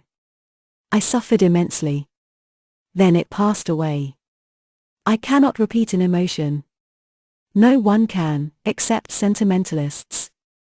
And you are awfully unjust, Basil. You come down here to console me. That is charming of you. You find me consoled, and you are furious. How like a sympathetic person. You remind me of a story Harry told me about a certain philanthropist who spent 20 years of his life in trying to get some grievance redressed, or some unjust law altered, I forget exactly what it was. Finally he succeeded, and nothing could exceed his disappointment. He had absolutely nothing to do, almost died of ennui, and became a confirmed misanthrope. And besides, my dear old Basil, if you really want to console me, teach me rather to forget what has happened, or to see it from a proper artistic point of view. Was it not Gautier who used to write about La Consolation des Arts? I remember picking up a little vellum-covered book in your studio one day and chancing on that delightful phrase. Well, I am not like that young man you told me of when we were down at Marlow together, the young man who used to say that yellow satin could console one for all the miseries of life. I love beautiful things that one can touch and handle. Old brocades, green bronzes, lacquerwork, carved ivories, exquisite surroundings, luxury, pomp, there is much to be got from all these. But the artistic temperament that they create, or at any rate reveal, is still more to me. To become the spectator of one's own life, as Harry says, is to escape the suffering of life. I know you are surprised at my talking to you like this. You have not realized how I have developed. I was a schoolboy when you knew me. I am a man now. I have new passions, new thoughts, new ideas. I am different, but you must not like me less. I am changed, but you must always be my friend. Of course, I am very fond of Harry. But I know that you are better than he is. You are not stronger, you are too much afraid of life, but you are better. And how happy we used to be together. Don't leave me, Basil, and don't quarrel with me. I am what I am. There is nothing more to be said. The painter felt strangely moved. The lad was infinitely dear to him, and his personality had been the great turning point in his art. He could not bear the idea of reproaching him any more. After all, his indifference was probably merely a mood that would pass away. There was so much in him that was good, so much in him that was noble. "Well, Dorian," he said at length, with a sad smile, "I won't speak to you again about this horrible thing, after today. I only trust your name won't be mentioned in connection with it. The inquest is to take place this afternoon. Have they summoned you?" Dorian shook his head, and a look of annoyance passed over his face at the mention of the word inquest. There was something so crude and vulgar about everything of the kind. "They don't know my name," he answered, "but surely she did. Only my Christian name, and that I am quite sure she never mentioned to anyone. She told me once that they were all rather curious to learn who I was, and that she invariably told them my name was Prince Charming. It was pretty of her. You must do me a drawing of Sybil, Basil." I should like to have something more of her than the memory of a few kisses and some broken pathetic words. I will try and do something, Dorian, if it would please you. But you must come and sit to me yourself again. I can't get on without you. I can never sit to you again, Basil. It is impossible, he exclaimed, starting back. The painter stared at him. My dear boy, what nonsense, he cried. Do you mean to say you don't like what I did of you? Where is it? Why have you pulled the screen in front of it? Let me look at it. It is the best thing I have ever done. Do take the screen away, Dorian. It is simply disgraceful of your servant hiding my work like that. I felt the room looked different as I came in. My servant has nothing to do with it, Basil. You don't imagine I let him arrange my room for me. He settles my flowers for me sometimes, that is all. No, I did it myself.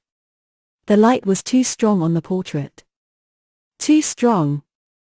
Surely not, my dear fellow. It is an admirable place for it. Let me see it. And Hallward walked towards the corner of the room. A cry of terror broke from Dorian Gray's lips, and he rushed between the painter and the screen. Basil, he said, looking very pale, you must not look at it. I don't wish you to. Not look at my own work. You are not serious. Why shouldn't I look at it? Exclaimed Hallward, laughing. If you try to look at it, Basil, on my word of honor I will never speak to you again as long as I live. I am quite serious. I don't offer any explanation, and you are not to ask for any. But, remember, if you touch this screen, everything is over between us. Hallward was thunderstruck. He looked at Dorian Gray in absolute amazement. He had never seen him like this before. The lad was actually pallid with rage. His hands were clenched, and the pupils of his eyes were like discs of blue fire. He was trembling all over. Dorian! Don't speak. But what is the matter? Of course I won't look at it if you don't want me to, he said, rather coldly, turning on his heel and going over towards the window. But, really, it seems rather absurd that I shouldn't see my own work, especially as I am going to exhibit it in Paris in the autumn. I shall probably have to give it another coat of varnish before that, so I must see it some day, and why not today? To exhibit it. You want to exhibit it, exclaimed Dorian Gray, a strange sense of terror creeping over him. Was the world going to be shown his secret? Were people to gape at the mystery of his life? That was impossible. Something, he did not know what, had to be done at once. Yes, I don't suppose you will object to that. Georges Petit is going to collect all my best pictures for a special exhibition in the Rue d'Assise, which will open the first week in October. The portrait will only be away a month. I should think you could easily spare it for that time. In fact, you are sure to be out of town. And if you keep it always behind a screen, you can't care much about it. Dorian Gray passed his hand over his forehead. There were beads of perspiration there. He felt that he was on the brink of a horrible danger. You told me a month ago that you would never exhibit it, he cried. Why have you changed your mind? You people who go in for being consistent have just as many moods as others have. The only difference is that your moods are rather meaningless. You can't have forgotten that you assured me most solemnly that nothing in the world would induce you to send it to any exhibition. You told Harry exactly the same thing. He stopped suddenly, and a gleam of light came into his eyes.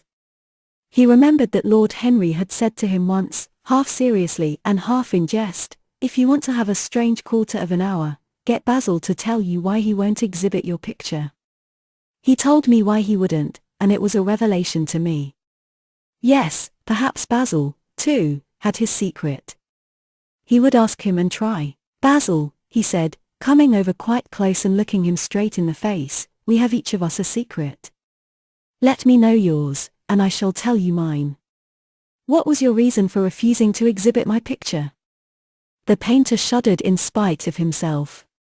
Dorian, if I told you, you might like me less than you do, and you would certainly laugh at me. I could not bear your doing either of those two things. If you wish me never to look at your picture again, I am content. I have always you to look at. If you wish the best work I have ever done to be hidden from the world, I am satisfied. Your friendship is dearer to me than any fame or reputation. No, Basil, you must tell me, insisted Dorian Gray. I think I have a right to know. His feeling of terror had passed away, and curiosity had taken its place. He was determined to find out Basil Hallward's mystery. Let us sit down, Dorian, said the painter, looking troubled. Let us sit down. And just answer me one question. Have you noticed in the picture something curious, something that probably at first did not strike you, but that revealed itself to you suddenly? Basil, cried the lad, clutching the arms of his chair with trembling hands and gazing at him with wild startled eyes. I see you did. Don't speak. Wait till you hear what I have to say. Dorian, from the moment I met you, your personality had the most extraordinary influence over me. I was dominated, soul, brain, and power, by you. You became to me the visible incarnation of that unseen ideal whose memory haunts us artists like an exquisite dream. I worshipped you. I grew jealous of everyone to whom you spoke. I wanted to have you all to myself. I was only happy when I was with you. When you were away from me, you were still present in my art. Of course, I never let you know anything about this. It would have been impossible. You would not have understood it. I hardly understood it myself. I only knew that I had seen perfection face to face, and that the world had become wonderful to my eyes, too wonderful, perhaps, for in such mad worships there is peril, the peril of losing them, no less than the peril of keeping them.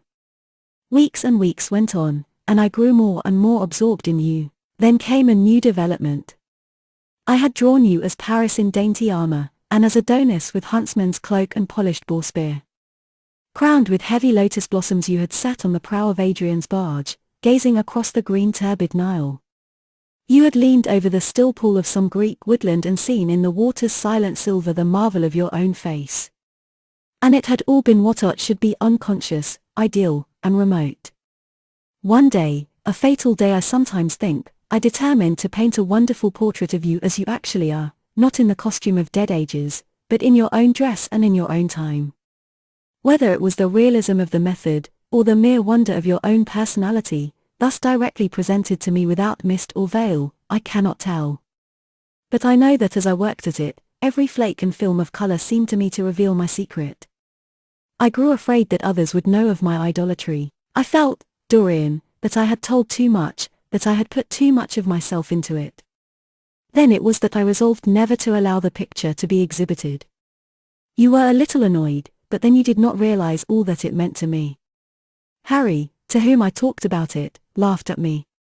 But I did not mind that. When the picture was finished, and I sat alone with it, I felt that I was right.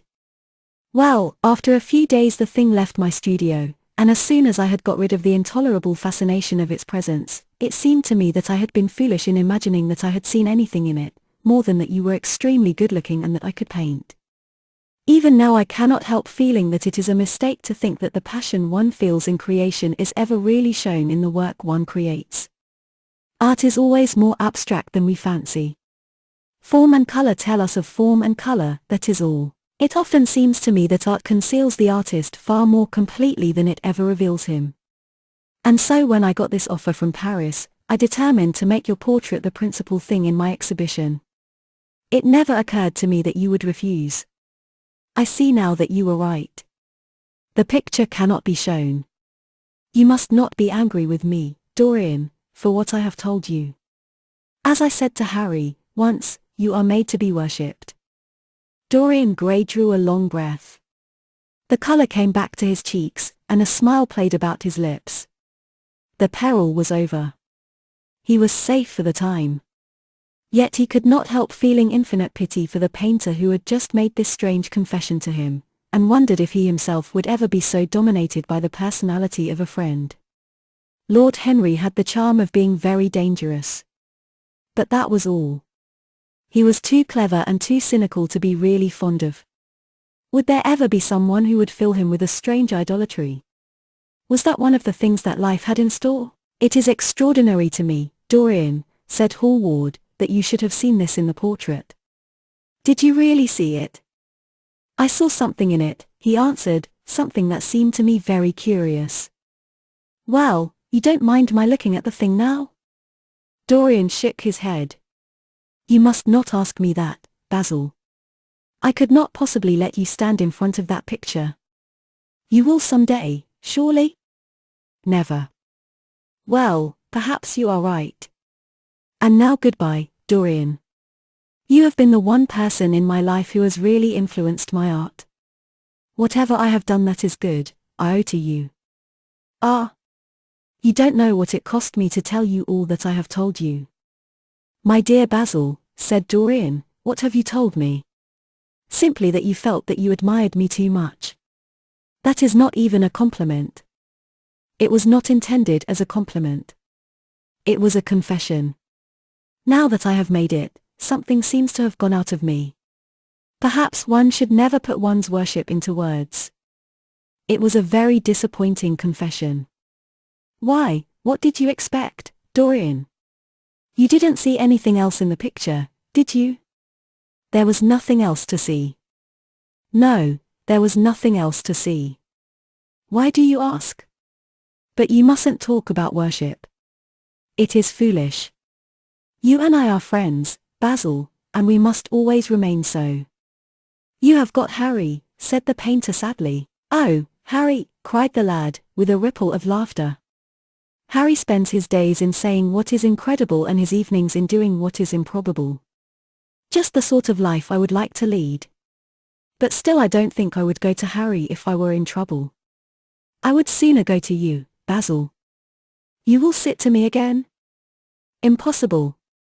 You spoil my life as an artist by refusing, Dorian. No man comes across two ideal things. Few come across one.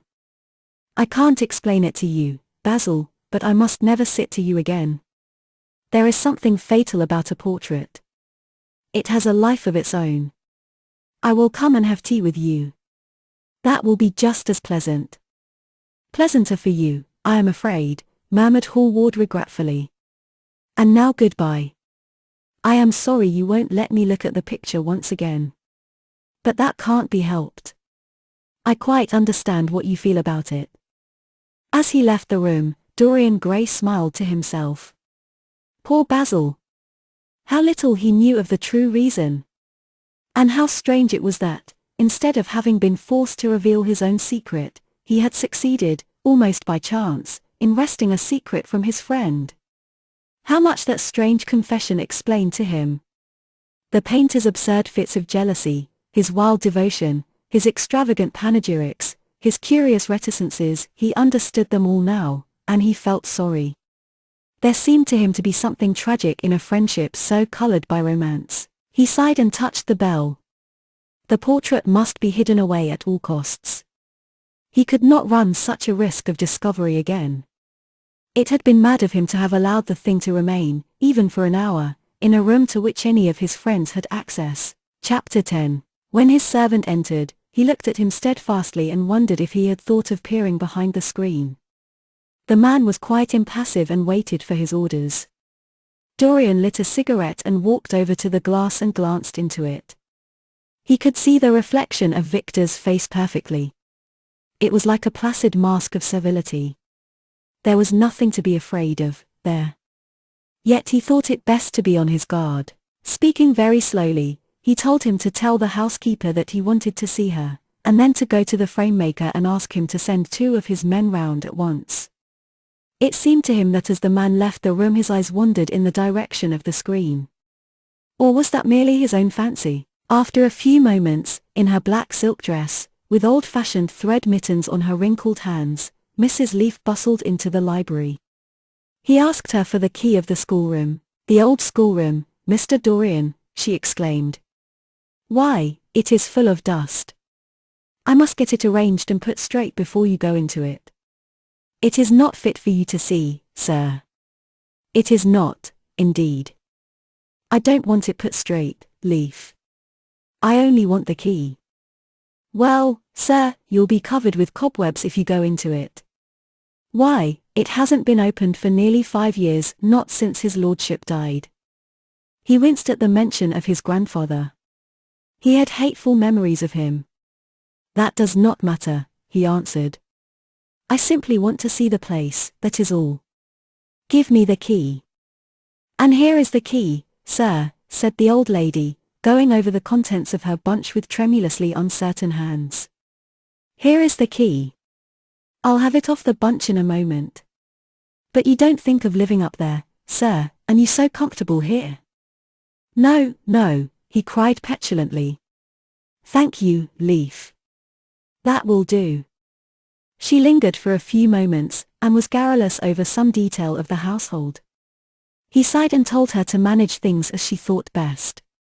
She left the room, wreathed in smiles. As the door closed, Dorian put the key in his pocket and looked round the room. His eye fell on a large, purple satin coverlet heavily embroidered with gold, a splendid piece of late 17th century Venetian work that his grandfather had found in a convent near Bologna. Yes, that would serve to wrap the dreadful thing in. It had perhaps served often as a pall for the dead. Now it was to hide something that had a corruption of its own, worse than the corruption of death itself, something that would breed horrors and yet would never die. What the worm was to the corpse, his sins would be to the painted image on the canvas. They would mar its beauty and eat away its grace. They would defile it and make it shameful. And yet the thing would still live on. It would be always alive. He shuddered, and for a moment he regretted that he had not told Basil the true reason why he had wished to hide the picture away. Basil would have helped him to resist Lord Henry's influence, and the still more poisonous influences that came from his own temperament. The love that he bore him, for it was really love, had nothing in it that was not noble and intellectual. It was not that mere physical admiration of beauty that is born of the senses and that dies when the senses tire. It was such love as Michelangelo had known, and Montaigne, and Winckelmann, and Shakespeare himself. Yes, Basil could have saved him. But it was too late now. The past could always be annihilated. Regret, denial, or forgetfulness could do that. But the future was inevitable. There were passions in him that would find their terrible outlet, dreams that would make the shadow of their evil real. He took up from the couch the great purple and gold texture that covered it, and, holding it in his hands, passed behind the screen. Was the face on the canvas viler than before? It seemed to him that it was unchanged, and yet his loathing of it was intensified. Gold hair, blue eyes, and rose-red lips, they all were there. It was simply the expression that had altered. That was horrible in its cruelty. Compared to what he saw in it of censure or rebuke, how shallow Basil's reproaches about Sybil Vane had been, how shallow, and of what little account. His own soul was looking out at him from the canvas and calling him to judgment. A look of pain came across him, and he flung the rich pall over the picture. As he did so, a knock came to the door. He passed out as his servant entered. "The persons are here, monsieur." He felt that the man must be got rid of at once. He must not be allowed to know where the picture was being taken to. There was something sly about him, and he had thoughtful, treacherous eyes. Sitting down at the writing table, he scribbled a note to Lord Henry, asking him to send him round something to read and reminding him that they were to meet at 8:15 that evening. "Wait for an answer," he said, handing it to him, "and show the men in here." In 2 or 3 minutes there was another knock, and Mr. Hubbard himself, the celebrated frame-maker of South Audley Street, came in with a somewhat rough-looking young assistant. Mr. Hubbard was a florid, red-whiskered little man, whose admiration for art was considerably tempered by the inveterate impecuniosity of most of the artists who dealt with him. As a rule, he never left his shop. He waited for people to come to him. But he always made an exception in favor of Dorian Gray. There was something about Dorian that charmed everybody. It was a pleasure even to see him. "What can I do for you, Mr. Gray?" he said, rubbing his fat freckled hands. "I thought I would do myself the honor of coming round in person. I have just got a beauty of a frame, sir. Picked it up at a sale. Old Florentine. Came from Fonthill, I believe." Admirably suited for a religious subject, Mr. Gray. I am so sorry you have given yourself the trouble of coming round, Mr. Hubbard. I shall certainly drop in and look at the frame, though I don't go in much at present for religious art, but today I only want a picture carried to the top of the house for me. It is rather heavy, so I thought I would ask you to lend me a couple of your men. No trouble at all, Mr. Gray. I am delighted to be of any service to you. Which is the work of art, sir? This, replied Dorian, moving the screen back. Can you move it, covering and all, just as it is? I don't want it to get scratched going upstairs. There will be no difficulty, sir, said the genial frame-maker, beginning, with the aid of his assistant, to unhook the picture from the long brass chains by which it was suspended. And, now, where shall we carry it to, Mr. Gray? I will show you the way, Mr. Hubbard, if you will kindly follow me. Or perhaps you had better go in front. I am afraid it is right at the top of the house. We will go up by the front staircase, as it is wider. He held the door open for them, and they passed out into the hall and began the ascent. The elaborate character of the frame had made the picture extremely bulky, and now and then, in spite of the obsequious protests of Mr. Hubbard, who had the true tradesman's spirited dislike of seeing a gentleman doing anything useful, Dorian put his hand to it so as to help them. Something of a load to carry, sir, gasped the little man when they reached the top landing. And he wiped his shiny forehead. I am afraid it is rather heavy, murmured Dorian as he unlocked the door that opened into the room that was to keep for him the curious secret of his life and hide his soul from the eyes of men. He had not entered the place for more than 4 years, not, indeed, since he had used it first as a playroom when he was a child, and then as a study when he grew somewhat older. It was a large, well-proportioned room, which had been specially built by the last Lord Kelso for the use of the little grandson whom, for his strange likeness to his mother, and also for other reasons, he had always hated and desired to keep at a distance. It appeared to Dorian to have but little changed. There was the huge Italian cassone, with its fantastically painted panels and its tarnished gilt mouldings, in which he had so often hidden himself as a boy. There the satinwood bookcase filled with his dog-eared schoolbooks. On the wall behind it was hanging the same ragged Flemish tapestry where a faded king and queen were playing chess in a garden, while a company of hawkers rode by, carrying hooded birds on their gauntleted wrists. How well he remembered it all! Every moment of his lonely childhood came back to him as he looked round. He recalled the stainless purity of his boyish life, and it seemed horrible to him that it was here the fatal portrait was to be hidden away. How little he had thought, in those dead days, of all that was in store for him, but there was no other place in the house so secure from prying eyes as this. He had the key, and no one else could enter it. Beneath its purple pall, the face painted on the canvas could grow bestial, sodden, and unclean. What did it matter? No one could see it. He himself would not see it. Why should he watch the hideous corruption of his soul? He kept his youth, that was enough.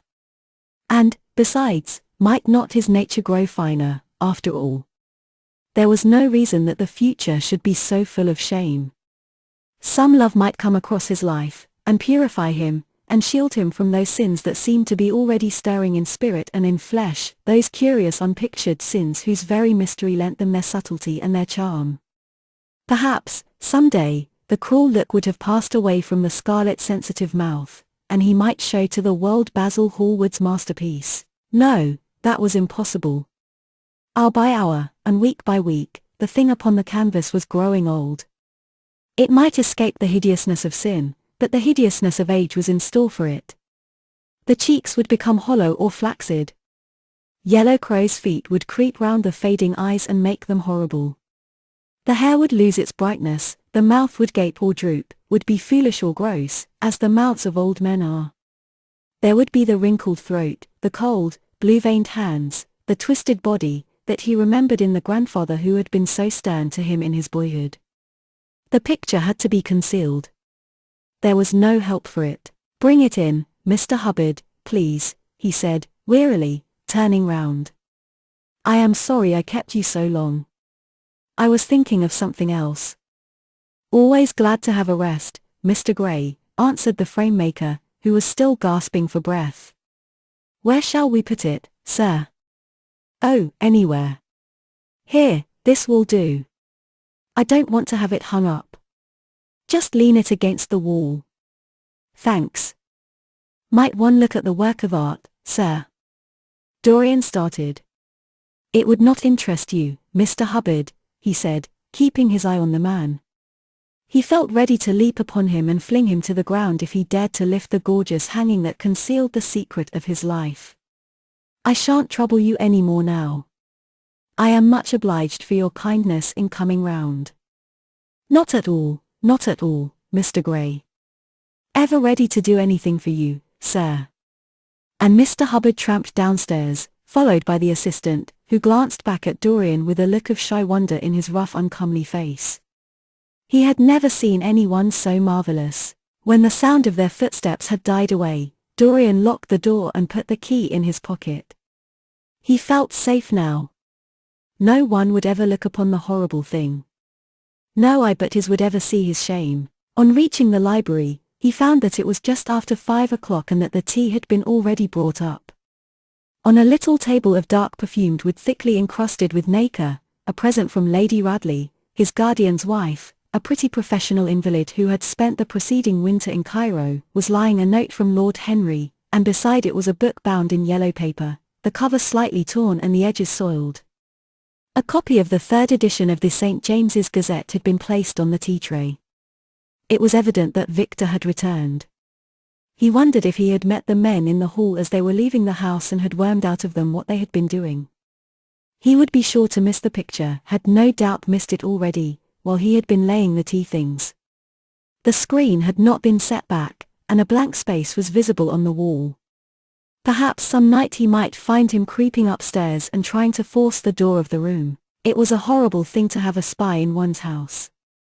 He had heard of rich men who had been blackmailed all their lives by some servant who had read a letter, or overheard a conversation, or picked up a card with an address, or found beneath a pillow a withered flower or a shred of crumpled lace. He sighed, and having poured himself out some tea, opened Lord Henry's note. It was simply to say that he sent him round the evening paper, and a book that might interest him, and that he would be at the club at 8:15. He opened the St. James's languidly, and looked through it. A red pencil mark on the 5th page caught his eye. It drew attention to the following paragraph. "Inquest on an actress. An inquest was held this morning at the Bell Tavern, Hoxton Road, by Mr. Danby, the district coroner, on the body of Sybil Vane, a young actress recently engaged at the Royal Theatre, Holborn. A verdict of death by misadventure was returned.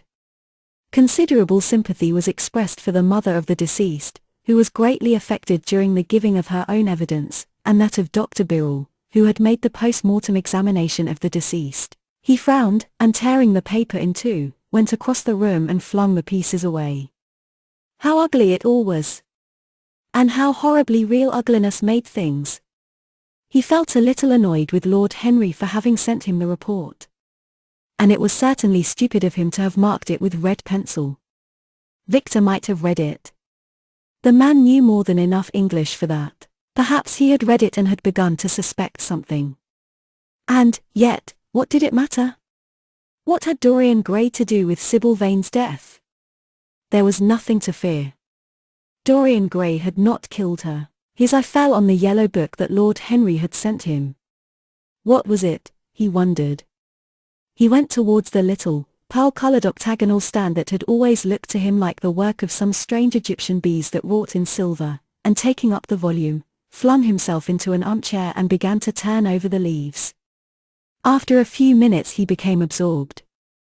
It was the strangest book that he had ever read. It seemed to him that in exquisite raiment, and to the delicate sound of flutes, the sins of the world were passing in dumb show before him. Things that he had dimly dreamed of were suddenly made real to him. Things of which he had never dreamed were gradually revealed. It was a novel without a plot and with only one character, being, indeed, simply a psychological study of a certain young Parisian who spent his life trying to realize in the 19th century all the passions and modes of thought that belonged to every century except his own, and to sum up, as it were, in himself the various moods through which the world spirit had ever passed. loving for their mere artificiality those renunciations that men have unwisely called virtue, as much as those natural rebellions that wise men still call sin. The style in which it was written was that curious jeweled style, vivid and obscure at once, full of argot and of archaisms, of technical expressions and of elaborate paraphrases, that characterizes the work of some of the finest artists of the French school of symbolists. There were in it metaphors as monstrous as orchids and as subtle in color. The life of the senses was described in the terms of mystical philosophy. One hardly knew at times whether one was reading the spiritual ecstasies of some medieval saint or the morbid confessions of a modern sinner. It was a poisonous book. The heavy odor of incense seemed to cling about its pages and to trouble the brain. The mere cadence of the sentences, the subtle monotony of their music, so full as it was of complex refrains and movements elaborately repeated, produced in the mind of the lad, as he passed from chapter to chapter, a form of reverie, a malady of dreaming, that made him unconscious of the falling day and creeping shadows. Cloudless, and pierced by one solitary star, a copper-green sky gleamed through the windows. He read on by its wan light till he could read no more. Then, after his valet had reminded him several times of the lateness of the hour, he got up, and going into the next room, placed the book on the little Florentine table that always stood at his bedside and began to dress for dinner. It was almost 9 o'clock before he reached the club, where he found Lord Henry sitting alone, in the morning room, looking very much bored. "I am so sorry, Harry," he cried, "but really it is entirely your fault. That book you sent me so fascinated me that I forgot how the time was going." "Yes, I thought you would like it," replied his host, rising from his chair. "I didn't say I liked it, Harry. I said it fascinated me. There is a great difference." "Ah, you have discovered that," murmured Lord Henry. And they passed into the dining room. Chapter 11. For years, Dorian Gray could not free himself from the influence of this book. Or perhaps it would be more accurate to say that he never sought to free himself from it. He procured from Paris no less than 9 large paper copies of the first edition, and had them bound in different colors, so that they might suit his various moods and the changing fancies of a nature over which he seemed, at times, to have almost entirely lost control. The hero, the wonderful young Parisian in whom the romantic and the scientific temperaments were so strangely blended, became to him a kind of prefiguring type of himself. And, indeed, the whole book seemed to him to contain the story of his own life, written before he had lived it. In one point he was more fortunate than the novel's fantastic hero. He never, indeed, had any cause to know that somewhat grotesque dread of mirrors, and polished metal surfaces, and still water which came upon the young Parisian so early in his life, and was occasioned by the sudden decay of a beau that had once, apparently, been so remarkable. It was with an almost cruel joy, and perhaps in nearly every joy, as certainly in every pleasure, cruelty has its place, that he used to read the latter part of the book, with its really tragic, if somewhat overemphasized, account of the sorrow and despair of one who had himself lost what in others, and the world, he had most dearly valued, for the wonderful beauty that had so fascinated Basil Hallward, and many others besides him, seemed never to leave him. Even those who had heard the most evil things against him, and from time to time strange rumors about his mode of life crept through London and became the chatter of the clubs, could not believe anything to his dishonor when they saw him. He had always the look of one who had kept himself unspotted from the world. Men who talked grossly became silent when Dorian Gray entered the room.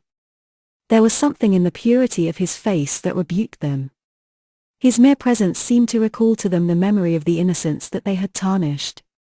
They wondered how one so charming and graceful as he was could have escaped the stain of an age that was at once sordid and sensual. Often, on returning home from one of those mysterious and prolonged absences that gave rise to such strange conjecture among those who were his friends, or thought that they were so, he himself would creep upstairs to the locked room, open the door with the key that never left him now, and stand, with a mirror, in front of the portrait that Basil Hallward had painted of him, looking now at the evil and aging face on the canvas, and now at the fair young face that laughed back at him from the polished glass.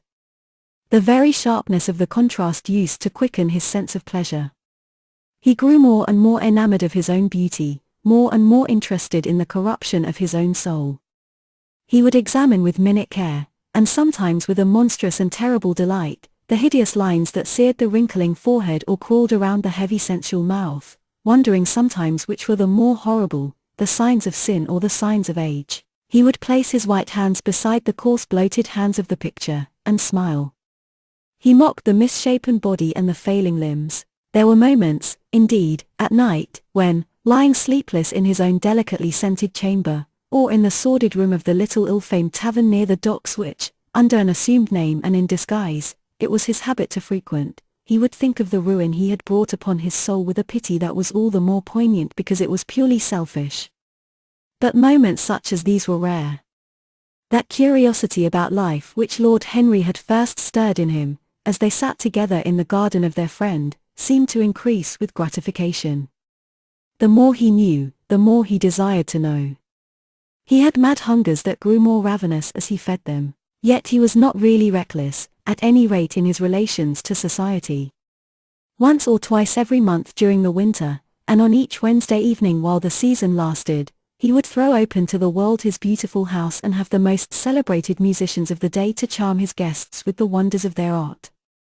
His little dinners, in the settling of which Lord Henry always assisted him, were noted as much for the careful selection and placing of those invited, as for the exquisite taste shown in the decoration of the table, with its subtle symphonic arrangements of exotic flowers, and embroidered cloths, and antique plate of gold and silver. Indeed, there were many, especially among the very young men, who saw, or fancied that they saw, in Dorian Gray the true realization of a type of which they had often dreamed in Eton or Oxford days, a type that was to combine something of the real culture of the scholar with all the grace and distinction and perfect manner of a citizen of the world. To them he seemed to be of the company of those whom Dante describes as having sought to make themselves perfect by the worship of beauty. Like Gautier, he was one for whom the visible world existed. And, certainly, to him life itself was the first, the greatest, of the arts, and for it all the other arts seemed to be but a preparation. Fashion, by which what is really fantastic becomes for a moment universal, and dandyism, which, in its own way, is an attempt to assert the absolute modernity of beauty, had, of course, their fascination for him.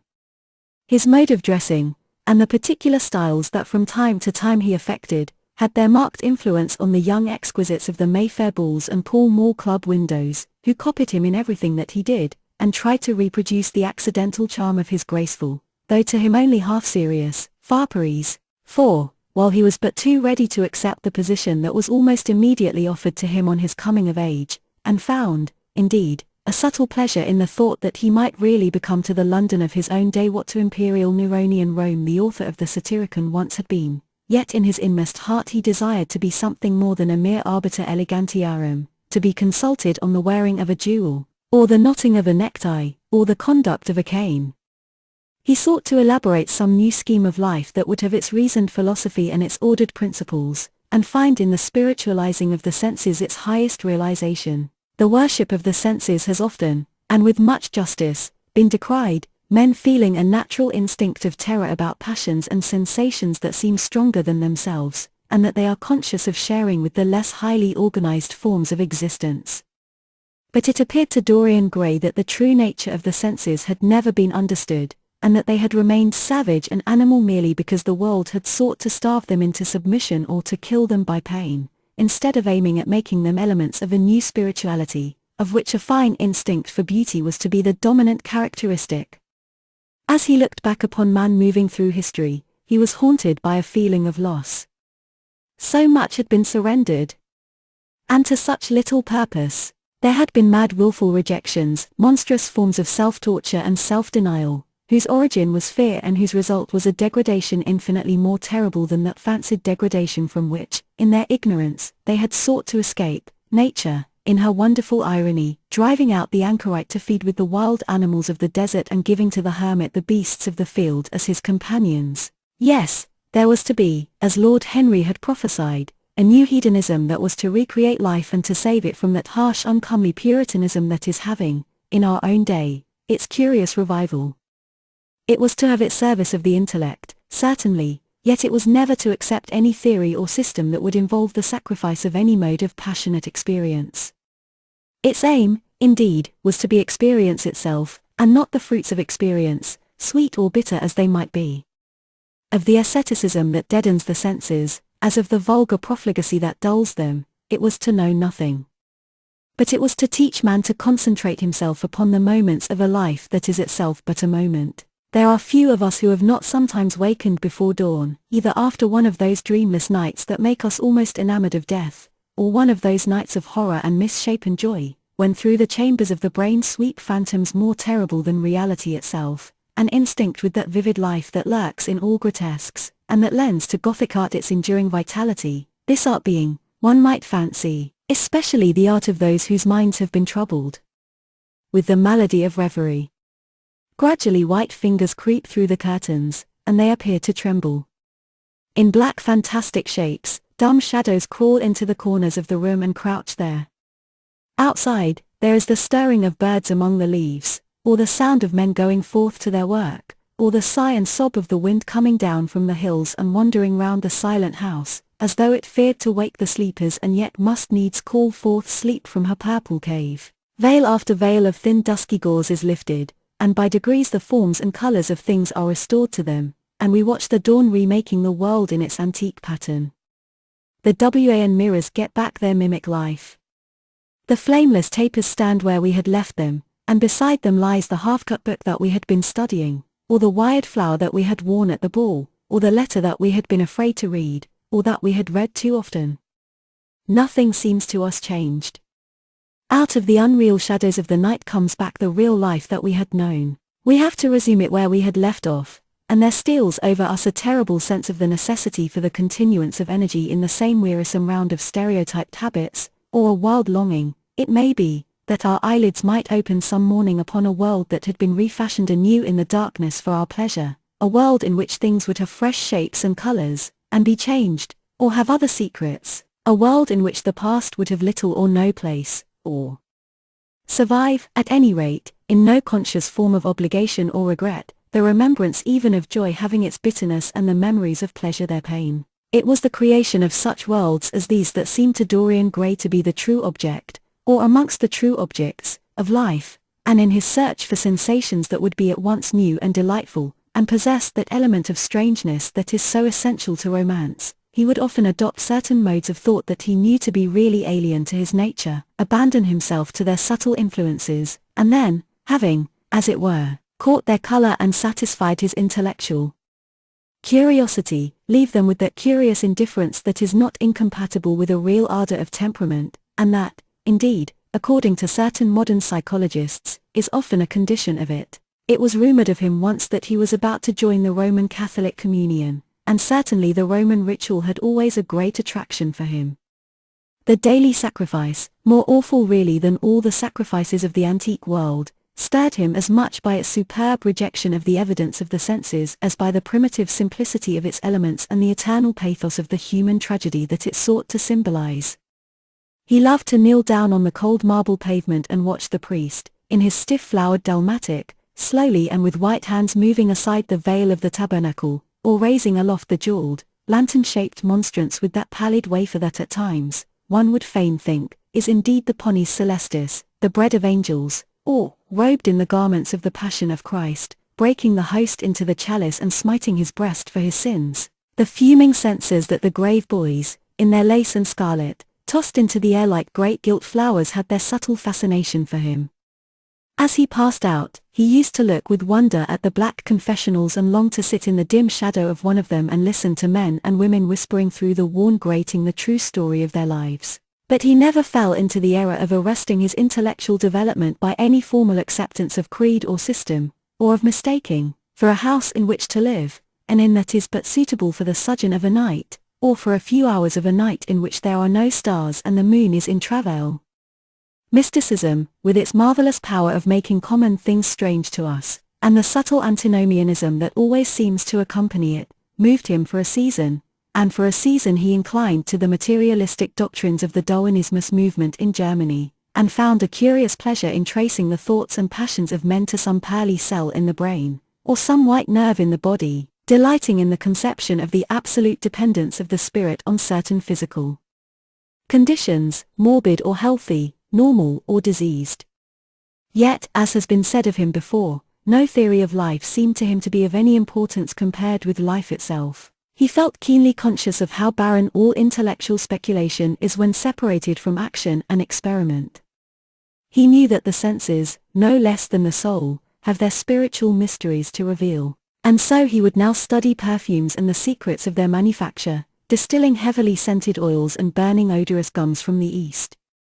He saw that there was no mood of the mind that had not its counterpart in the sensuous life, and set himself to discover their true relations, wondering what there was in frankincense that made one mystical, and in ambergris that stirred one's passions, and in violets that woke the memory of dead romances, and in musk that troubled the brain, and in champak that stained the imagination, and seeking often to elaborate a real psychology of perfumes, and to estimate the several influences of sweet smelling roots and scented, pollen-laden flowers, of aromatic balms and of dark and fragrant woods, of spikenard, that sickens, of hovenia, that makes men mad, and of aloes, that are said to be able to expel melancholy from the soul. At another time he devoted himself entirely to music, and in a long latticed room, with a vermilion and gold ceiling and walls of olive green lacquer, he used to give curious concerts in which mad gypsies tore wild music from little zithers, or grave, yellow-shawled Tunisians plucked at the strained strings of monstrous lutes,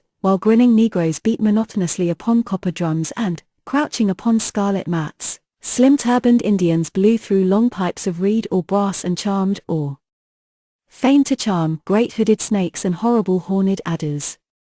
The harsh intervals and shrill discords of barbaric music stirred him at times when Schubert's Grace, and Chopin's Beautiful Sorrows, and the mighty harmonies of Beethoven himself, fell unheeded on his ear. He collected together from all parts of the world the strangest instruments that could be found, either in the tombs of dead nations or among the few savage tribes that have survived contact with Western civilizations, and loved to touch and try them. He had the mysterious Jura Paris of the Rio Negro Indians, that women are not allowed to look at and that even youths may not see till they have been subjected to fasting and scourging, and the earthen jars of the Peruvians that have the shrill cries of birds, and flutes of human bones such as Alfonso de Ovoye heard in Chile, and the sonorous green jaspers that are found near Cusco and give forth a note of singular sweetness. He had painted gourds filled with pebbles that rattled when they were shaken, the long clarin of the Mexicans, into which the performer does not blow, but through which he inhales the air, the harsh jaw of the Amazon tribes, that is sounded by the sentinels who sit all day long in high trees, and can be heard, it is said, at a distance of 3 leagues, the tepanasli, that has 2 vibrating tongues of wood and is beaten with sticks that are smeared with an elastic gum obtained from the milky juice of plants, the yotl bells of the Aztecs, that are hung in clusters like grapes, and a huge cylindrical drum, covered with the skins of great serpents, like the one that Bernal Diaz saw when he went with Cortez into the Mexican temple, and of whose doleful sound he has left us so vivid a description. The fantastic character of these instruments fascinated him, and he felt a curious delight in the thought that art, like nature, has her monsters, things of bestial shape and with hideous voices. Yet, after some time, he wearied of them, and would sit in his box at the opera, either alone or with Lord Henry, listening in rapt pleasure to Tannhäuser and seeing in the prelude to that great work of art a presentation of the tragedy of his own soul. On one occasion he took up the study of jewels, and appeared at a costume ball as Under Joyce, Admiral of France, in a dress covered with 560 pearls. This taste enthralled him for years, and, indeed, may be said never to have left him. He would often spend a whole day settling and resettling in their cases the various stones that he had collected, such as the olive-green chrysoberyl that turns red by lamplight, the cymophane with its wire-like line of silver, the pistachio-colored peridot, rose-pink and wine-yellow topazes, carbuncles of fiery scarlet with tremulous, four-rayed stars, flame-red cinnamon stones, orange and violet spinels, and amethysts with their alternate layers of ruby and sapphire.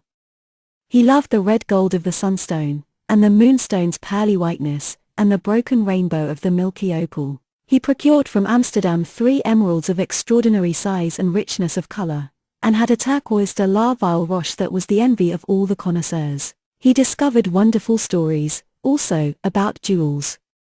In Alfonso's Clericalis Disciplina a serpent was mentioned with eyes of real jacinth, and in the romantic history of Alexander, the conqueror of Emathia was said to have found in the Vale of Jordan snakes with collars of real emeralds growing on their backs.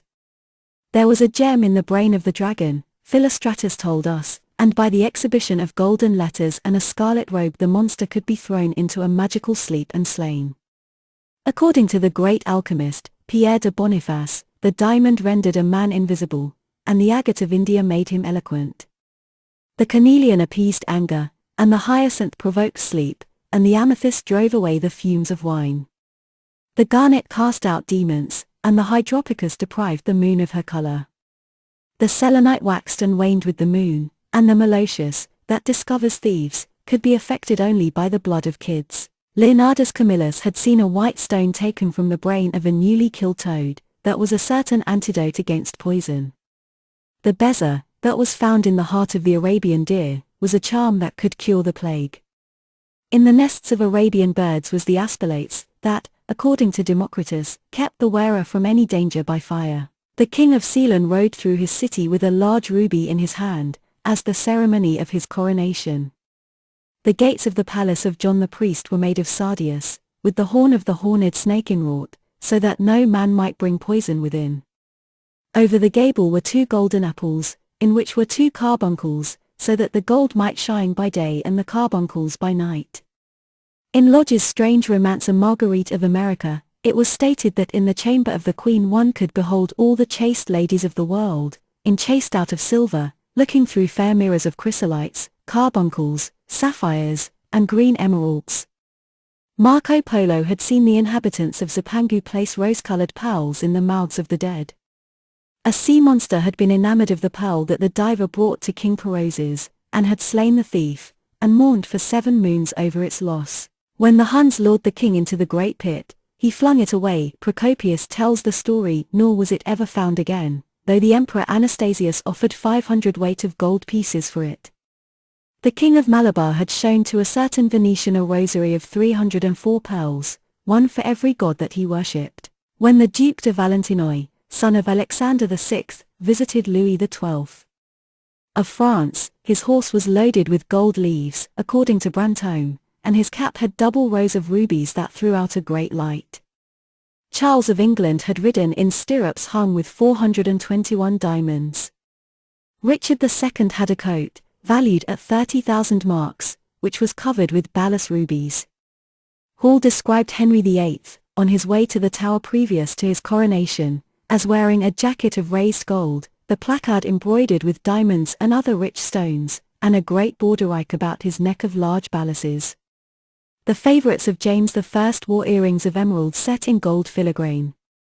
Edward II gave to Piers Gaveston a suit of red gold armour studded with jacinths, a collar of gold roses set with turquoise stones, and a skullcap passing with pearls. Henry II wore jewelled gloves reaching to the elbow, and had a hawk glove sewn with 12 rubies and 52 great orients. The ducal hat of Charles the Rash, the last Duke of Burgundy of his race, was hung with pear-shaped pearls and studded with sapphires. How exquisite life had once been! How gorgeous in its pomp and decoration!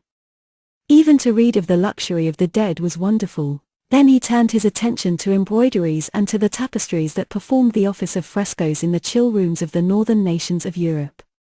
As he investigated the subject, and he always had an extraordinary faculty of becoming absolutely absorbed for the moment in whatever he took up, he was almost saddened by the reflection of the ruin that time brought on beautiful and wonderful things. He, at any rate, had escaped that. Summer followed summer, and the yellow jonquils bloomed and died many times, and nights of horror repeated the story of their shame, but he was unchanged. No winter marred his face or stained his flower-like bloom. How different it was with material things! Where had they passed to? Where was the great crocus-coloured robe, on which the gods fought against the giants, that had been worked by brown girls for the pleasure of Athena? Where the huge velarium that Nero had stretched across the Colosseum at Rome, that Titan sail of purple on which was represented the starry sky, and Apollo driving a chariot drawn by white, gilt-reined steeds?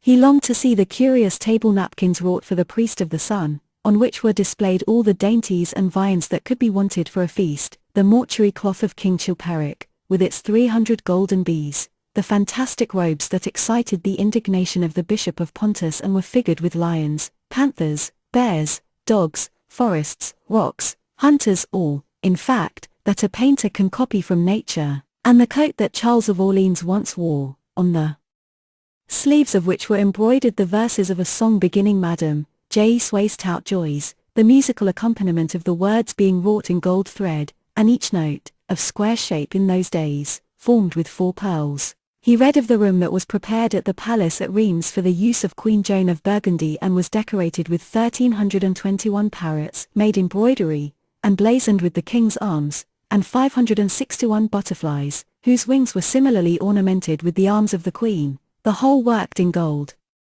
Catherine de Medicis had a mourning bed made for her of black velvet powdered with crescents and suns. Its curtains were of damask, with leafy wreaths and garlands, figured upon a gold and silver ground, and fringed along the edges with broideries of pearls, and it stood in a room hung with rows of the queen's devices in cut black velvet upon cloth of silver. Louis XIV had gold-embroidered caryatides 15 feet high in his apartment. The state bed of Sobieski, King of Poland, was made of Smyrna gold brocade embroidered in turquoises with verses from the Quran. Its supports were of silver gilt, beautifully chased, and profusely set with enameled and jeweled medallions.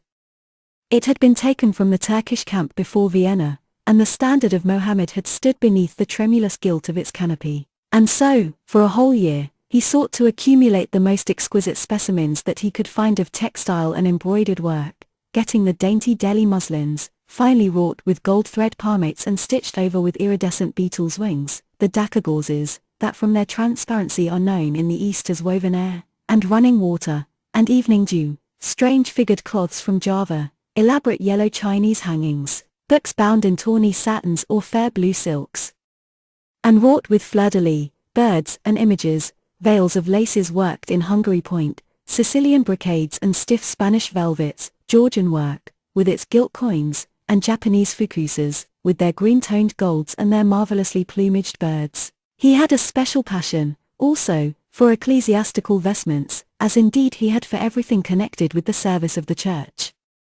In the long cedar chests that lined the west gallery of his house, he had stored away many rare and beautiful specimens of what is really the raiment of the Bride of Christ, who must wear purple and jewels and fine linen that she may hide the pallid macerated body that is worn by the suffering that she seeks for and wounded by self-inflicted pain. He possessed a gorgeous cope of crimson silk and gold thread damask, figured with a repeating pattern of golden pomegranate set in 6-petaled formal blossoms, beyond which on either side was the pineapple device wrought in seed pearls. The orphreys were divided into panels representing scenes from the life of the Virgin, and the coronation of the Virgin was figured in colored silks upon the hood. This was Italian work of the 15th century. Another cope was of green velvet, embroidered with heart-shaped groups of acanthus leaves, from which spread long-stemmed white blossoms, the details of which were picked out with silver thread and colored crystals. The Morse bore a seraph's head in gold thread raised work. The orphreys were woven in a diaper of red and gold silk, and were starred with medallions of many saints and martyrs, among whom was Saint Sebastian. He had chasubles, also, of amber-colored silk, and blue silk and gold brocade, and yellow silk damask and cloth of gold, figured with representations of the Passion and Crucifixion of Christ, and embroidered with lions and peacocks and other emblems, dalmatics of white satin and pink silk damask, decorated with tulips and dolphins and fleur-de-lis, altar frontals of crimson velvet and blue linen, and many corporals, chalice veils, and sudaria. In the mystic offices to which such things were put, there was something that quickened his imagination, for these treasures, and everything that he collected in his lovely house, were to be to him means of forgetfulness, modes by which he could escape, for a season, from the fear that seemed to him at times to be almost too great to be borne. Upon the walls of the lonely locked room where he had spent so much of his boyhood, he had hung with his own hands the terrible portrait whose changing features showed him the real degradation of his life, and in front of it had draped the purple and gold pall as a curtain. For weeks he would not go there, would forget the hideous painted thing, and get back his light heart, his wonderful joyousness, his passionate absorption in mere existence. Then, suddenly, some night he would creep out of the house, go down to dreadful places near Blue Gate Fields, and stay there, day after day, until he was driven away. On his return he would sit in front of the picture, sometimes loathing it and himself, but filled, at other times, with that pride of individualism that is half the fascination of sin, and smiling with secret pleasure at the misshapen shadow that had to bear the burden that should have been his own. After a few years he could not endure to be long out of England, and gave up the villa that he had shared at Trouville with Lord Henry, as well as the little white walled-in house at Algiers where they had more than once spent the winter. He hated to be separated from the picture that was such a part of his life, and was also afraid that during his absence someone might gain access to the room, in spite of the elaborate bars that he had caused to be placed upon the door. He was quite conscious that this would tell them nothing. It was true that the portrait still preserved, under all the foulness and ugliness of the face, its marked likeness to himself, but what could they learn from that? He would laugh at anyone who tried to taunt him. He had not painted it. What was it to him how vile and full of shame it looked? Even if he told them, would they believe it? Yet he was afraid.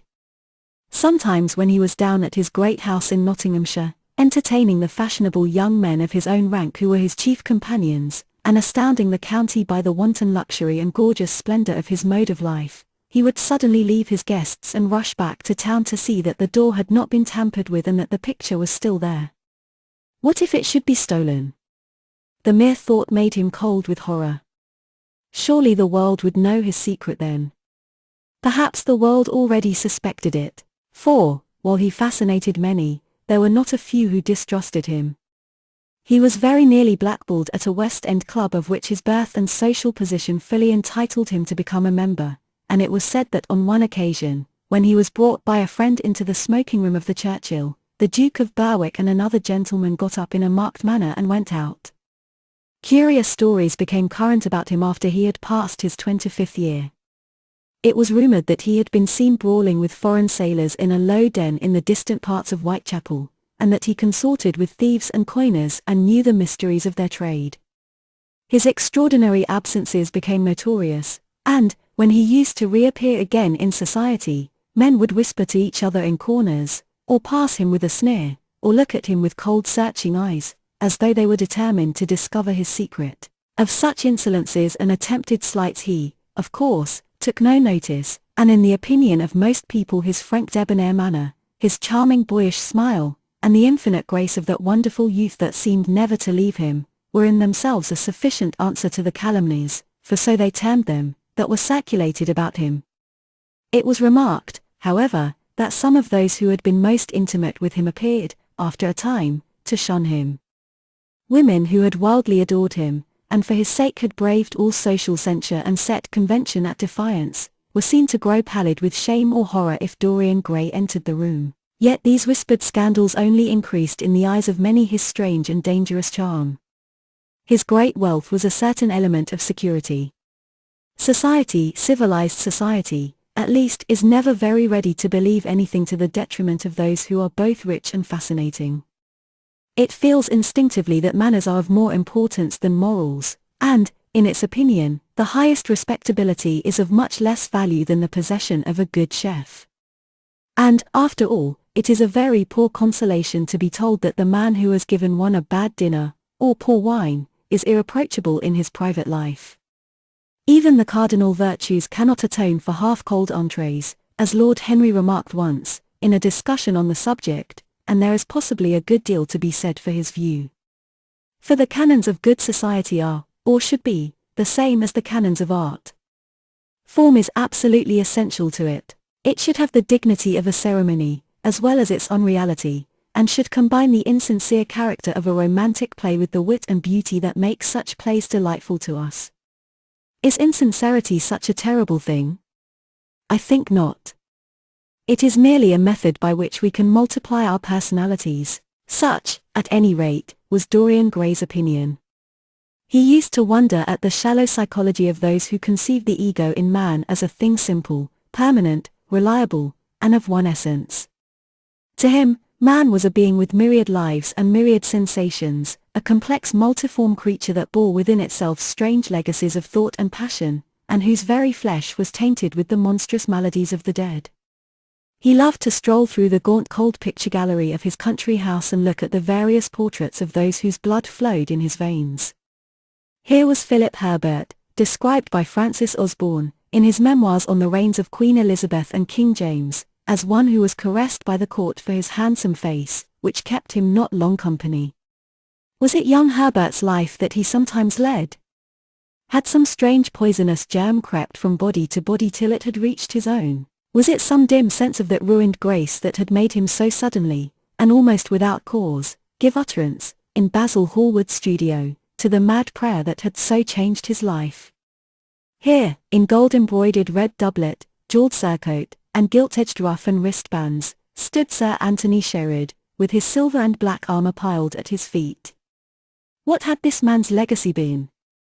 Had the lover of Giovanna of Naples bequeathed him some inheritance of sin and shame?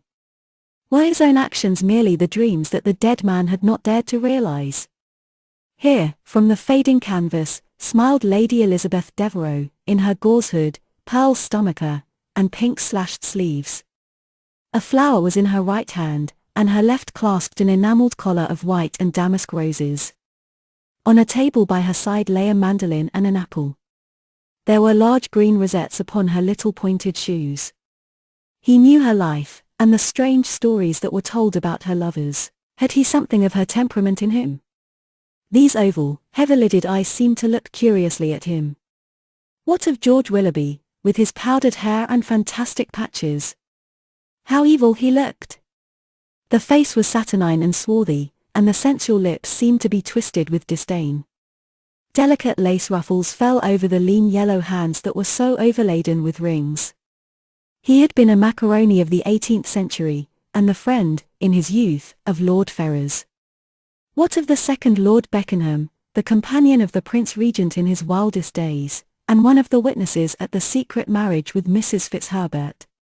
How proud and handsome he was, with his chestnut curls and insolent pose. What passions had he bequeathed? The world had looked upon him as infamous. He had led the orgies at Carlton House. The star of the Garter glittered upon his breast. Beside him hung the portrait of his wife, a pallid, thin-lipped woman in black. Her blood, also, stirred within him. How curious it all seemed.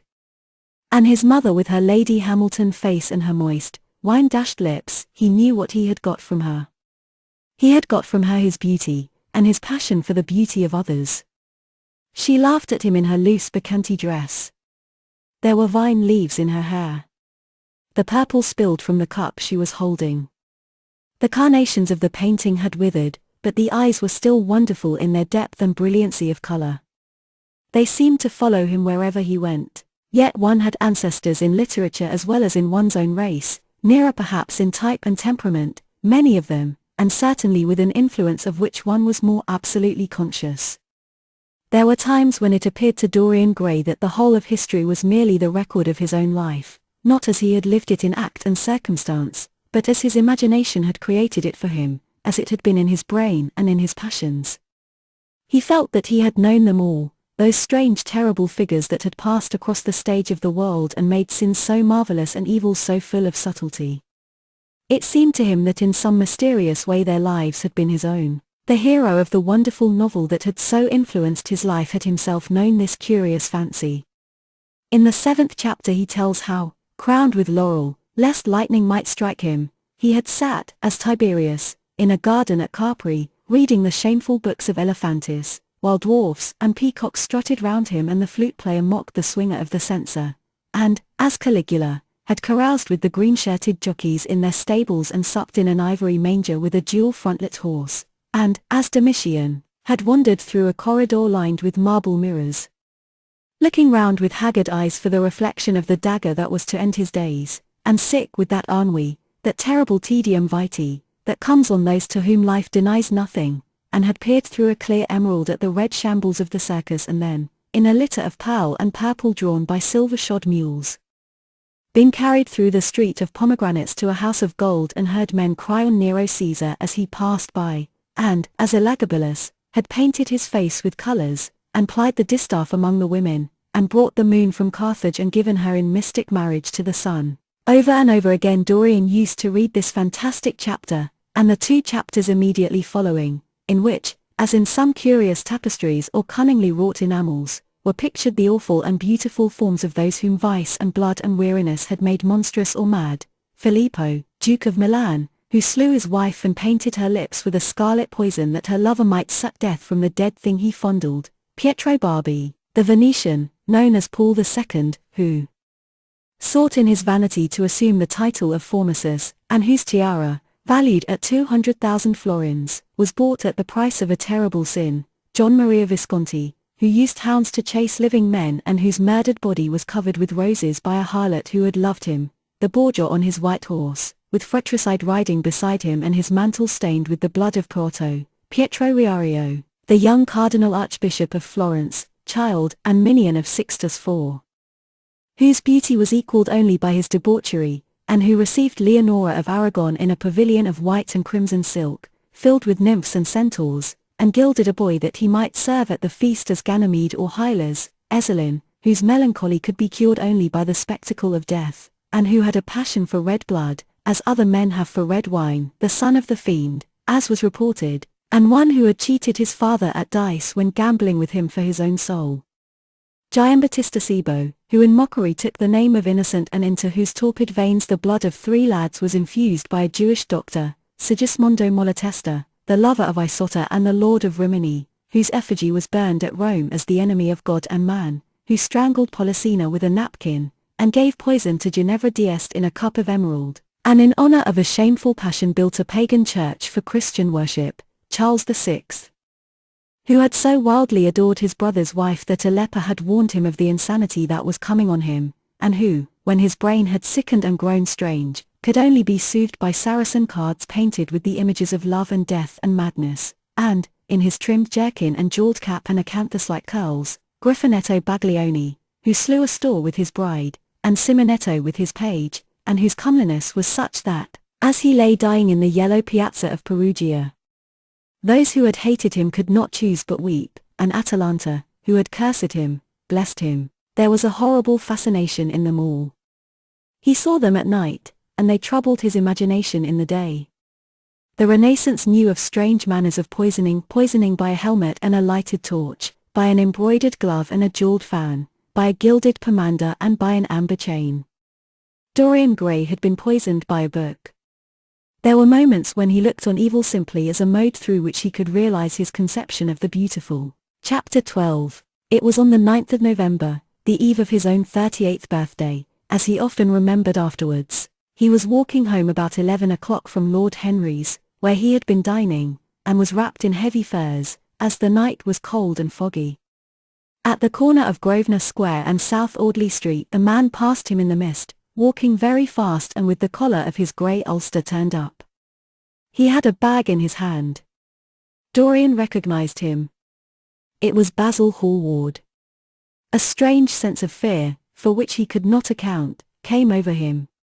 He made no sign of recognition and went on quickly in the direction of his own house, but Hallward had seen him. Dorian heard him first stopping on the pavement and then hurrying after him. In a few moments, his hand was on his arm. "Dorian! What an extraordinary piece of luck!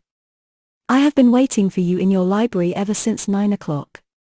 Finally I took pity on your tired servant and told him to go to bed, as he let me out.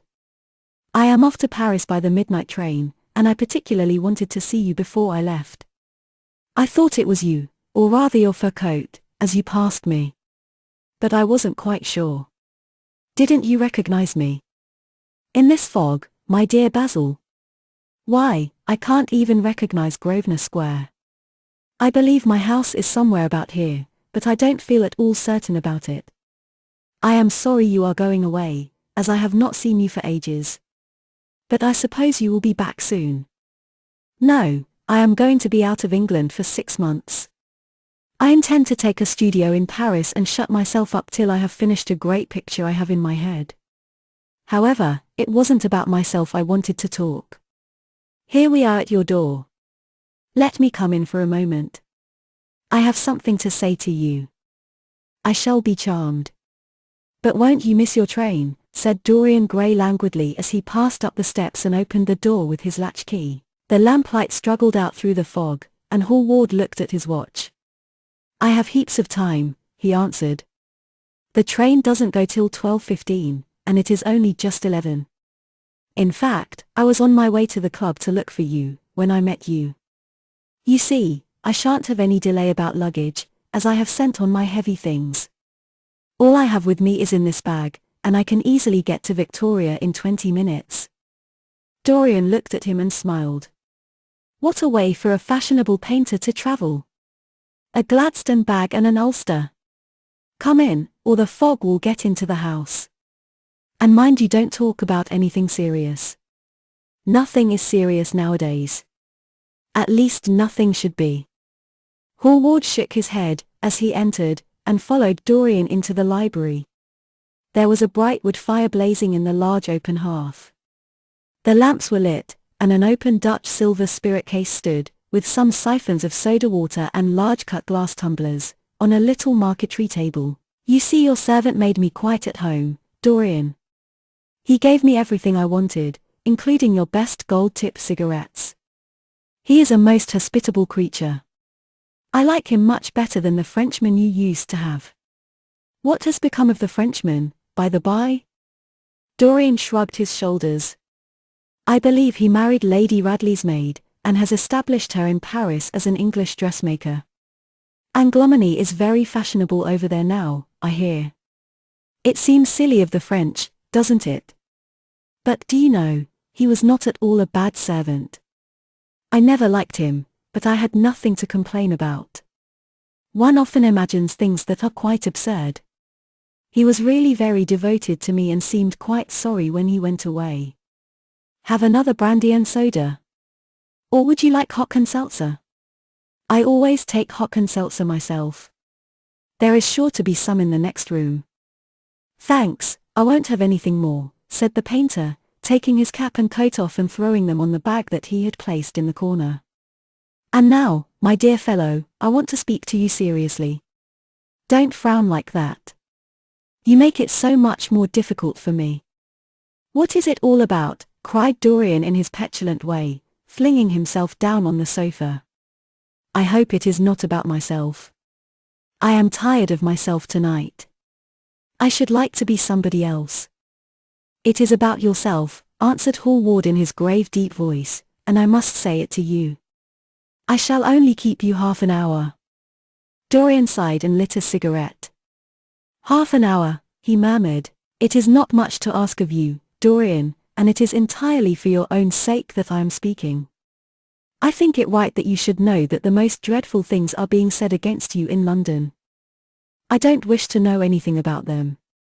I love scandals about other people, but scandals about myself don't interest me. They have not got the charm of novelty. They must interest you, Dorian. Every gentleman is interested in his good name. You don't want people to talk of you as something vile and degraded. Of course, you have your position, and your wealth, and all that kind of thing. But position and wealth are not everything. Mind you, I don't believe these rumors at all. At least, I can't believe them when I see you. Sin is a thing that writes itself across a man's face. It cannot be concealed. People talk sometimes of secret vices. There are no such things. If a wretched man has a vice, it shows itself in the lines of his mouth, the droop of his eyelids, the moulding of his hands even. Somebody, I won't mention his name, but you know him, came to me last year to have his portrait done. I had never seen him before, and had never heard anything about him at the time, though I have heard a good deal since. He offered an extravagant price. I refused him. There was something in the shape of his fingers that I hated. I know now that I was quite right in what I fancied about him. His life is dreadful. But you, Dorian, with your pure, bright, innocent face, and your marvelous untroubled youth, I can't believe anything against you. And yet I see you very seldom, and you never come down to the studio now, and when I am away from you, and I hear all these hideous things that people are whispering about you, I don't know what to say. Why is it, Dorian, that a man like the Duke of Berwick leaves the room of a club when you enter it? Why is it that so many gentlemen in London will neither go to your house or invite you to theirs? You used to be a friend of Lord Staveley. I met him at dinner last week. Your name happened to come up in conversation, in connection with the miniatures you have lent to the exhibition at the Dudley. Stavely curled his lip and said that you might have the most artistic tastes, but that you were a man whom no pure-minded girl should be allowed to know, and whom no chaste woman should sit in the same room with. I reminded him that I was a friend of yours, and asked him what he meant. He told me. He told me right out before everybody. It was horrible. Why is your friendship so fatal to young men? There was that wretched boy in the Guards who committed suicide. You were his great friend. There was Sir Henry Ashton, who had to leave England with a tarnished name. You and he were inseparable. What about Adrian Singleton and his dreadful end? What about Lord Kent's only son and his career? I met his father yesterday in St. James's Street. He seemed broken with shame and sorrow. What about the young Duke of Perth? What sort of life has he got now? What gentleman would associate with him? Stop, Basil. You are talking about things of which you know nothing, said Dorian Gray, biting his lip, and with a note of infinite contempt in his voice. You ask me why Berwick leaves a room when I enter it. It is because I know everything about his life, not because he knows anything about mine. With such blood as he has in his veins, how could his record be clean? You ask me about Henry Ashton and young Perth. Did I teach the one his vices, and the other his debauchery? If Kent's silly son takes his wife from the streets, what is that to me? If Adrian Singleton writes his friend's name across a bill, am I his keeper? I know how people chatter in England. The middle classes air their moral prejudices over their gross dinner tables, and whisper about what they call the profligacies of their betters in order to try and pretend that they are in smart society and on intimate terms with the people they slander. In this country, it is enough for a man to have distinction and brains for every common tongue to wag against him. And what sort of lives do these people, who pose as being moral, lead themselves? My dear fellow, you forget that we are in the native land of the hypocrite. Dorian, cried Hallward, that is not the question. England is bad enough I know, and English society is all wrong. That is the reason why I want you to be fine. You have not been fine. One has a right to judge of a man by the effect he has over his friends. Yours seem to lose all sense of honor, of goodness, of purity. You have filled them with a madness for pleasure. They have gone down into the depths. You led them there. Yes, you led them there, and yet you can smile, as you are smiling now. And there is worse behind. I know you and Harry are inseparable. Surely for that reason, if for none other, you should not have made his sister's name a byword. Take care, Basil. You go too far. I must speak, and you must listen. You shall listen. When you met Lady Gwendolen, not a breath of scandal had ever touched her. Is there a single decent woman in London now who would drive with her in the park? Why, even her children are not allowed to live with her. Then there are other stories that you have been seen creeping at dawn out of dreadful houses and slinking in disguise into the foulest dens in London. Are they true? Can they be true? When I first heard them, I laughed. I hear them now, and they make me shudder. What about your country house and the life that is led there? Dorian, you don't know what is said about you. I won't tell you that I don't want to preach to you. I remember Harry saying once that every man who turned himself into an amateur curate for the moment always began by saying that, and then proceeded to break his word. I do want to preach to you. I want you to lead such a life as will make the world respect you. I want you to have a clean name and a fair record. I want you to get rid of the dreadful people you associate with. Don't shrug your shoulders like that. Don't be so indifferent. You have a wonderful influence. Let it be for good, not for evil. They say that you corrupt everyone with whom you become intimate, and that it is quite sufficient for you to enter a house for shame of some kind to follow after. I don't know whether it is so or not. How should I know? But it is said of you. I am told things that it seems impossible to doubt. Lord Gloucester was one of my greatest friends at Oxford. He showed me a letter that his wife had written to him when she was dying alone in her villa at Mentone. Your name was implicated in the most terrible confession I ever read. I told him that it was absurd, that I knew you thoroughly and that you were incapable of anything of the kind. Know you? I wonder, do I know you? Before I could answer that, I should have to see your soul. To see my soul, muttered Dorian Gray, starting up from the sofa and turning almost white from fear. Yes, answered Hallward gravely, and with deep-toned sorrow in his voice, to see your soul. But only God can do that. A bitter laugh of mockery broke from the lips of the younger man. You shall see it yourself, tonight, he cried, seizing a lamp from the table. Come, it is your own handiwork. Why shouldn't you look at it?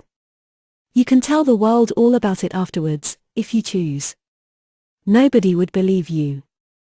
If they did believe you, they would like me all the better for it. I know the age better than you do, though you will prate about it so tediously. Come, I tell you. You have chattered enough about corruption. Now you shall look on it face to face. There was the madness of pride in every word he uttered. He stamped his foot upon the ground in his boyish insolent manner.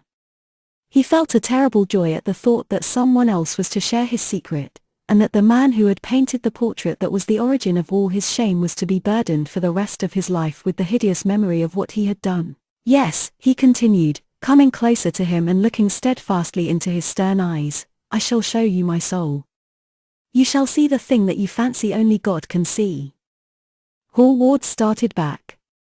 This is blasphemy, Dorian, he cried. You must not say things like that. They are horrible, and they don't mean anything. You think so? He laughed again. I know so. As for what I said to you tonight, I said it for your good. You know I have been always a staunch friend to you. Don't touch me. Finish what you have to say. A twisted flash of pain shot across the painter's face. He paused for a moment, and a wild feeling of pity came over him. After all, what right had he to pry into the life of Dorian Gray? If he had done a tithe of what was rumored about him, how much he must have suffered.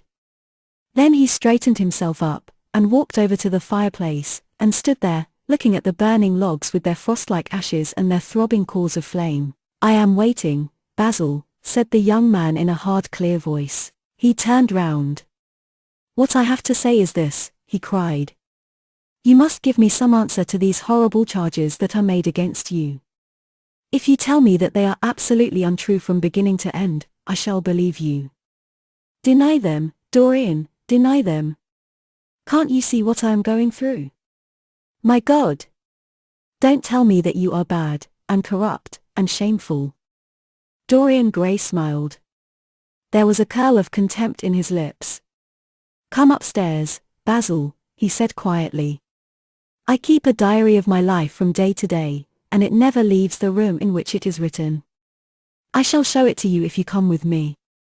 I shall come with you, Dorian, if you wish it. I see I have missed my train. That makes no matter. I can go tomorrow. But don't ask me to read anything tonight. All I want is a plain answer to my question. That shall be given to you upstairs. I could not give it here. You will not have to read long. Chapter 13. He passed out of the room and began the ascent, Basil Hallward following close behind. They walked softly, as men do instinctively at night.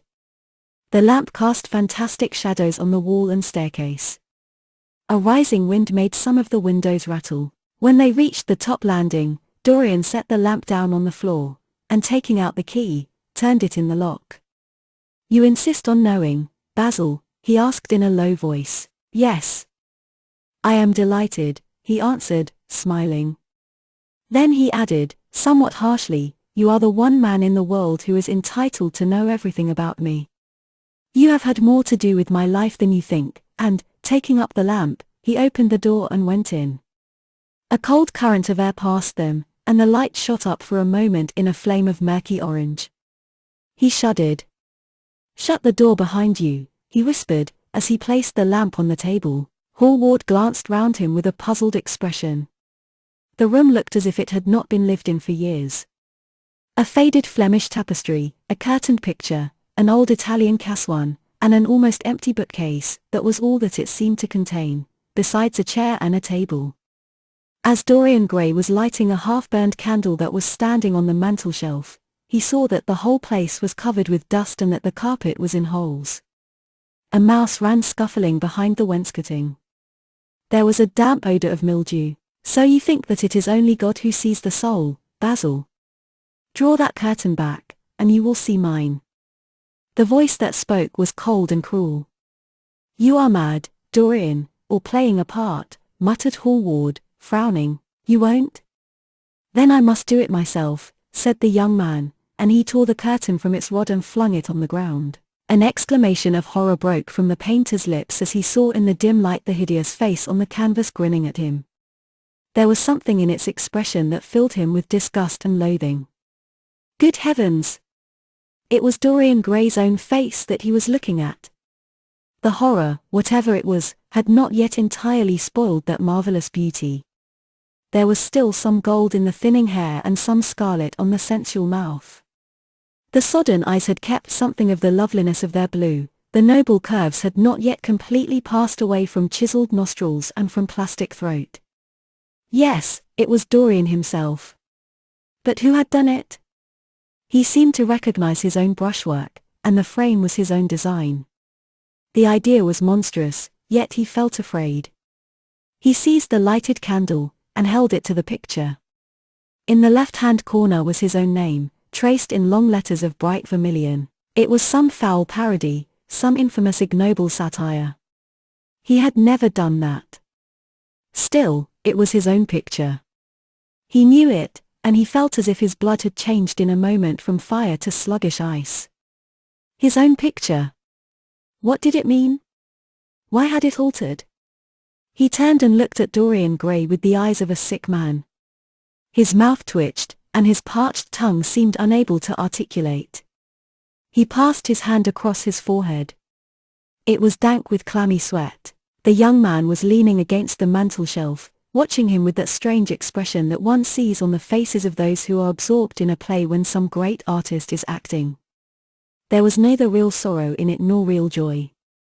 There was simply the passion of the spectator, with perhaps a flicker of triumph in his eyes. He had taken the flower out of his coat, and was smelling it, or pretending to do so. "What does this mean?" cried Hallward, at last. His own voice sounded shrill and curious in his ears. "Years ago, when I was a boy," said Dorian Gray, crushing the flower in his hand, "you met me, flattered me, and taught me to be vain of my good looks. One day you introduced me to a friend of yours, who explained to me the wonder of youth, and you finished a portrait of me that revealed to me the wonder of beauty. In a mad moment that, even now, I don't know whether I regret or not, I made a wish, perhaps you would call it a prayer. I remember it. Oh, how well I remember it. No. The thing is impossible. The room is damp. Mildew has got into the canvas. The paints I used had some wretched mineral poison in them. I tell you the thing is impossible."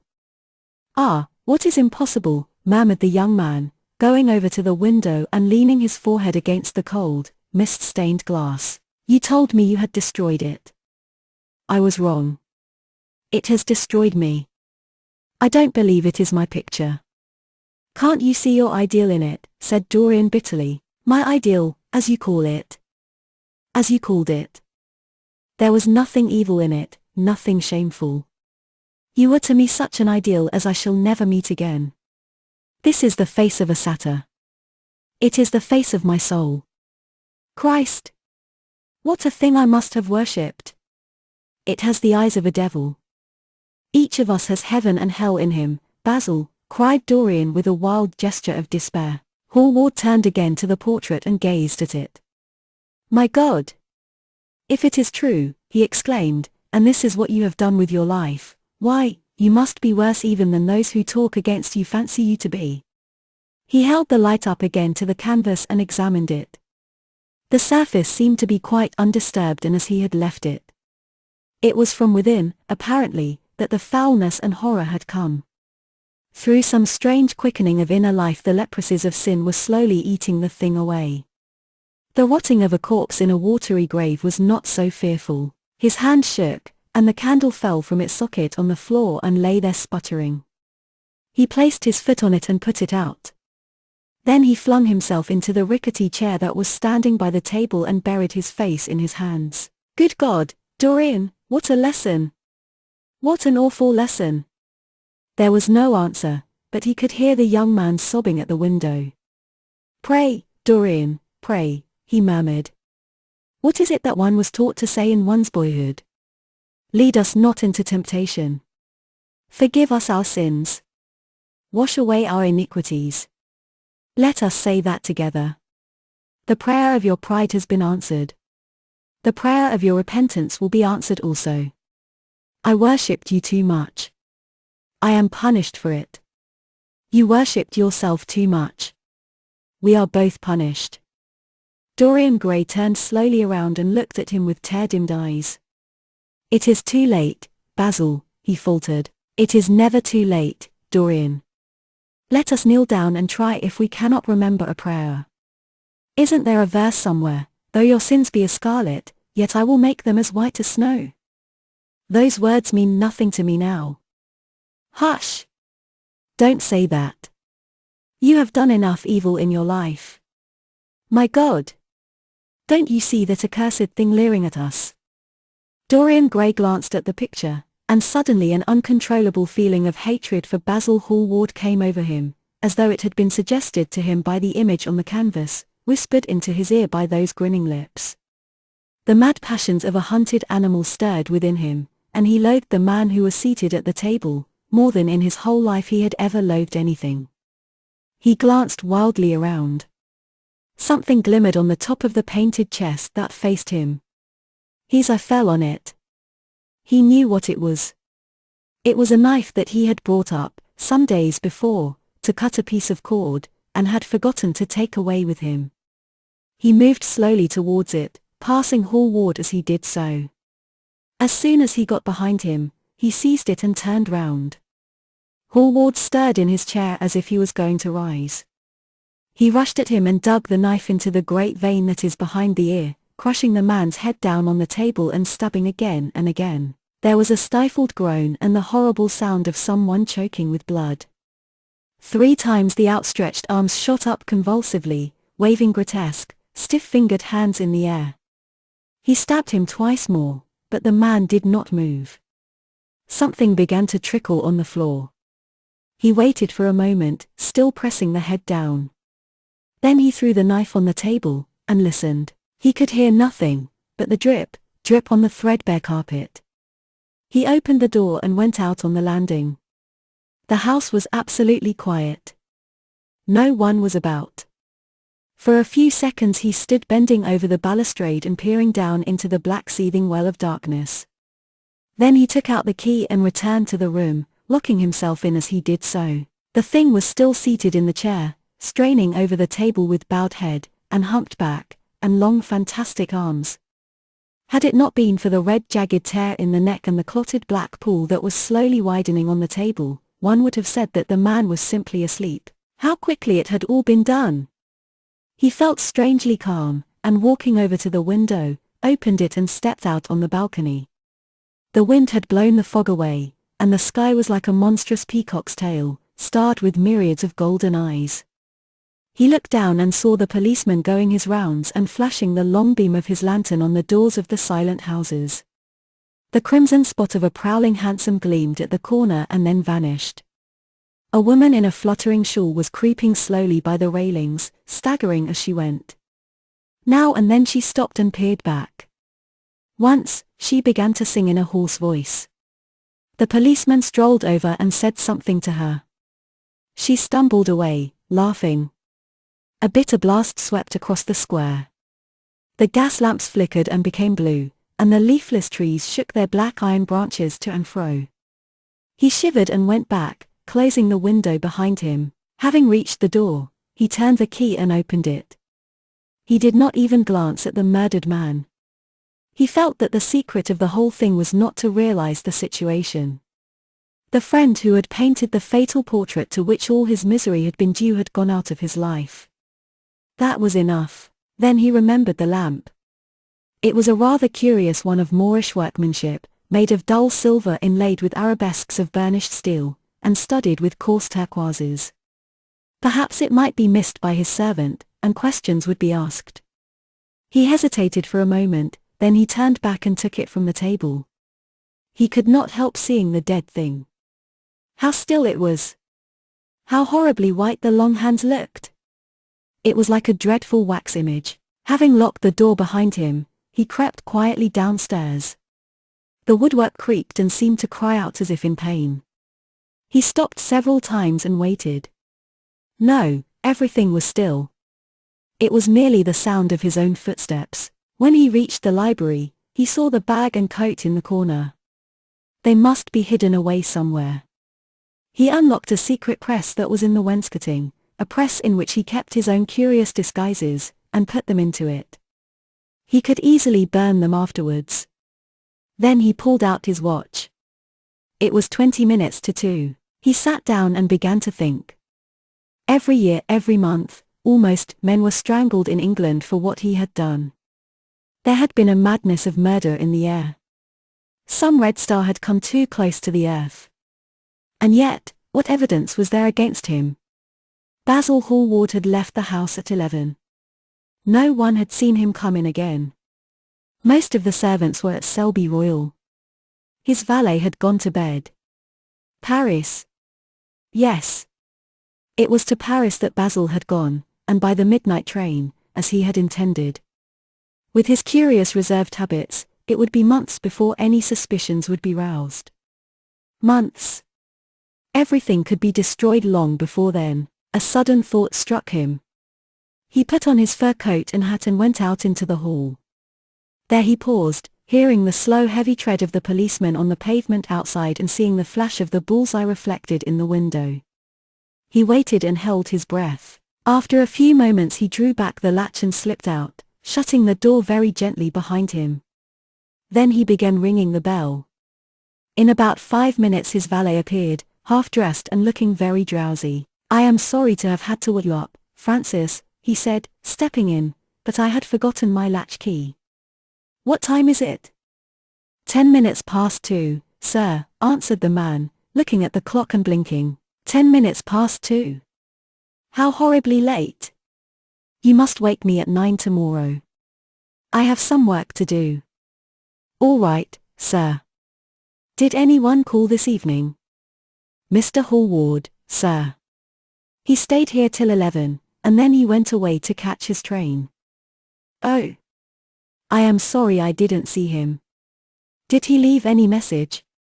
No, sir, except that he would write to you from Paris, if he did not find you at the club.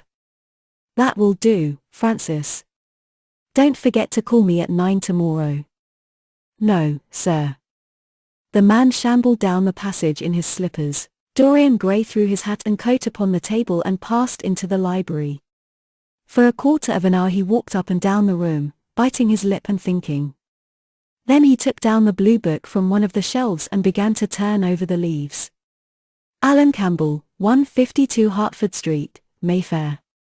Yes, that was the man he wanted. Chapter 14. At 9 o'clock the next morning his servant came in with a cup of chocolate on a tray and opened the shutters. Dorian was sleeping quite peacefully, lying on his right side, with one hand underneath his cheek. He looked like a boy who had been tired out with play, or study. The man had to touch him twice on the shoulder before he woke, and as he opened his eyes a faint smile passed across his lips, as though he had been lost in some delightful dream. Yet he had not dreamed at all. His night had been untroubled by any images of pleasure or of pain. But youth smiles without any reason. It is one of its chiefest charms. He turned round, and leaning upon his elbow, began to sip his chocolate. The mellow November sun came streaming into the room. The sky was bright, and there was a genial warmth in the air. It was almost like a morning in May. Gradually the events of the preceding night crept with silent, blood-stained feet into his brain and reconstructed themselves there with terrible distinctness. He winced at the memory of all that he had suffered, and for a moment the same curious feeling of loathing for Basil Hallward that had made him kill him as he sat in the chair came back to him, and he grew cold with passion. The dead man was still sitting there, too, and in the sunlight now. How horrible that was! Such hideous things were for the darkness, not for the day. He felt that if he brooded on what he had gone through he would sicken or grow mad.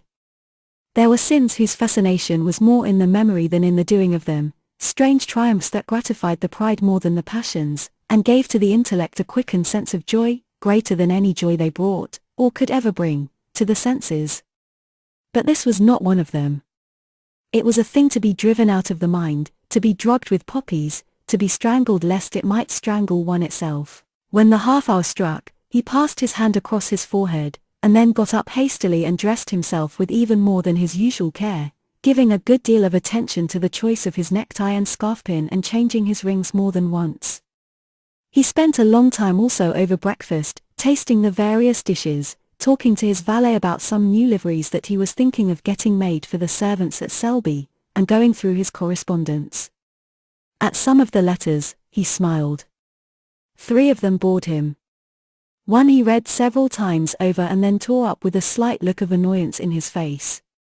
That awful thing, a woman's memory, as Lord Henry had once said. After he had drunk his cup of black coffee, he wiped his lips slowly with a napkin, motioned to his servant to wait, and going over to the table, sat down and wrote 2 letters.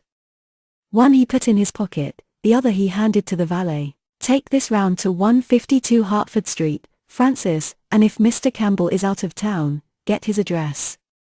As soon as he was alone, he lit a cigarette and began sketching upon a piece of paper, drawing first flowers and bits of architecture, and then human faces. Suddenly he remarked that every face that he drew seemed to have a fantastic likeness to Basil Hallward. He frowned, and getting up, went over to the bookcase and took out a volume at hazard. He was determined that he would not think about what had happened until it became absolutely necessary that he should do so. When he had stretched himself on the sofa, he looked at the title page of the book. It was Gautier's Imoic Kames, Charpentier's Japanese paper edition, with the Jacquemart etching. The binding was of citron green leather, with a design of gilt trellis work and dotted pomegranates. It had been given to him by Adrian Singleton. As he turned over the pages, his eye fell on the poem about the hand of Lacenaire, the cold yellow hand du supplice encore mal la vie, with its downy red hairs and its doits de faune. He glanced at his own white taper fingers, shuddering slightly in spite of himself, and passed on, till he came to those lovely stanzas upon Venice. Sur one gamme chromatique, la scène de Pauls Rousselant, la Venus de l'Adriatique sort de l'eau sun cor rosit blanc. Les domes, sur l'Asia des on souvent la phrase au per conta, s'enflent comme des gorges rondes qui soulèvent un soupir d'amour. L'esquif aboard at mi dépose, jetant son amas au pilier, devant one façade rose, sur le marbre d'un escalier. How exquisite they were!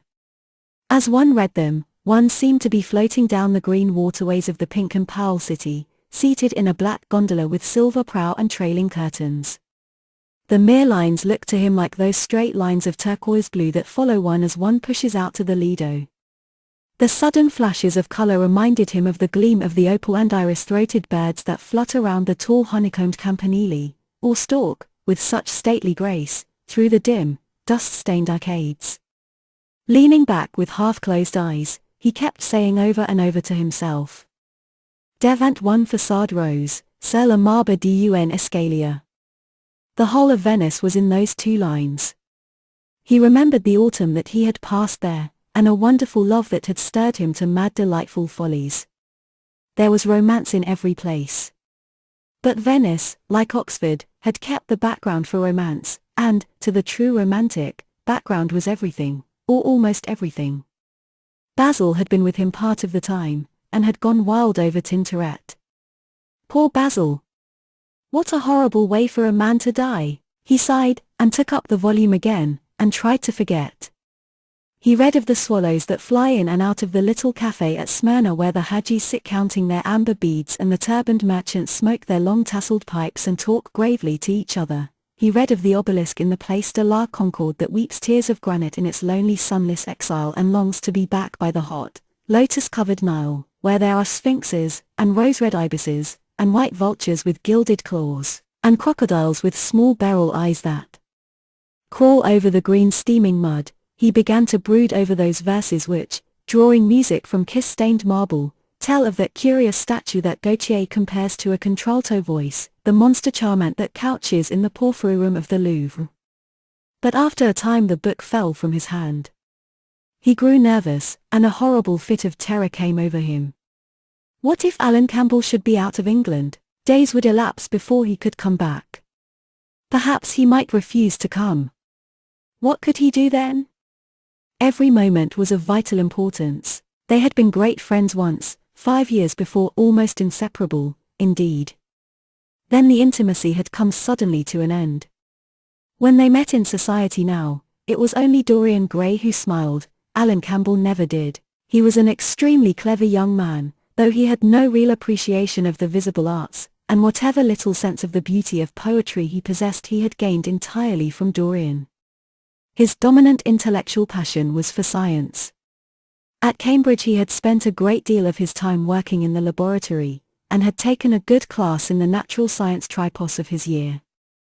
Indeed, he was still devoted to the study of chemistry, and had a laboratory of his own in which he used to shut himself up all day long, greatly to the annoyance of his mother, who had set her heart on his standing for Parliament and had a vague idea that a chemist was a person who made up prescriptions. He was an excellent musician, however, as well, and played both the violin and the piano better than most amateurs. In fact, it was music that had first brought him and Dorian Gray together, music and that indefinable attraction that Dorian seemed to be able to exercise whenever he wished and, indeed, exercised often without being conscious of it.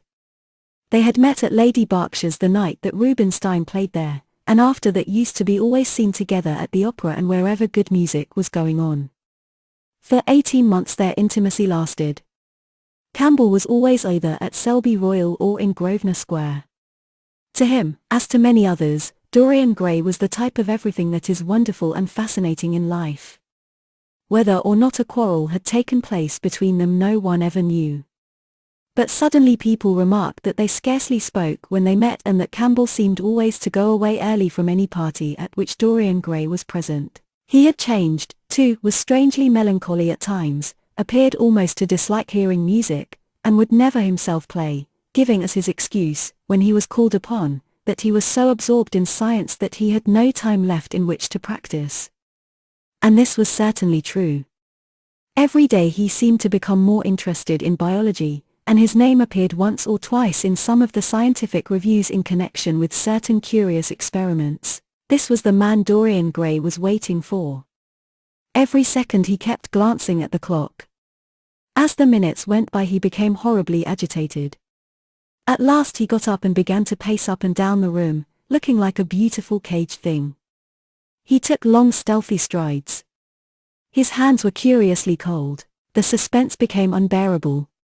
Time seemed to him to be crawling with feet of lead, while he by monstrous winds was being swept towards the jagged edge of some black cleft of precipice.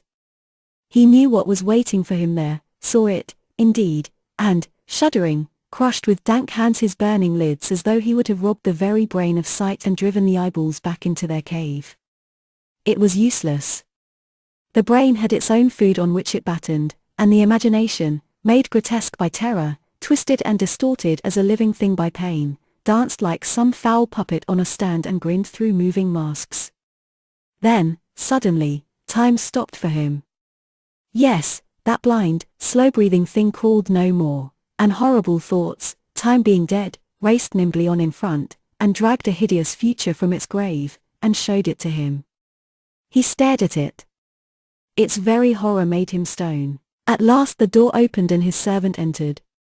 He turned glazed eyes upon him. "Mr. Campbell, sir," said the man. A sigh of relief broke from his parched lips, and the colour came back to his cheeks. "Ask him to come in at once, Francis."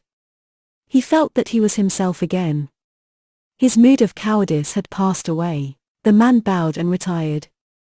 In a few moments, Alan Campbell walked in, looking very stern and rather pale, his pallor being intensified by his coal-black hair and dark eyebrows. "Alan!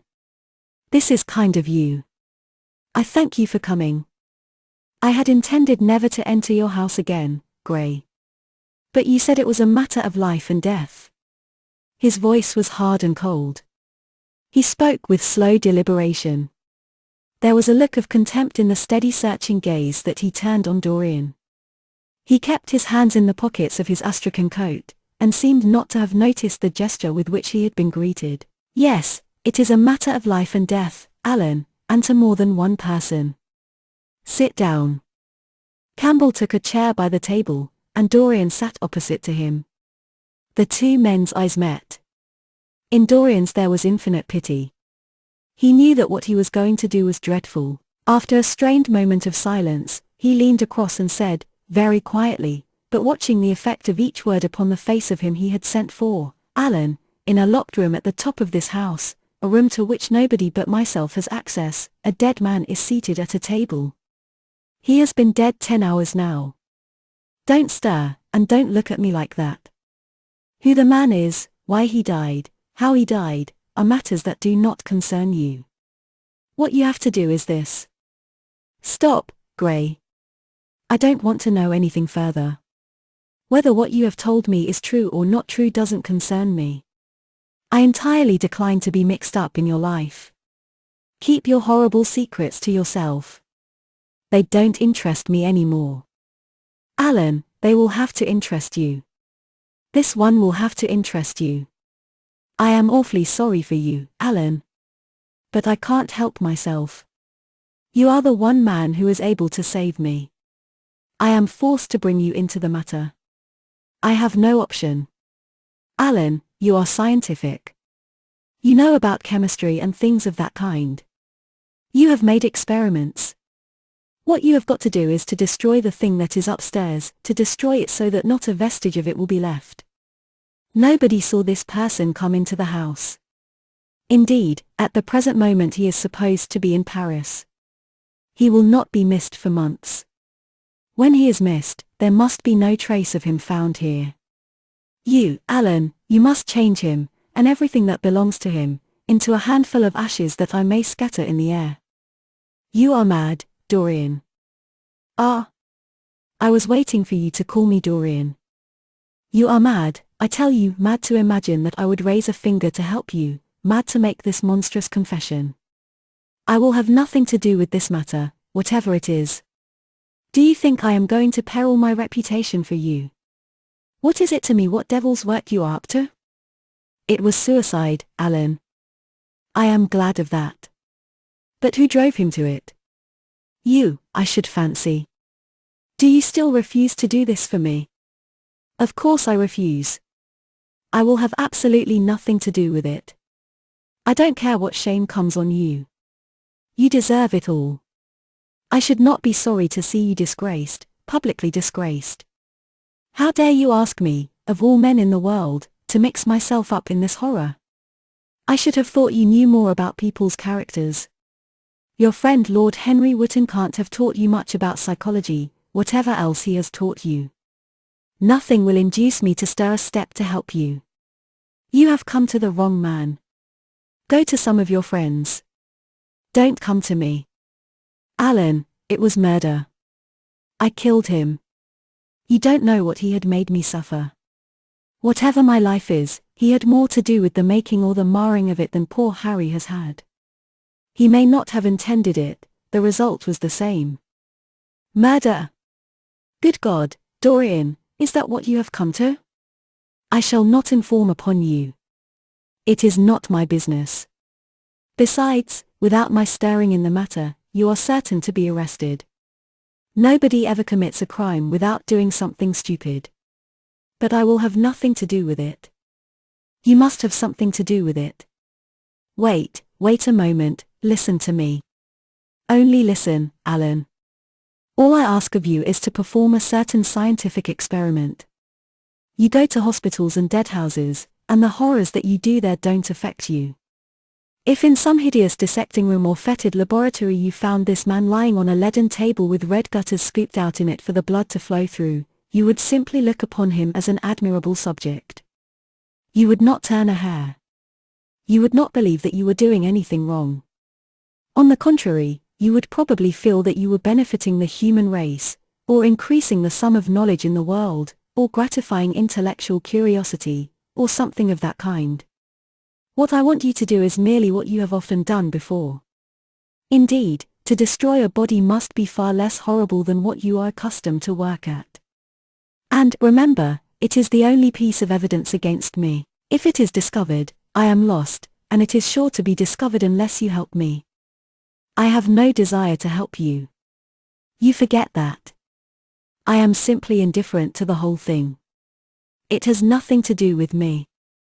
Alan, I entreat you. Think of the position I am in. Just before you came I almost fainted with terror. You may know terror yourself someday. No. Don't think of that. Look at the matter purely from the scientific point of view. You don't inquire where the dead things on which you experiment come from. Don't inquire now. I have told you too much as it is. But I beg of you to do this. We were friends once, Alan. Don't speak about those days, Dorian, they are dead. The dead linger sometimes. The man upstairs will not go away. He is sitting at the table with bowed head and outstretched arms. Alan! Alan! If you don't come to my assistance, I am ruined. Why, they will hang me, Alan. Don't you understand? They will hang me for what I have done. There is no good in prolonging the scene. I absolutely refuse to do anything in the matter. It is insane of you to ask me. You refuse? Yes. I entreat you, Alan. It is useless. The same look of pity came into Dorian Gray's eyes. Then he stretched out his hand, took a piece of paper, and wrote something on it. He read it over twice, folded it carefully, and pushed it across the table. Having done this, he got up and went over to the window. Campbell looked at him in surprise, and then took up the paper, and opened it. As he read it, his face became ghastly pale and he fell back in his chair. A horrible sense of sickness came over him. He felt as if his heart was beating itself to death in some empty hollow. After 2 or 3 minutes of terrible silence, Dorian turned round and came and stood behind him, putting his hand upon his shoulder. I am so sorry for you, Alan, he murmured, but you leave me no alternative. I have a letter written already. Here it is. You see the address. If you don't help me, I must send it. If you don't help me, I will send it. You know what the result will be. But you are going to help me. It is impossible for you to refuse now. I tried to spare you.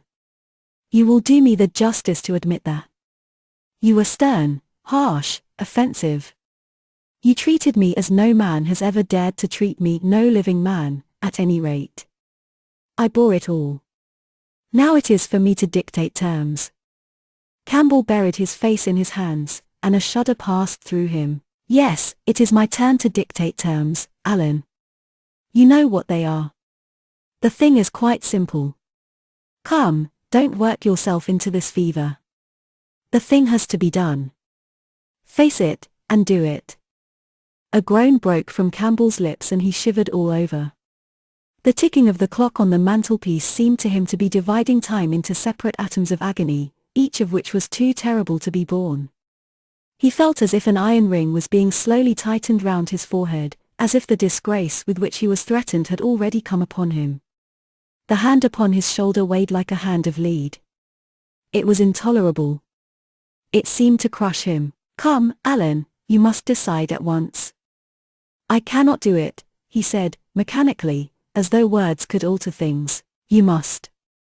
You have no choice. Don't delay. He hesitated a moment. Is there a fire in the room upstairs? Yes, there is a gas fire with asbestos. I shall have to go home and get some things from the laboratory. No, Alan, you must not leave the house. Write out on a sheet of notepaper what you want and my servant will take a cab and bring the things back to you. Campbell scrawled a few lines, blotted them, and addressed an envelope to his assistant. Dorian took the note up and read it carefully. Then he rang the bell and gave it to his valet, with orders to return as soon as possible and to bring the things with him. As the hall door shut, Campbell started nervously, and having got up from the chair, went over to the chimney-piece. He was shivering with a kind of ague. For nearly 20 minutes, neither of the men spoke. A fly buzzed noisily about the room, and the ticking of the clock was like the beat of a hammer. As the chime struck 1, Campbell turned round, and looking at Dorian Gray, saw that his eyes were filled with tears. There was something in the purity and refinement of that sad face that seemed to enrage him. "You are infamous, absolutely infamous," he muttered. "Hush, Alan. You have saved my life," said Dorian. "Your life? Good heavens! What a life that is! You have gone from corruption to corruption, and now you have culminated in crime. In doing what I am going to do, what you force me to do, it is not of your life that I am thinking." "Ah, Alan," murmured Dorian with a sigh, "I wish you had 1,000th part of the pity for me that I have for you." He turned away as he spoke and stood looking out at the garden. Campbell made no answer. After about 10 minutes a knock came to the door, and the servant entered, carrying a large mahogany chest of chemicals, with a long coil of steel and platinum wire and 2 rather curiously shaped iron clamps. "Shall I leave the things here, sir?" he asked Campbell. "Yes," said Dorian. "And I am afraid, Francis, that I have another errand for you." "What is the name of the man at Richmond who supplies Selby with orchids?" "Harden, sir." "Yes, Harden. You must go down to Richmond at once, see Harden personally, and tell him to send twice as many orchids as I ordered, and to have as few white ones as possible. In fact, I don't want any white ones. It is a lovely day, Francis, and Richmond is a very pretty place, otherwise I wouldn't bother you about it." "No trouble, sir."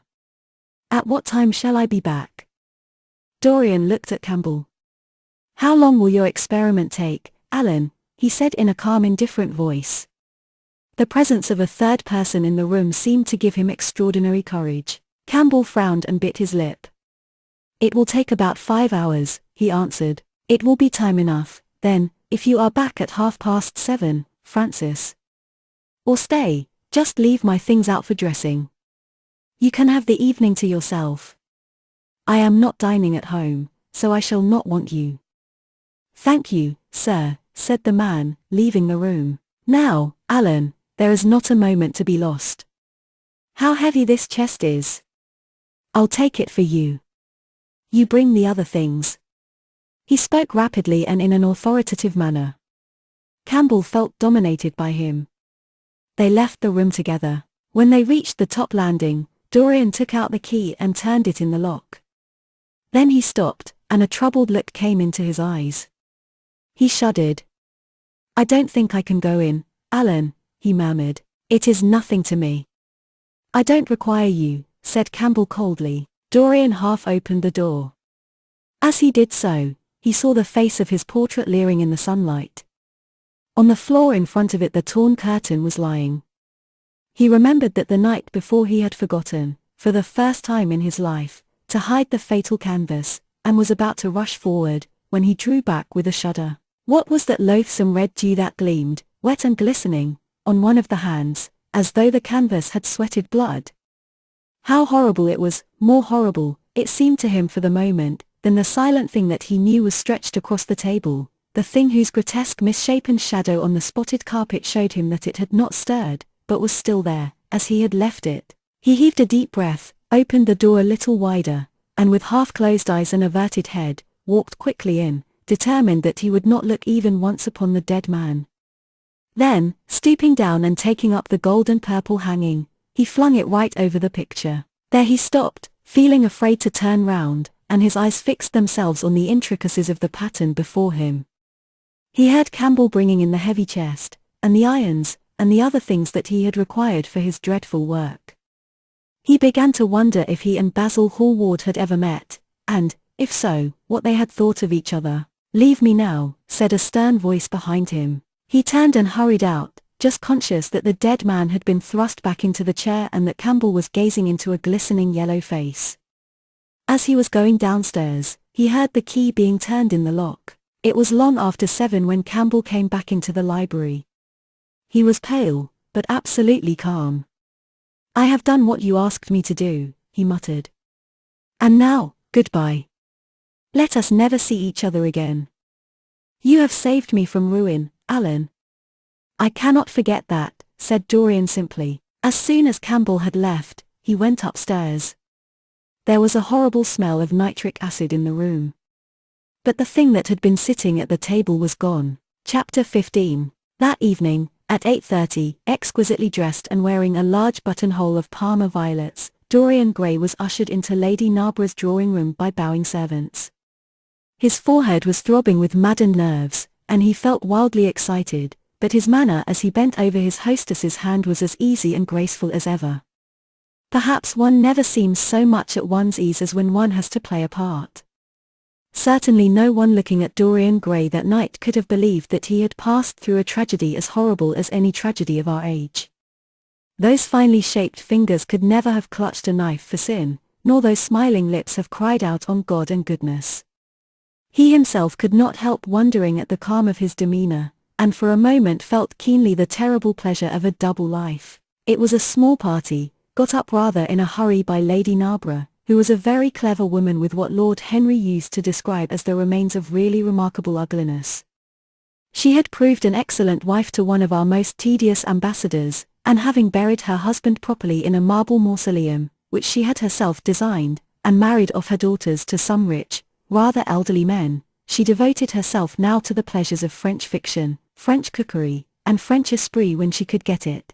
Dorian was one of her especial favorites, and she always told him that she was extremely glad she had not met him in early life.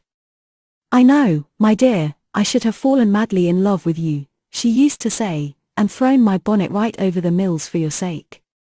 It is most fortunate that you were not thought of at the time. As it was, our bonnets were so unbecoming, and the mills were so occupied in trying to raise the wind, that I never had even a flirtation with anybody. However, that was all Narborough's fault. He was dreadfully short-sighted, and there is no pleasure in taking in a husband who never sees anything." Her guests this evening were rather tedious. The fact was, as she explained to Dorian, behind a very shabby fan, one of her married daughters had come up quite suddenly to stay with her, and, to make matters worse, had actually brought her husband with her. "I think it is most unkind of her, my dear," she whispered. "Of course I go and stay with them every summer after I come from Homburg, but then an old woman like me must have fresh air sometimes, and besides, I really wake them up. You don't know what an existence they lead down there. It is pure unadulterated country life. They get up early, because they have so much to do, and go to bed early, because they have so little to think about. There has not been a scandal in the neighborhood since the time of Queen Elizabeth, and consequently they all fall asleep after dinner. You shan't sit next either of them. You shall sit by me and amuse me." Dorian murmured a graceful compliment and looked round the room. Yes, it was certainly a tedious party. Two of the people he had never seen before, and the others consisted of Ernest Harrowden, one of those middle-aged mediocrities so common in London clubs who have no enemies, but are thoroughly disliked by their friends, Lady Ruxton, an overdressed woman of 47, with a hooked nose, who was always trying to get herself compromised, but was so peculiarly plain that to her great disappointment no one would ever believe anything against her, Mrs. Erlynne, a pushing nobody, with a delightful lisp and Venetian red hair, Lady Alice Chapman, his hostess's daughter, a dowdy dull girl, with one of those characteristic British faces that, once seen, are never remembered, and her husband, a red-cheeked, white-whiskered creature who, like so many of his class, was under the impression that inordinate joviality can atone for an entire lack of ideas. He was rather sorry he had come, till Lady Narborough, looking at the great ormolu gilt clock that sprawled in gaudy curves on the mauve-draped mantelshelf, exclaimed, "How horrid of Henry Wotton to be so late. I sent round to him this morning on chance and he promised faithfully not to disappoint me." It was some consolation that Harry was to be there, and when the door opened and he heard his slow musical voice lending charm to some insincere apology, he ceased to feel bored, but at dinner he could not eat anything. Plate after plate went away untasted. Lady Narborough kept scolding him for what she called an insult to poor Adolphe, who invented the menu specially for you, and now and then Lord Henry looked across at him, wondering at his silence and abstracted manner. From time to time the butler filled his glass with champagne. He drank eagerly, and his thirst seemed to increase. "Dorian," said Lord Henry at last, as the chaudfroid was being handed round, what is the matter with you tonight? You are quite out of sorts. I believe he is in love, cried Lady Narborough, and that he is afraid to tell me for fear I should be jealous. He is quite right. I certainly should. Dear Lady Narborough, murmured Dorian, smiling, I have not been in love for a whole week, not, in fact, since Madame de Ferrol left town. How you men can fall in love with that woman, exclaimed the old lady. I really cannot understand it. It is simply because she remembers you when you were a little girl, Lady Narborough, said Lord Henry. She is the one link between us and your short frocks. She does not remember my short frocks at all, Lord Henry. But I remember her very well at Vienna 30 years ago, and how décolletée she was then. She is still décolletée, he answered, taking an olive in his long fingers, and when she is in a very smart gown she looks like an edition de luxe of a bad French novel. She is really wonderful, and full of surprises. Her capacity for family affection is extraordinary. When her third husband died, her hair turned quite gold from grief. How can you, Harry? Cried Dorian. It is a most romantic explanation, laughed the hostess. But her third husband, Lord Henry. You don't mean to say Ferrol is the fourth? Certainly, Lady Narborough. I don't believe a word of it. Well, ask Mr. Gray. He is one of her most intimate friends. Is it true, Mr. Gray? She assures me so, Lady Narborough, said Dorian. I asked her whether, like Marguerite de Navarre, she had their hearts embalmed and hung at her girdle. She told me she didn't, because none of them had any hearts at all. 4 husbands. Upon my word that is trop de zèle. Trop d'audace, I tell her, said Dorian. Oh. She is audacious enough for anything, my dear. And what is Ferrol like? I don't know him. The husbands of very beautiful women belong to the criminal classes, said Lord Henry, sipping his wine. Lady Narborough hit him with her fan. Lord Henry, I am not at all surprised that the world says that you are extremely wicked. But what world says that? Asked Lord Henry, elevating his eyebrows. It can only be the next world. This world and I are on excellent terms. Everybody I know says you are very wicked, cried the old lady, shaking her head. Lord Henry looked serious for some moments. It is perfectly monstrous, he said, at last, the way people go about nowadays saying things against one behind one's back that are absolutely and entirely true. Isn't he incorrigible? Cried Dorian, leaning forward in his chair. I hope so, said his hostess, laughing. But really, if you all worship Madame de Ferrol in this ridiculous way, I shall have to marry again so as to be in the fashion. You will never marry again, Lady Narborough, broke in Lord Henry. You are far too happy. When a woman marries again, it is because she detested her first husband. When a man marries again, it is because he adored his first wife. Women try their luck, men risk theirs. Narborough wasn't perfect, cried the old lady. If he had been, you would not have loved him, my dear lady, was the rejoinder. Women love us for our defects. If we have enough of them, they will forgive us everything, even our intellects. You will never ask me to dinner again after saying this, I am afraid, Lady Narborough, but it is quite true. Of course it is true, Lord Henry. If we women did not love you for your defects, where would you all be? Not one of you would ever be married. You would be a set of unfortunate bachelors. Not, however, that would alter you much. Nowadays all the married men live like bachelors, and all the bachelors like married men.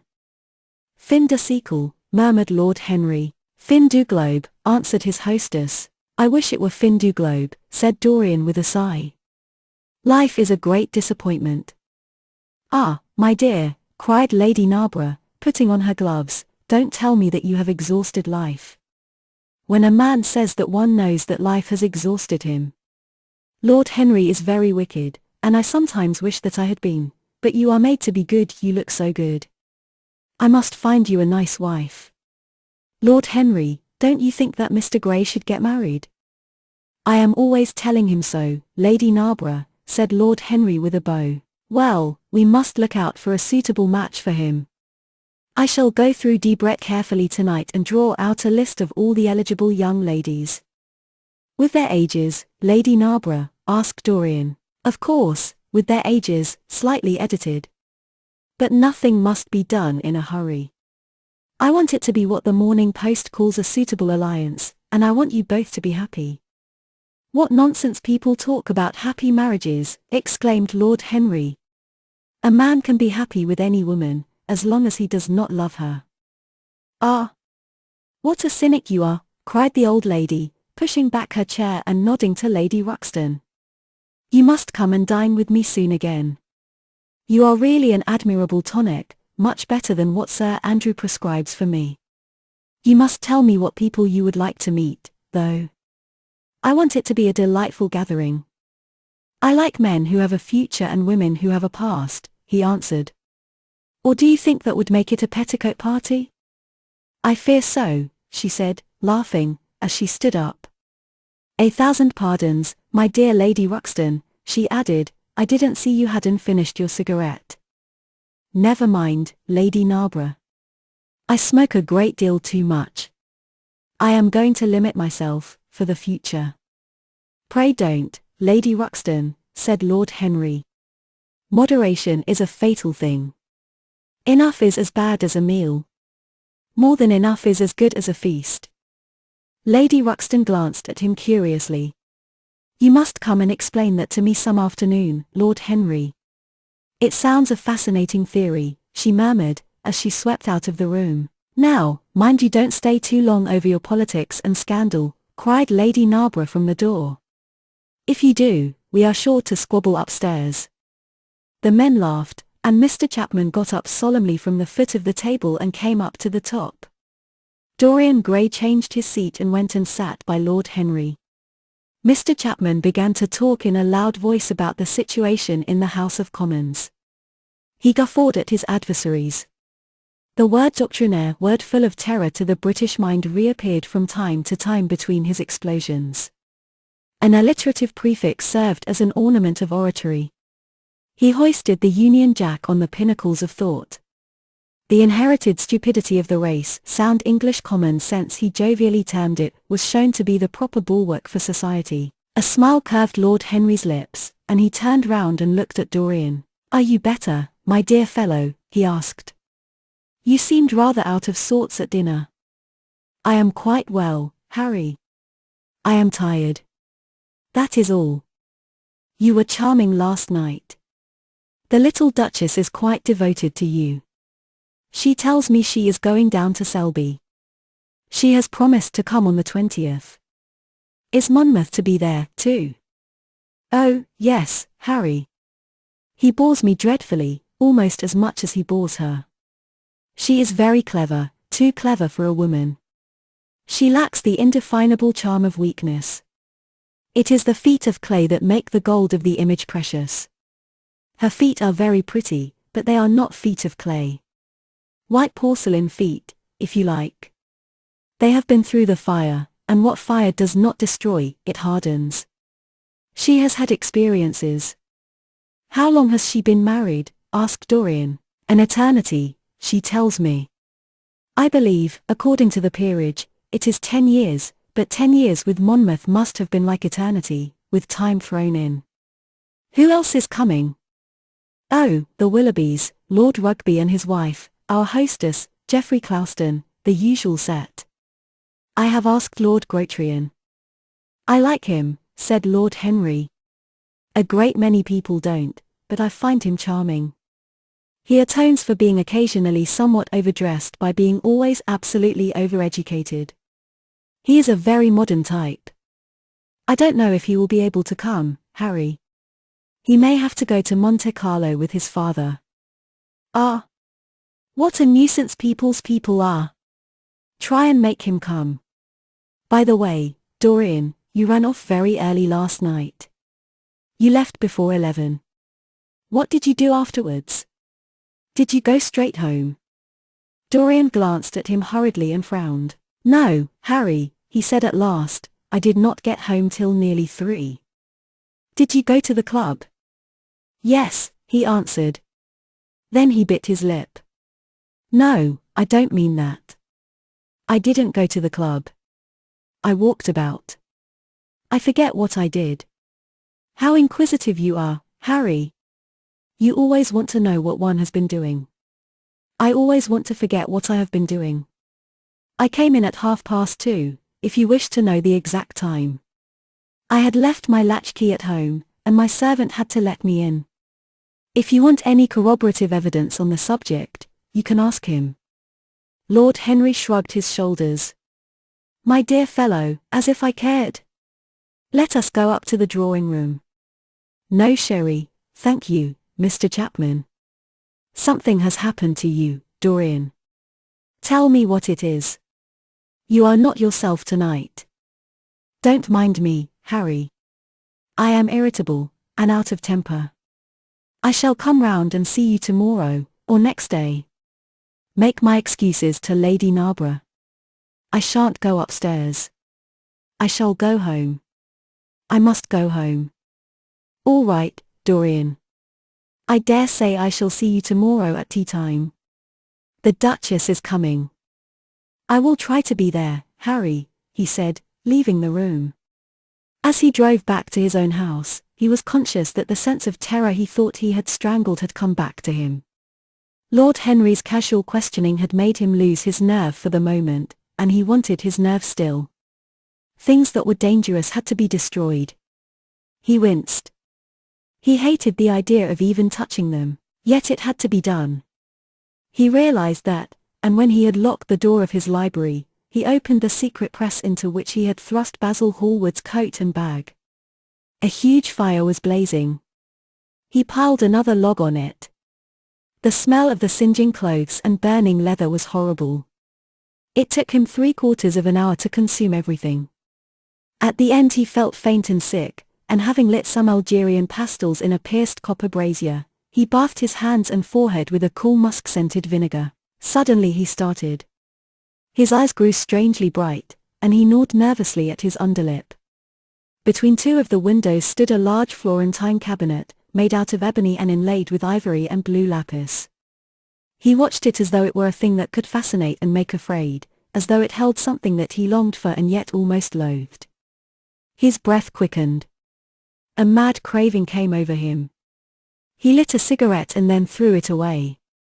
His eyelids drooped till the long fringed lashes almost touched his cheek. But he still watched the cabinet. At last he got up from the sofa on which he had been lying, went over to it, and having unlocked it, touched some hidden spring. A triangular drawer passed slowly out. His fingers moved instinctively towards it, dipped in, and closed on something. It was a small Chinese box of black and gold dust lacquer, elaborately wrought, the sides patterned with curved waves, and the silken cords hung with round crystals and tasseled in plaited metal threads. He opened it.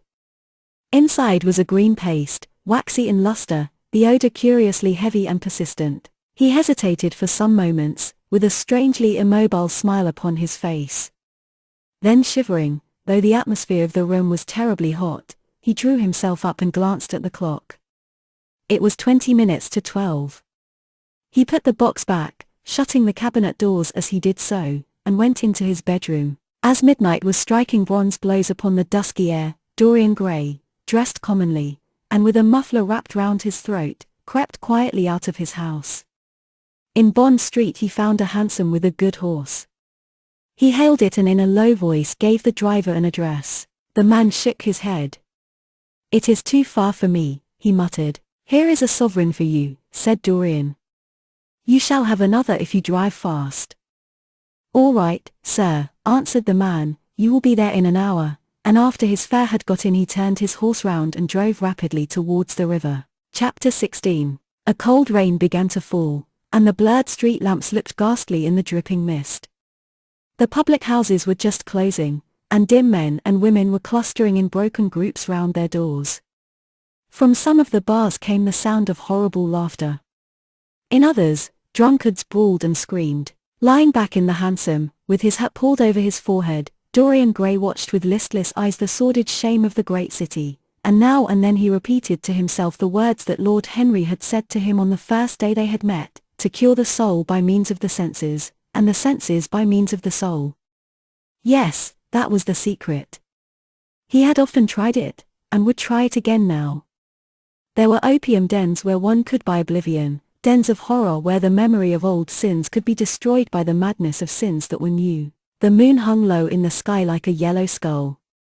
From time to time a huge misshapen cloud stretched a long arm across and hid it. The gas lamps grew fewer, and the streets more narrow and gloomy.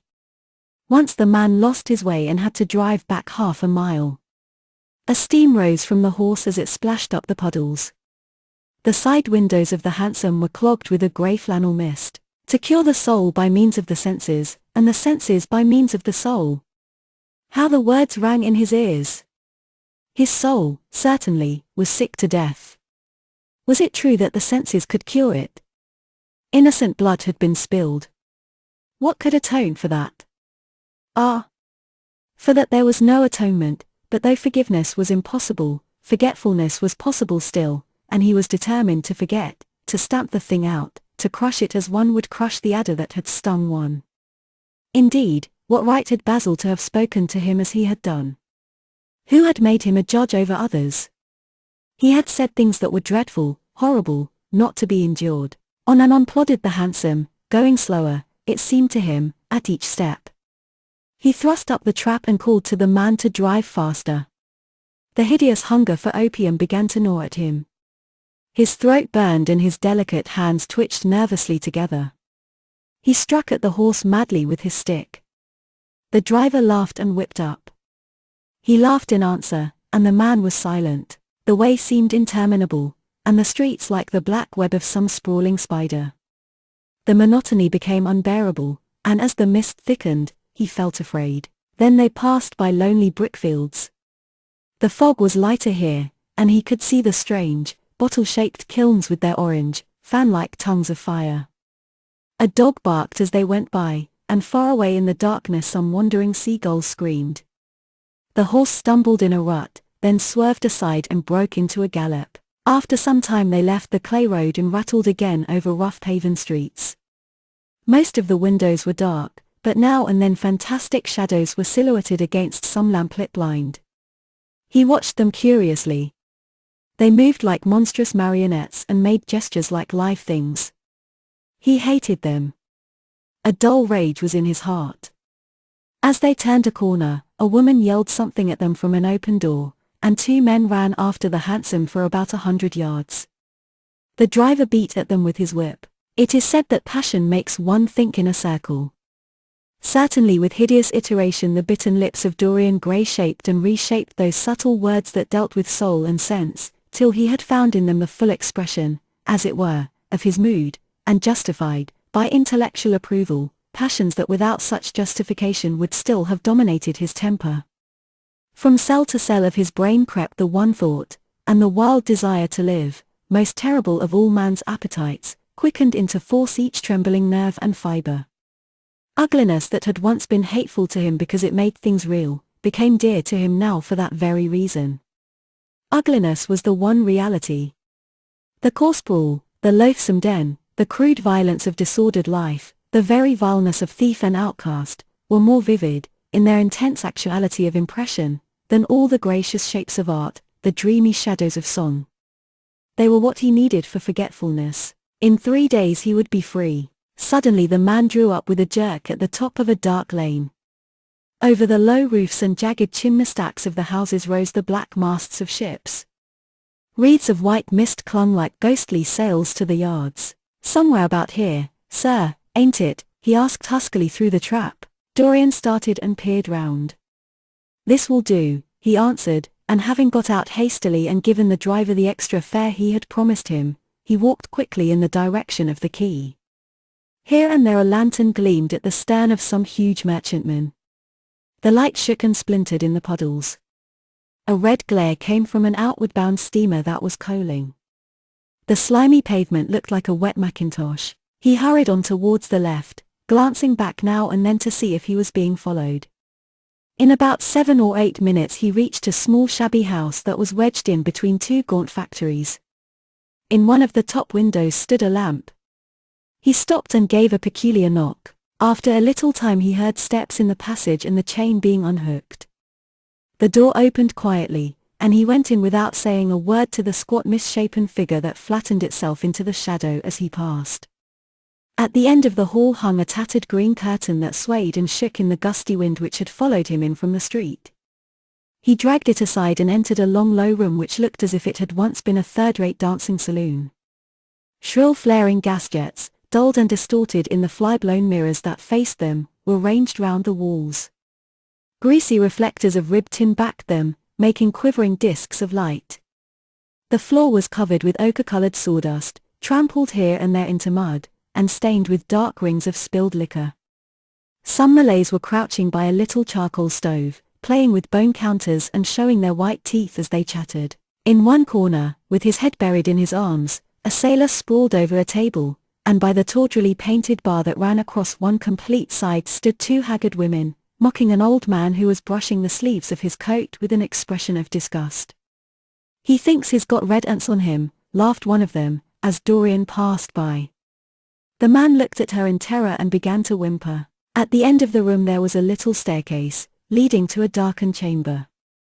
As Dorian hurried up its 3 rickety steps, the heavy odor of opium met him. He heaved a deep breath, and his nostrils quivered with pleasure. When he entered, a young man with smooth yellow hair, who was bending over a lamp lighting a long thin pipe, looked up at him and nodded in a hesitating manner. "You here, Adrian?" muttered Dorian. "Where else should I be?" he answered, listlessly. "None of the chaps will speak to me now. I thought you had left England." "Darlington is not going to do anything. My brother paid the bill at last.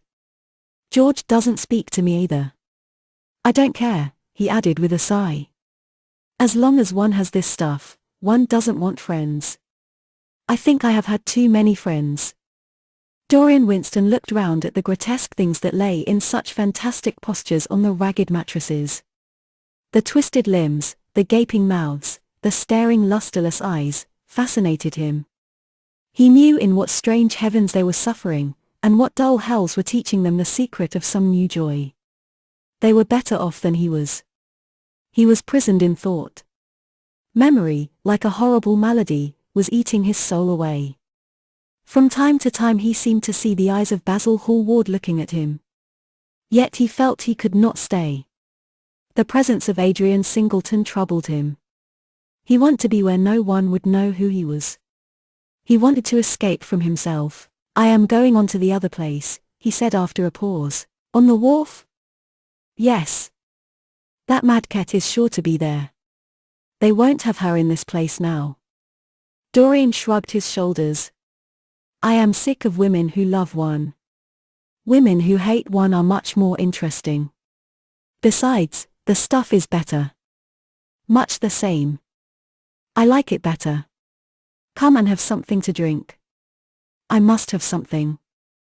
"I don't want anything," murmured the young man. "Never mind."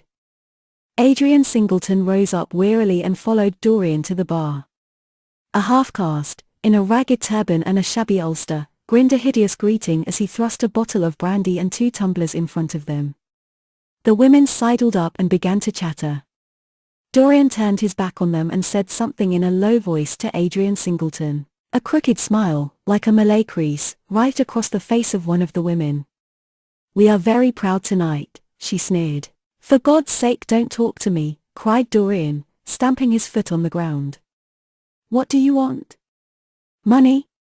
Here it is. Don't ever talk to me again." 2 red sparks flashed for a moment in the woman's sodden eyes, then flickered out and left them dull and glazed. She tossed her head and raked the coins off the counter with greedy fingers. Her companion watched her enviously. "It's no use," sighed Adrian Singleton. "I don't care to go back." "What does it matter? I am quite happy here." "You will write to me if you want anything, won't you?" said Dorian, after a pause. "Perhaps." "Good night, then." "Good night," answered the young man, passing up the steps and wiping his parched mouth with a handkerchief. Dorian walked to the door with a look of pain in his face. As he drew the curtain aside, a hideous laugh broke from the painted lips of the woman who had taken his money. "There goes the devil's bargain," she hiccuped, in a hoarse voice. Curse you, he answered, don't call me that. She snapped her fingers. Prince Charming is what you like to be called, ain't it? She yelled after him. The drowsy sailor leaped to his feet as she spoke, and looked wildly round. The sound of the shutting of the hall door fell on his ear. He rushed out as if in pursuit. Dorian Gray hurried along the quay through the drizzling rain.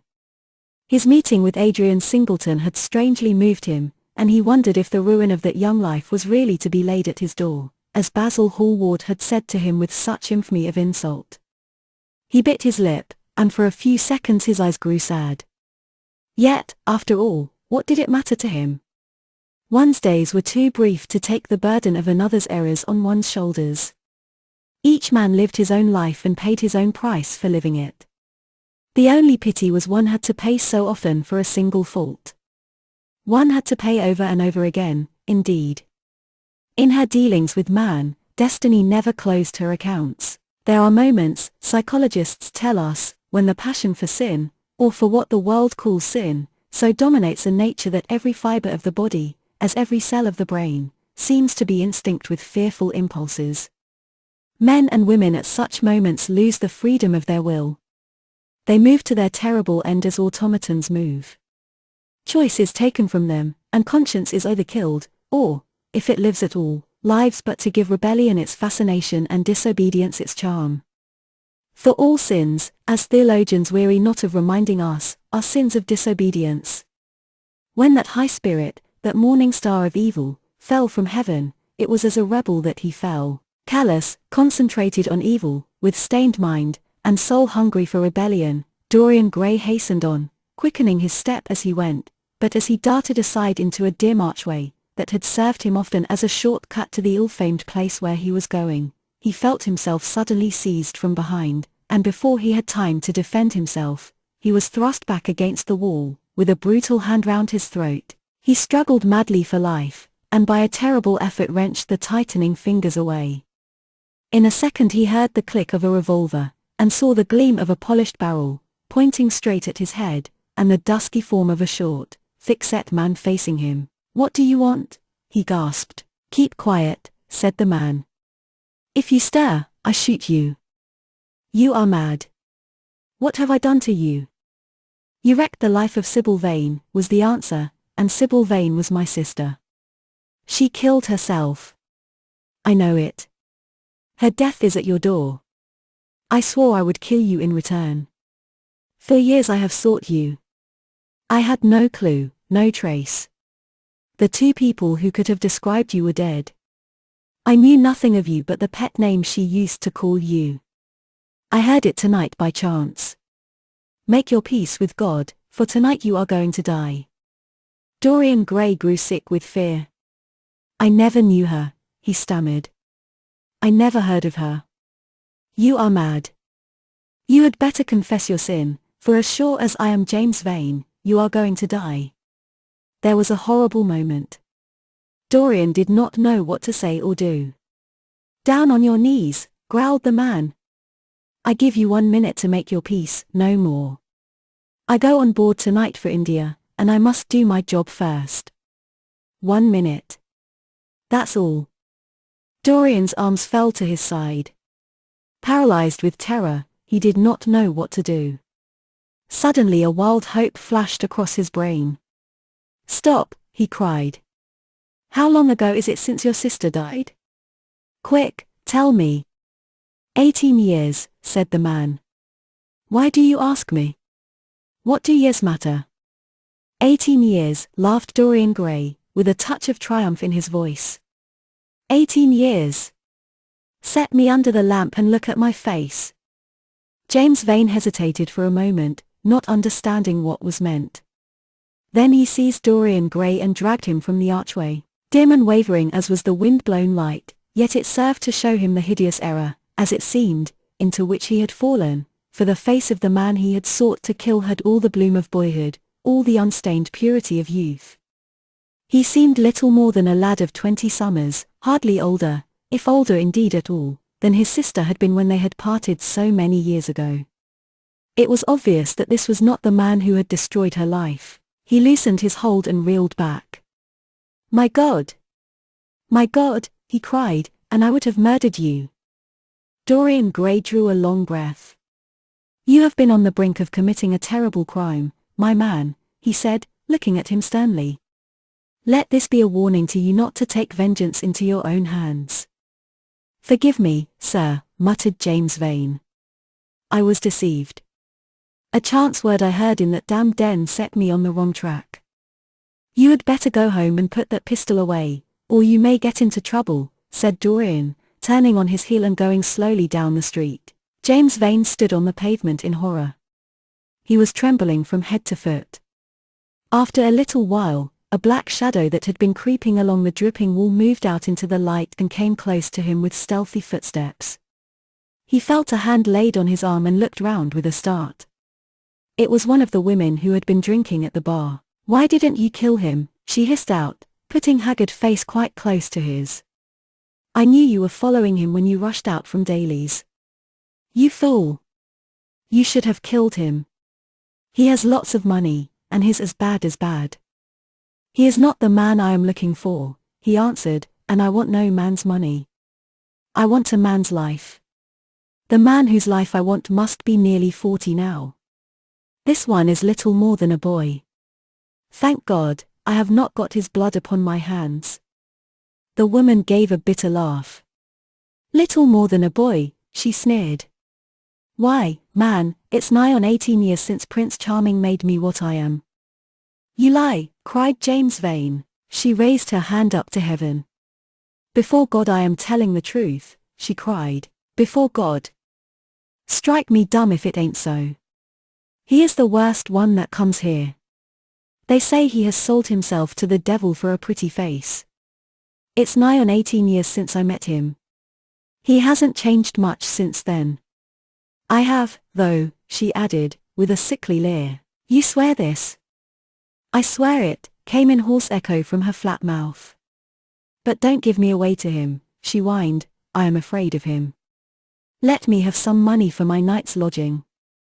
He broke from her with an oath and rushed to the corner of the street, but Dorian Gray had disappeared. When he looked back, the woman had vanished also. Chapter 17. A week later Dorian Gray was sitting in the conservatory at Selby Royal, talking to the pretty Duchess of Monmouth, who with her husband, a jaded-looking man of 60, was amongst his guests. It was tea time, and the mellow light of the huge, lace-covered lamp that stood on the table lit up the delicate china and hammered silver of the service at which the Duchess was presiding. Her white hands were moving daintily among the cups, and her full red lips were smiling at something that Dorian had whispered to her. Lord Henry was lying back in a silk-draped wicker chair, looking at them. On a peach-coloured divan sat Lady Narborough, pretending to listen to the Duke's description of the last Brazilian beetle that he had added to his collection. 3 young men in elaborate smoking suits were handing tea cakes to some of the women.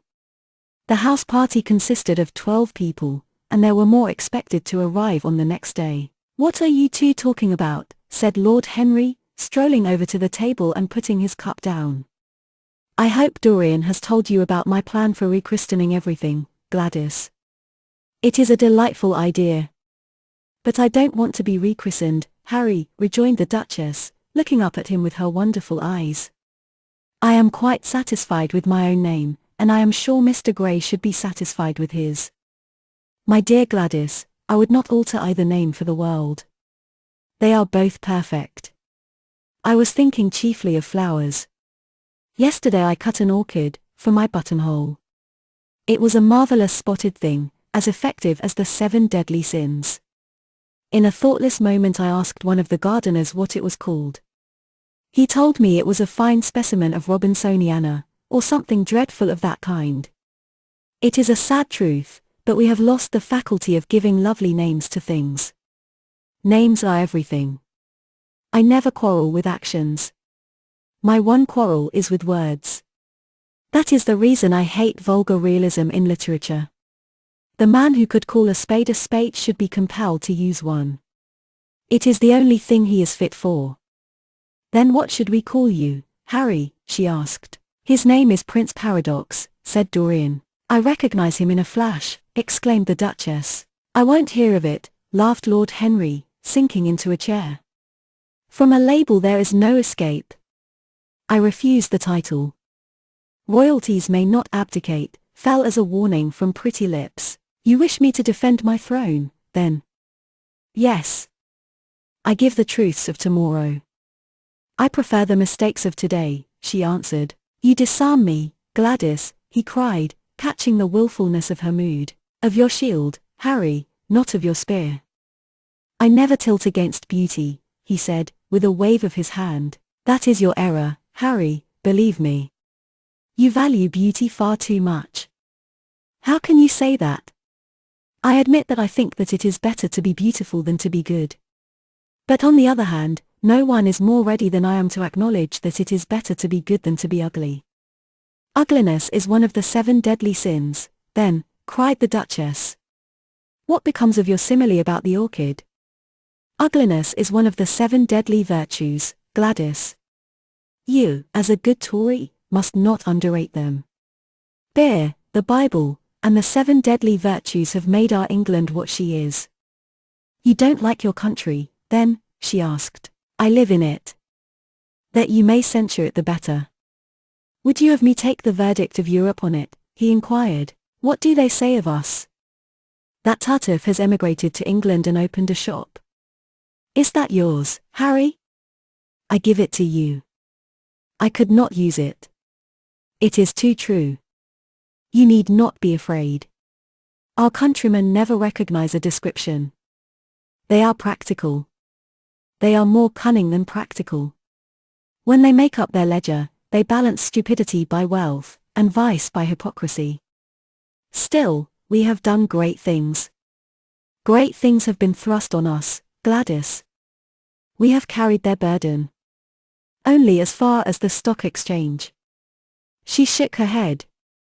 I believe in the race, she cried. It represents the survival of the pushing. It has development. Decay fascinates me more. What of art? She asked. It is a malady. Love? An illusion. Religion? The fashionable substitute for belief. You are a skeptic. Never. Skepticism is the beginning of faith. What are you? To define is to limit. Give me a clue. Thread snap. You would lose your way in the labyrinth. You bewilder me. Let us talk of someone else. Our host is a delightful topic. Years ago he was christened Prince Charming. Ah! Don't remind me of that, cried Dorian Gray. Our host is rather horrid this evening, answered the Duchess, colouring. I believe he thinks that Monmouth married me on purely scientific principles as the best specimen he could find of a modern butterfly. Well, I hope he won't stick pins into you, Duchess, laughed Dorian. Oh. My maid does that already, Mr. Gray, when she is annoyed with me.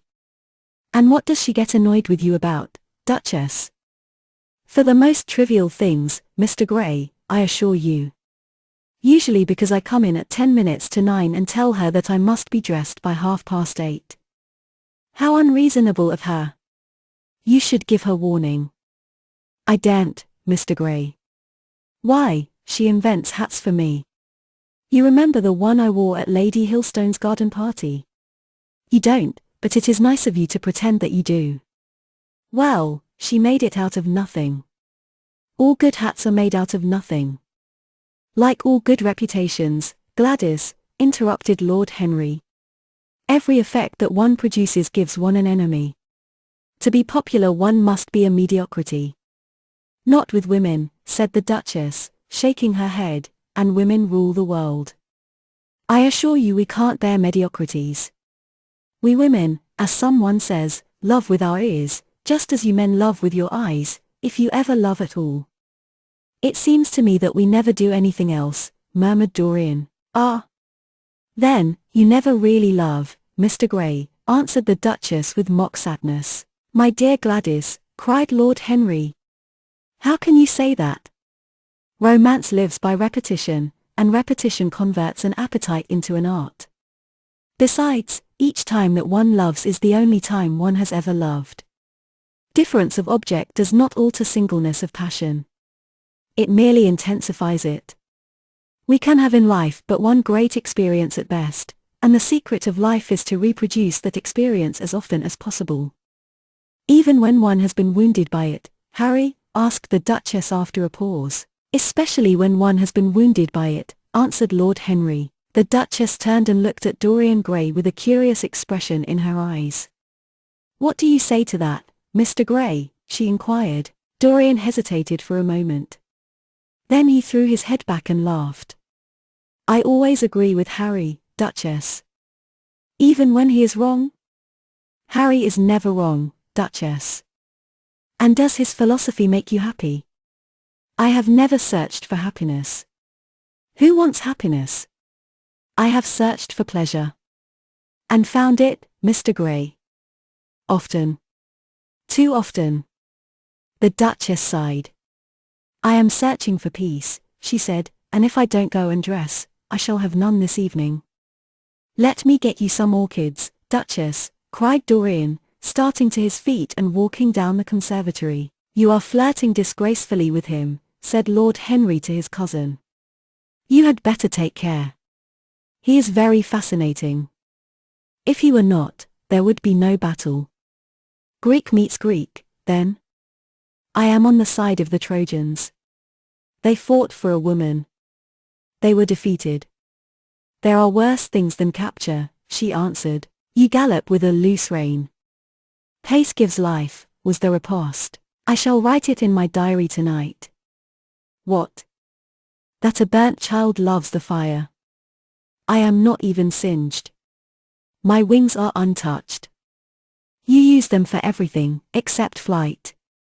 Courage has passed from men to women. It is a new experience for us. You have a rival." "Who?" He laughed. "Lady Narborough," he whispered. "She perfectly adores him.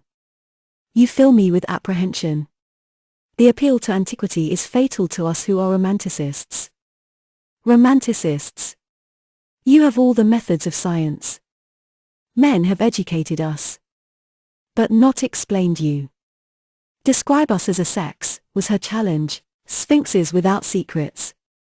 She looked at him, smiling. "How long Mr. Gray is," she said. "Let us go and help him. I have not yet told him the color of my frock." "Ah. You must suit your frock to his flowers, Gladys." "That would be a premature surrender. Romantic art begins with its climax. I must keep an opportunity for retreat." "In the Parthian manner?" "They found safety in the desert. I could not do that." "Women are not always allowed a choice," he answered, but hardly had he finished the sentence before from the far end of the conservatory came a stifled groan, followed by the dull sound of a heavy fall. Everybody started up. The Duchess stood motionless in horror. And with fear in his eyes, Lord Henry rushed through the flapping palms to find Dorian Gray lying face downwards on the tiled floor in a deathlike swoon. He was carried at once into the blue drawing-room and laid upon one of the sofas. After a short time, he came to himself and looked round with a dazed expression. "What has happened?" he asked. "Oh. I remember. Am I safe here, Harry?" He began to tremble. "My dear Dorian," answered Lord Henry, "you merely fainted. That was all. You must have overtired yourself. You had better not come down to dinner. I will take your place." "No, I will come down," he said, struggling to his feet. "I would rather come down. I must not be alone." He went to his room and dressed. There was a wild recklessness of gaiety in his manner as he sat at table, but now and then a thrill of terror ran through him when he remembered that, pressed against the window of the conservatory, like a white handkerchief, he had seen the face of James Vane watching him. Chapter 18. The next day he did not leave the house, and, indeed, spent most of the time in his own room, sick with a wild terror of dying, and yet indifferent to life itself. The consciousness of being hunted, snared, tracked down, had begun to dominate him. If the tapestry did but tremble in the wind, he shook. The dead leaves that were blown against the leaded pane seemed to him like his own wasted resolutions and wild regrets. When he closed his eyes, he saw again the sailor's face peering through the mist-stained glass, and horror seemed once more to lay its hand upon his heart. But perhaps it had been only his fancy that had called vengeance out of the night and set the hideous shapes of punishment before him. Actual life was chaos, but there was something terribly logical in the imagination. It was the imagination that set remorse to dog the feet of sin. It was the imagination that made each crime bear its misshapen brood. In the common world of fact, the wicked were not punished, nor the good rewarded. Success was given to the strong, failure thrust upon the weak. That was all. Besides, had any stranger been prowling round the house, he would have been seen by the servants or the keepers. Had any footmarks been found on the flower beds, the gardeners would have reported it. Yes, it had been merely fancy. Sybil Vane's brother had not come back to kill him. He had sailed away in his ship to founder in some winter sea. From him, at any rate, he was safe. Why, the man did not know who he was, could not know who he was. The mask of youth had saved him, and yet if it had been merely an illusion, how terrible it was to think that conscience could raise such fearful phantoms, and give them visible form, and make them move before one. What sort of life would his be if, day and night, shadows of his crime were to peer at him from silent corners, to mock him from secret places, to whisper in his ear as he sat at the feast, to wake him with icy fingers as he lay asleep? As the thought crept through his brain, he grew pale with terror, and the air seemed to him to have become suddenly colder. Oh! In what a wild hour of madness he had killed his friend! How ghastly the mere memory of the scene! He saw it all again. Each hideous detail came back to him with added horror. Out of the black cave of time, terrible and swathed in scarlet, rose the image of his sin. When Lord Henry came in at 6 o'clock, he found him crying as one whose heart will break. It was not till the third day that he ventured to go out. There was something in the clear, pine-scented air of that winter morning that seemed to bring him back his joyousness and his ardor for life. But it was not merely the physical conditions of environment that had caused the change. His own nature had revolted against the excessive anguish that had sought to maim and mar the perfection of its calm. With subtle and finely wrought temperaments it is always so. Their strong passions must either bruise or bend. They either slay the man, or themselves die. Shallow sorrows and shallow loves live on. The loves and sorrows that are great are destroyed by their own plenitude. Besides, he had convinced himself that he had been the victim of a terror-stricken imagination, and looked back now on his fears with something of pity and not a little of contempt. After breakfast, he walked with the Duchess for an hour in the garden and then drove across the park to join the shooting party. The crisp frost lay like salt upon the grass. The sky was an inverted cup of blue metal.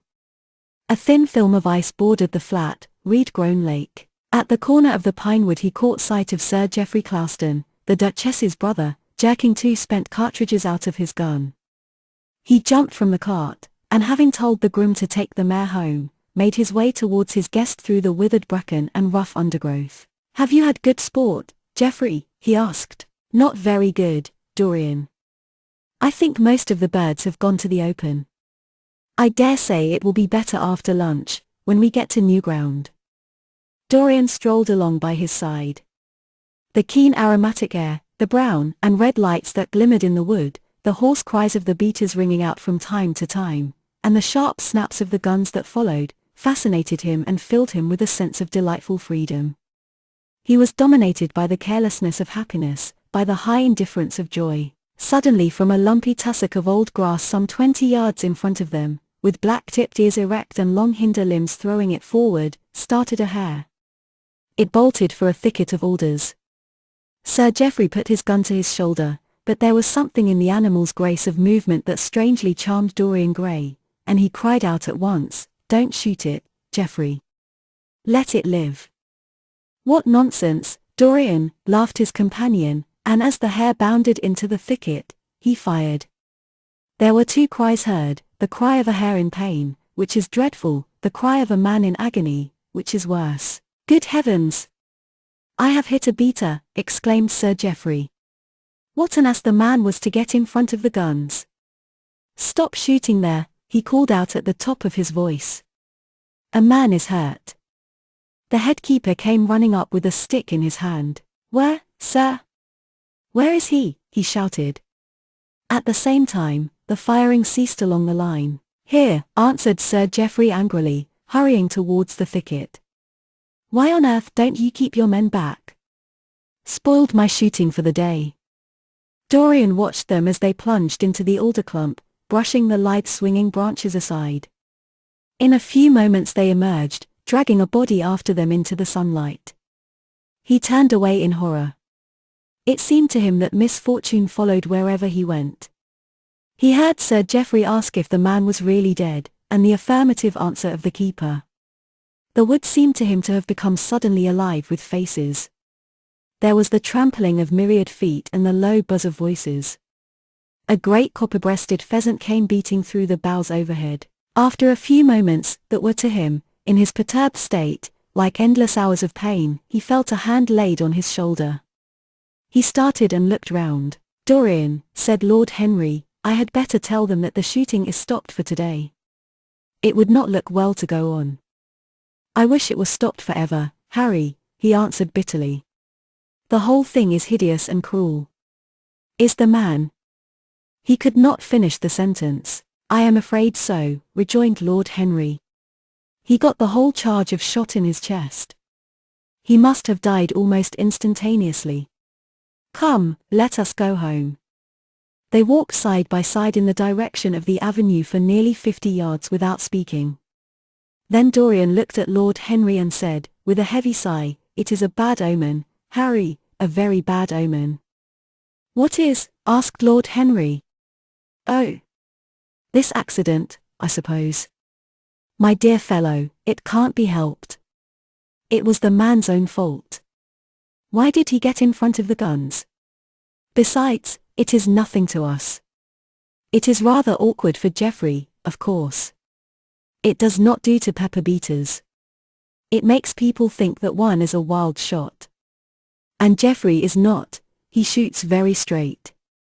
But there is no use talking about the matter." Dorian shook his head. "It is a bad omen, Harry. I feel as if something horrible were going to happen to some of us. To myself, perhaps," he added, passing his hand over his eyes, with a gesture of pain. The elder man laughed. "The only horrible thing in the world is ennui, Dorian. That is the one sin for which there is no forgiveness. But we are not likely to suffer from it unless these fellows keep chattering about this thing at dinner. I must tell them that the subject is to be tabooed.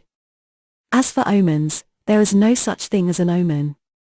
Destiny does not send us heralds. She is too wise or too cruel for that. Besides, what on earth could happen to you, Dorian? You have everything in the world that a man can want. There is no one who would not be delighted to change places with you. There is no one with whom I would not change places, Harry. Don't laugh like that. I am telling you the truth. The wretched peasant who has just died is better off than I am. I have no terror of death. It is the coming of death that terrifies me. Its monstrous wings seem to wheel in the leaden air around me. Good heavens! Don't you see a man moving behind the trees there, watching me, waiting for me?" Lord Henry looked in the direction in which the trembling gloved hand was pointing. "Yes," he said, smiling, "I see the gardener waiting for you. I suppose he wants to ask you what flowers you wish to have on the table tonight. How absurdly nervous you are, my dear fellow. You must come and see my doctor, when we get back to town." Dorian heaved a sigh of relief as he saw the gardener approaching. The man touched his hat, glanced for a moment at Lord Henry in a hesitating manner, and then produced a letter, which he handed to his master. "Her Grace told me to wait for an answer," he murmured. Dorian put the letter into his pocket. "Tell Her Grace that I am coming in," he said, coldly. The man turned round and went rapidly in the direction of the house. "How fond women are of doing dangerous things," laughed Lord Henry. "It is one of the qualities in them that I admire most. A woman will flirt with anybody in the world as long as other people are looking on. How fond you are of saying dangerous things, Harry. In the present instance, you are quite astray. I like the Duchess very much, but I don't love her. And the Duchess loves you very much, but she likes you less, so you are excellently matched. You are talking scandal, Harry, and there is never any basis for scandal. The basis of every scandal is an immoral certainty, said Lord Henry, lighting a cigarette. You would sacrifice anybody, Harry, for the sake of an epigram. The world goes to the altar of its own accord, was the answer. I wish I could love, cried Dorian Gray with a deep note of pathos in his voice. But I seem to have lost the passion and forgotten the desire. I am too much concentrated on myself. My own personality has become a burden to me. I want to escape, to go away, to forget. It was silly of me to come down here at all. I think I shall send a wire to Harvey to have the yacht got ready. On a yacht one is safe. Safe from what, Dorian? You are in some trouble. Why not tell me what it is? You know I would help you. I can't tell you, Harry, he answered sadly. And I dare say it is only a fancy of mine. This unfortunate accident has upset me. I have a horrible presentiment that something of the kind may happen to me. What nonsense! I hope it is, but I can't help feeling it. Ah! Here is the Duchess, looking like Artemis in a tailor-made gown. You see we have come back, Duchess. I have heard all about it, Mr. Gray, she answered. Poor Geoffrey is terribly upset. And it seems that you asked him not to shoot the hare. How curious. Yes, it was very curious. I don't know what made me say it. Some whim, I suppose. It looked the loveliest of little live things. But I am sorry they told you about the man. It is a hideous subject. It is an annoying subject, broke in Lord Henry. It has no psychological value at all. Now if Geoffrey had done the thing on purpose, how interesting he would be. I should like to know someone who had committed a real murder. How horrid of you, Harry, cried the Duchess. Isn't it, Mr. Gray? Harry, Mr. Gray is ill again. He is going to faint. Dorian drew himself up with an effort and smiled. It is nothing, Duchess, he murmured, my nerves are dreadfully out of order. That is all. I am afraid I walked too far this morning. I didn't hear what Harry said. Was it very bad? You must tell me some other time. I think I must go and lie down. You will excuse me, won't you? They had reached the great flight of steps that led from the conservatory onto the terrace. As the glass door closed behind Dorian, Lord Henry turned and looked at the Duchess with his slumberous eyes. Are you very much in love with him? He asked. She did not answer for some time, but stood gazing at the landscape. I wish I knew, she said at last. He shook his head. Knowledge would be fatal. It is the uncertainty that charms one. A mist makes things wonderful. One may lose one's way. Always end at the same point, my dear Gladys. What is that? Disillusion. It was my debut in life, she sighed. It came to you crowned. I am tired of strawberry leaves. They become you. Only in public. You would miss them, said Lord Henry. I will not part with a petal. Monmouth has ears. Old age is dull of hearing. Has he never been jealous? I wish he had been. He glanced about as if in search of something. What are you looking for? She inquired. The button from your foil, he answered. You have dropped it. She laughed. I have still the mask.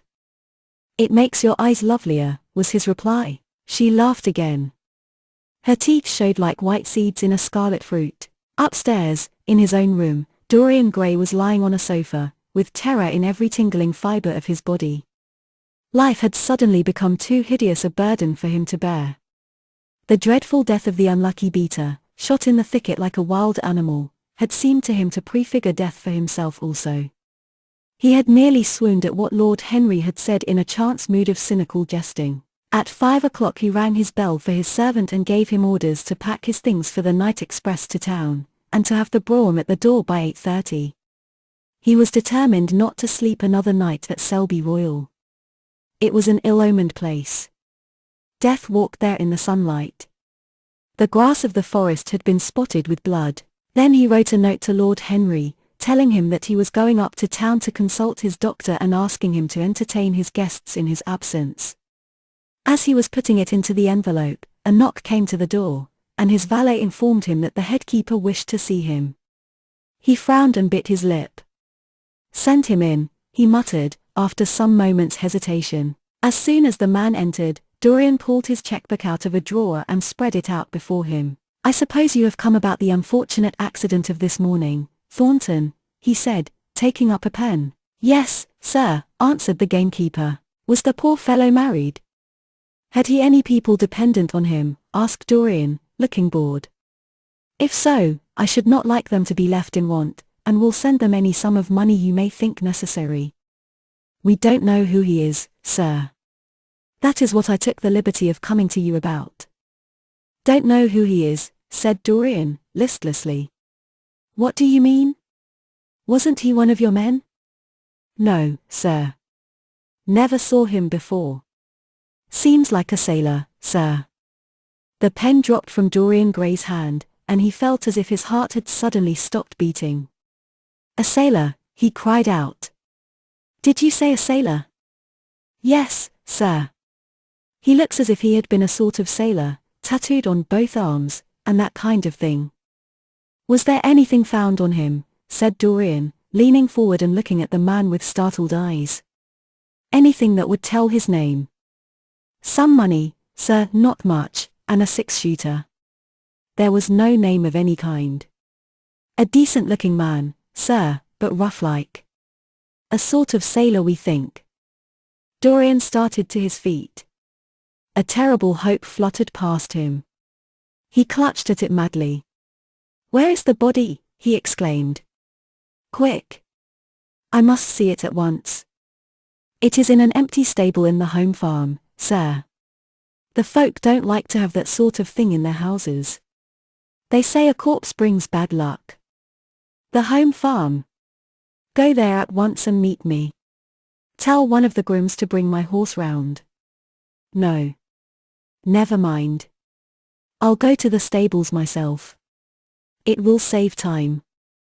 In less than a quarter of an hour, Dorian Gray was galloping down the long avenue as hard as he could go. The trees seemed to sweep past him in spectral procession, and wild shadows to fling themselves across his path. Once the mare swerved at a white gatepost and nearly threw him. He lashed her across the neck with his crop. She cleft the dusky air like an arrow. The stones flew from her hoofs. At last he reached the home farm. 2 men were loitering in the yard. He leaped from the saddle and threw the reins to one of them.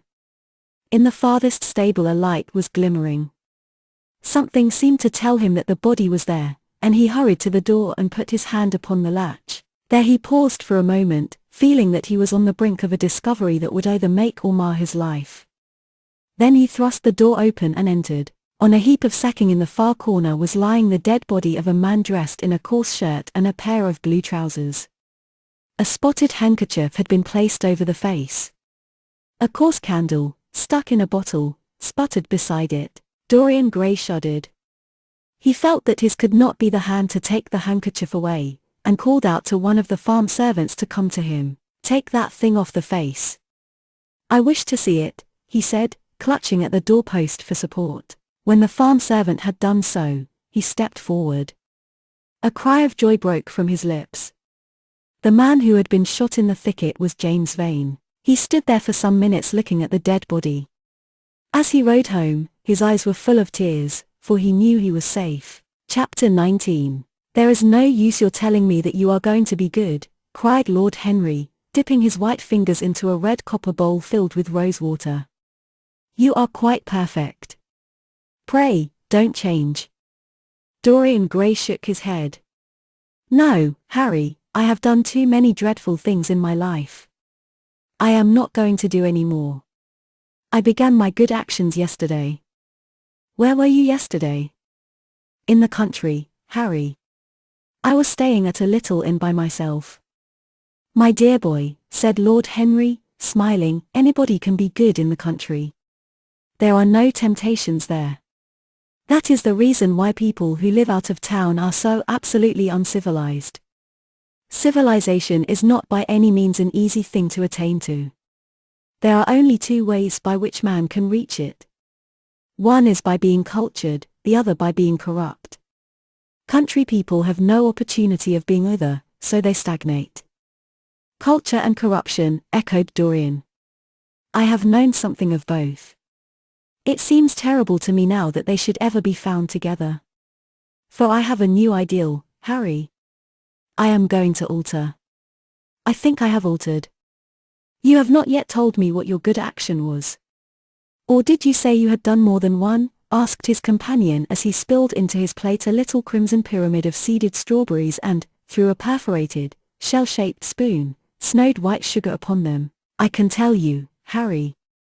It is not a story I could tell to anyone else. I spared somebody. It sounds vain, but you understand what I mean. She was quite beautiful and wonderfully like Sybil Vane. I think it was that which first attracted me to her. You remember Sybil, don't you?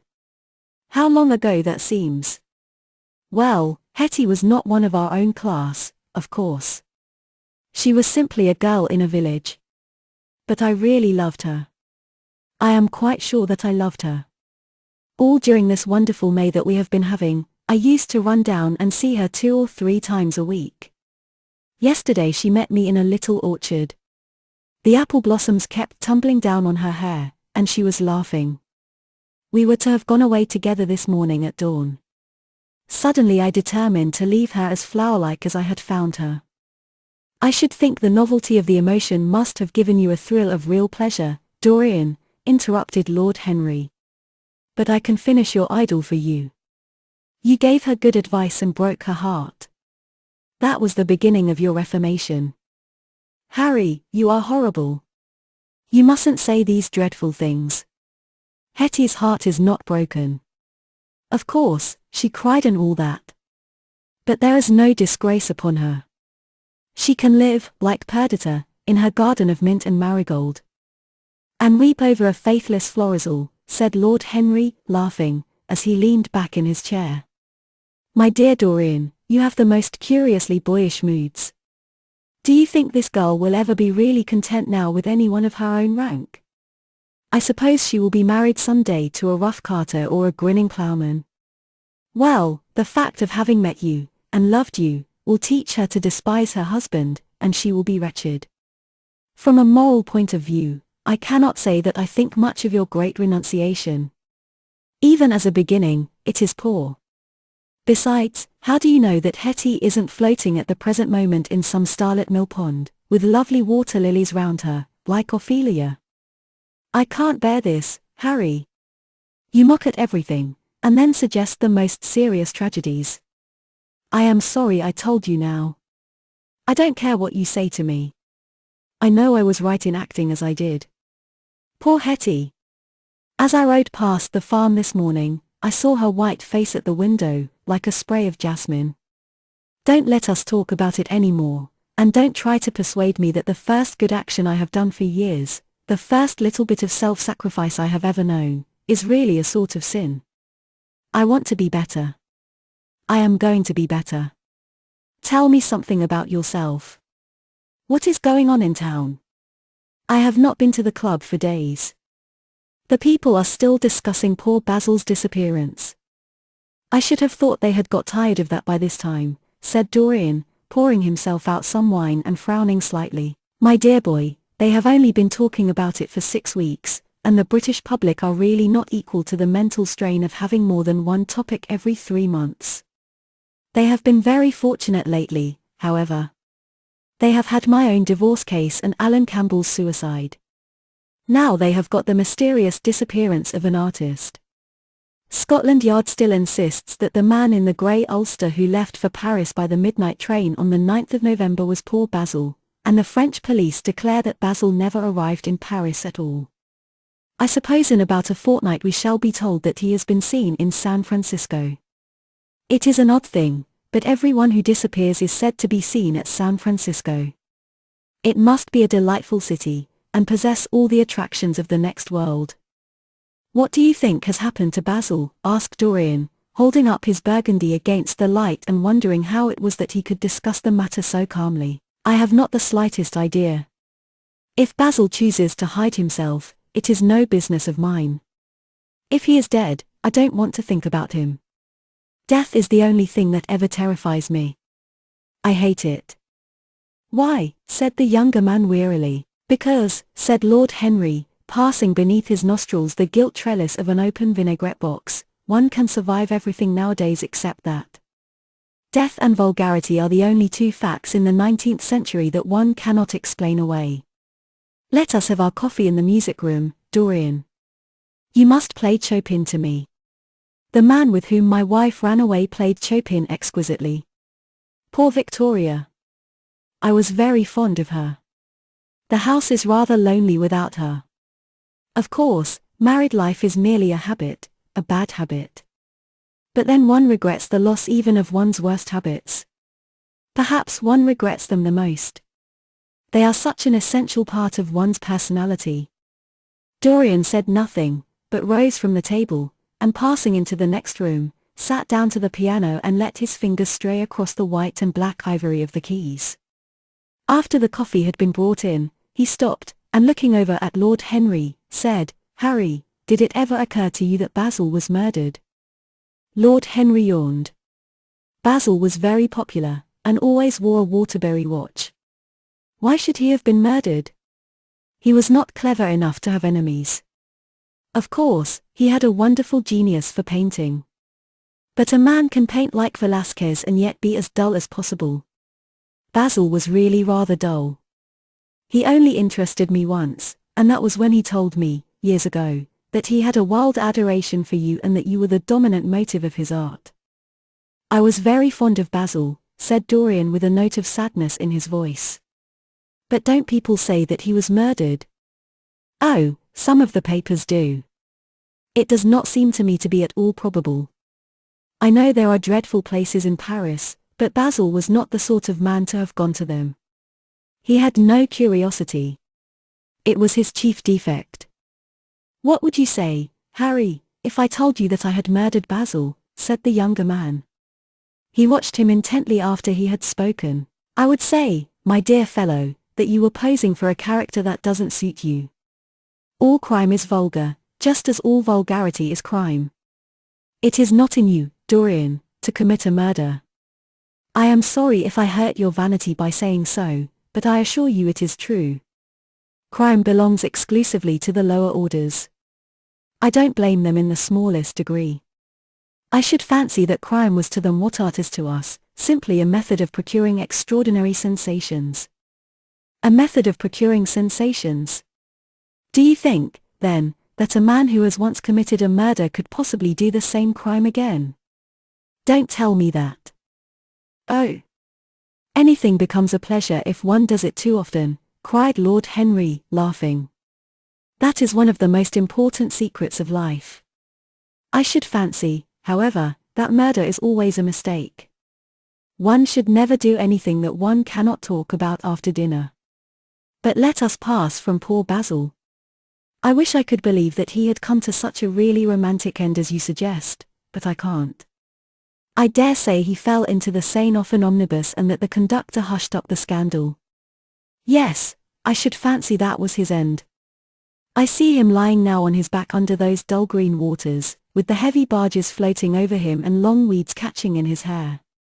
Do you know, I don't think he would have done much more good work. During the last 10 years his painting had gone off very much. Dorian heaved a sigh, and Lord Henry strolled across the room and began to stroke the head of a curious Java parrot, a large, grey-plumaged bird with pink crest and tail, that was balancing itself upon a bamboo perch.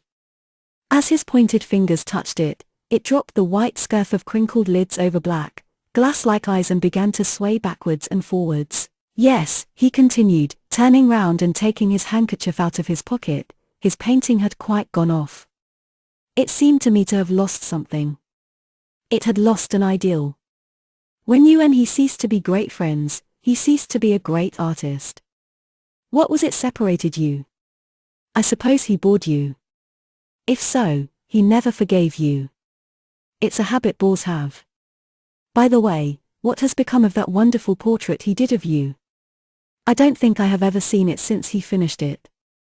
Oh. I remember your telling me years ago that you had sent it down to Selby, and that it had got mislaid or stolen on the way. You never got it back. What a pity. It was really a masterpiece. I remember I wanted to buy it. I wish I had now. It belonged to Basil's best period. Since then, his work was that curious mixture of bad painting and good intentions that always entitles a man to be called a representative British artist. Did you advertise for it? You should. I forget, said Dorian. I suppose I did. But I never really liked it. I am sorry I sat for it. The memory of the thing is hateful to me. Why do you talk of it? It used to remind me of those curious lines in some play, Hamlet, I think, how do they run? Like the painting of a sorrow, a face without a heart. Yes, that is what it was like. Lord Henry laughed. If a man treats life artistically, his brain is his heart, he answered, sinking into an armchair. Dorian Gray shook his head and struck some soft chords on the piano. Like the painting of a sorrow, he repeated, a face without a heart. The elder man lay back and looked at him with half-closed eyes. By the way, Dorian, he said after a pause, what does it profit a man if he gain the whole world and lose, how does the quotation run, his own soul? The music jarred, and Dorian Gray started and stared at his friend. Why do you ask me that, Harry? My dear fellow, said Lord Henry, elevating his eyebrows in surprise, I asked you because I thought you might be able to give me an answer. That is all. I was going through the park last Sunday, and close by the Marble Arch there stood a little crowd of shabby-looking people listening to some vulgar street preacher. As I passed by, I heard the man yelling out that question to his audience. It struck me as being rather dramatic. London is very rich in curious effects of that kind. A wet Sunday, an uncouth Christian in a mackintosh, a ring of sickly white faces under a broken roof of dripping umbrellas, and a wonderful phrase flung into the air by shrill hysterical lips. It was really very good in its way, quite a suggestion. I thought of telling the prophet that art had a soul, but that man had not. I am afraid, however, he would not have understood me. Don't, Harry. The soul is a terrible reality. It can be bought, and sold, and bartered away. It can be poisoned, or made perfect. There is a soul in each one of us. I know it. Do you feel quite sure of that, Dorian? Quite sure. Ah. Then it must be an illusion. The things one feels absolutely certain about are never true. That is the fatality of faith, and the lesson of romance. How grave you are. Don't be so serious. What have you or I to do with the superstitions of our age? No, we have given up our belief in the soul. Play me something. Play me a nocturne, Dorian, and, as you play, tell me, in a low voice, how you have kept your youth. You must have some secret. I am only 10 years older than you are, and I am wrinkled, and worn, and yellow. You are really wonderful, Dorian. You have never looked more charming than you do tonight. You remind me of the day I saw you first. You are rather cheeky, very shy, and absolutely extraordinary. You have changed, of course, but not in appearance. I wish you would tell me your secret. To get back my youth I would do anything in the world, except take exercise, get up early, or be respectable. Youth. There is nothing like it. It's absurd to talk of the ignorance of youth. The only people to whose opinions I listen now with any respect are people much younger than myself. They seem in front of me. Life has revealed to them her latest wonder. As for the aged, I always contradict the aged. I do it on principle. If you ask them their opinion on something that happened yesterday, they solemnly give you the opinions current in 1820, when people wore high stocks, believed in everything, and knew absolutely nothing. How lovely that thing you are playing is. I wonder, Did Chopin write it at Majorca, with the sea weeping round the villa and the salt spray dashing against the panes? It is marvelously romantic. What a blessing it is that there is one art left to us that is not imitative. Don't stop. I want music tonight. It seems to me that you are the young Apollo and that I am Marsyas listening to you. I have sorrows, Dorian, of my own, that even you know nothing of. The tragedy of old age is not that one is old, but that one is young. I am amazed sometimes at my own sincerity. Ah, Dorian, how happy you are. What an exquisite life you have had. You have drunk deeply of everything. You have crushed the grapes against your palate. Nothing has been hidden from you. And it has all been to you no more than the sound of music. It has not marred you. You are still the same. I am not the same, Harry. Yes, you are the same. I wonder what the rest of your life will be. Don't spoil it by renunciations. At present you are a perfect type. Don't make yourself incomplete. You are quite flawless now. You need not shake your head, you know you are. Besides, Dorian, don't deceive yourself. Life is not governed by will or intention. Life is a question of nerves, and fibers, and slowly built up cells in which thought hides itself and passion has its dreams. You may fancy yourself safe and think yourself strong. But a chance tone of color in a room or a morning sky, a particular perfume that you had once loved and that brings subtle memories with it, a line from a forgotten poem that you had come across again, a cadence from a piece of music that you had ceased to play. I tell you, Dorian, that it is on things like these that our lives depend. Browning writes about that somewhere, but our own senses will imagine them for us. There are moments when the odor of lilacs blank passes suddenly across me, and I have to live the strangest month of my life over again. I wish I could change places with you, Dorian. The world has cried out against us both, but it has always worshipped you. It always will worship you. You are the type of what the age is searching for, and what it is afraid it has found. I am so glad that you have never done anything, never carved a statue, or painted a picture, or produced anything outside of yourself. Life has been your art. You have set yourself to music. Your days are your sonnets. Dorian rose up from the piano and passed his hand through his hair. Yes, life has been exquisite, he murmured, but I am not going to have the same life, Harry. And you must not say these extravagant things to me. You don't know everything about me. I think that if you did, even you would turn from me. You laugh. Don't laugh. Why have you stopped playing, Dorian? Go back and give me the nocturne over again. Look at that great, honey-colored moon that hangs in the dusky air. She is waiting for you to charm her, and if you play she will come closer to the earth. You won't? Let us go to the club, then. It has been a charming evening, and we must end it charmingly. There is someone at White's who wants immensely to know you, young Lord Poole, Bournemouth's eldest son. He has already copied your neckties, and has begged me to introduce him to you. He is quite delightful and rather reminds me of you. I hope not, said Dorian with a sad look in his eyes. But I am tired tonight, Harry. I shan't go to the club. It is nearly 11, and I want to go to bed early. Do stay. You have never played so well as tonight. There was something in your touch that was wonderful. It had more expression than I had ever heard from it before. It is because I am going to be good, he answered, smiling. I am a little changed already. You cannot change to me, Dorian, said Lord Henry. You and I will always be friends. Yet you poisoned me with a book once. I should not forgive that. Harry, promise me that you will never lend that book to anyone. It does harm. My dear boy, you are really beginning to moralize. You will soon be going about like the converted, and the revivalist, warning people against all the sins of which you have grown tired. You are much too delightful to do that. Besides, it is no use. You and I are what we are, and will be what we will be. As for being poisoned by a book, there is no such thing as that. Art has no influence upon action. It annihilates the desire to act.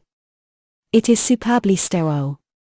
The books that the world calls immoral are books that show the world its own shame. That is all. But we won't discuss literature. Come round tomorrow. I am going to ride at 11. We might go together, and I will take you to lunch afterwards with Lady Branksome. She is a charming woman, and wants to consult you about some tapestries she is thinking of buying. Mind you come. Or shall we lunch with our little Duchess? She says she never sees you now. Perhaps you are tired of Gladys. I thought you would be. Her clever tongue gets on one's nerves. Well, in any case, be here at 11. Must I really come, Harry? Certainly.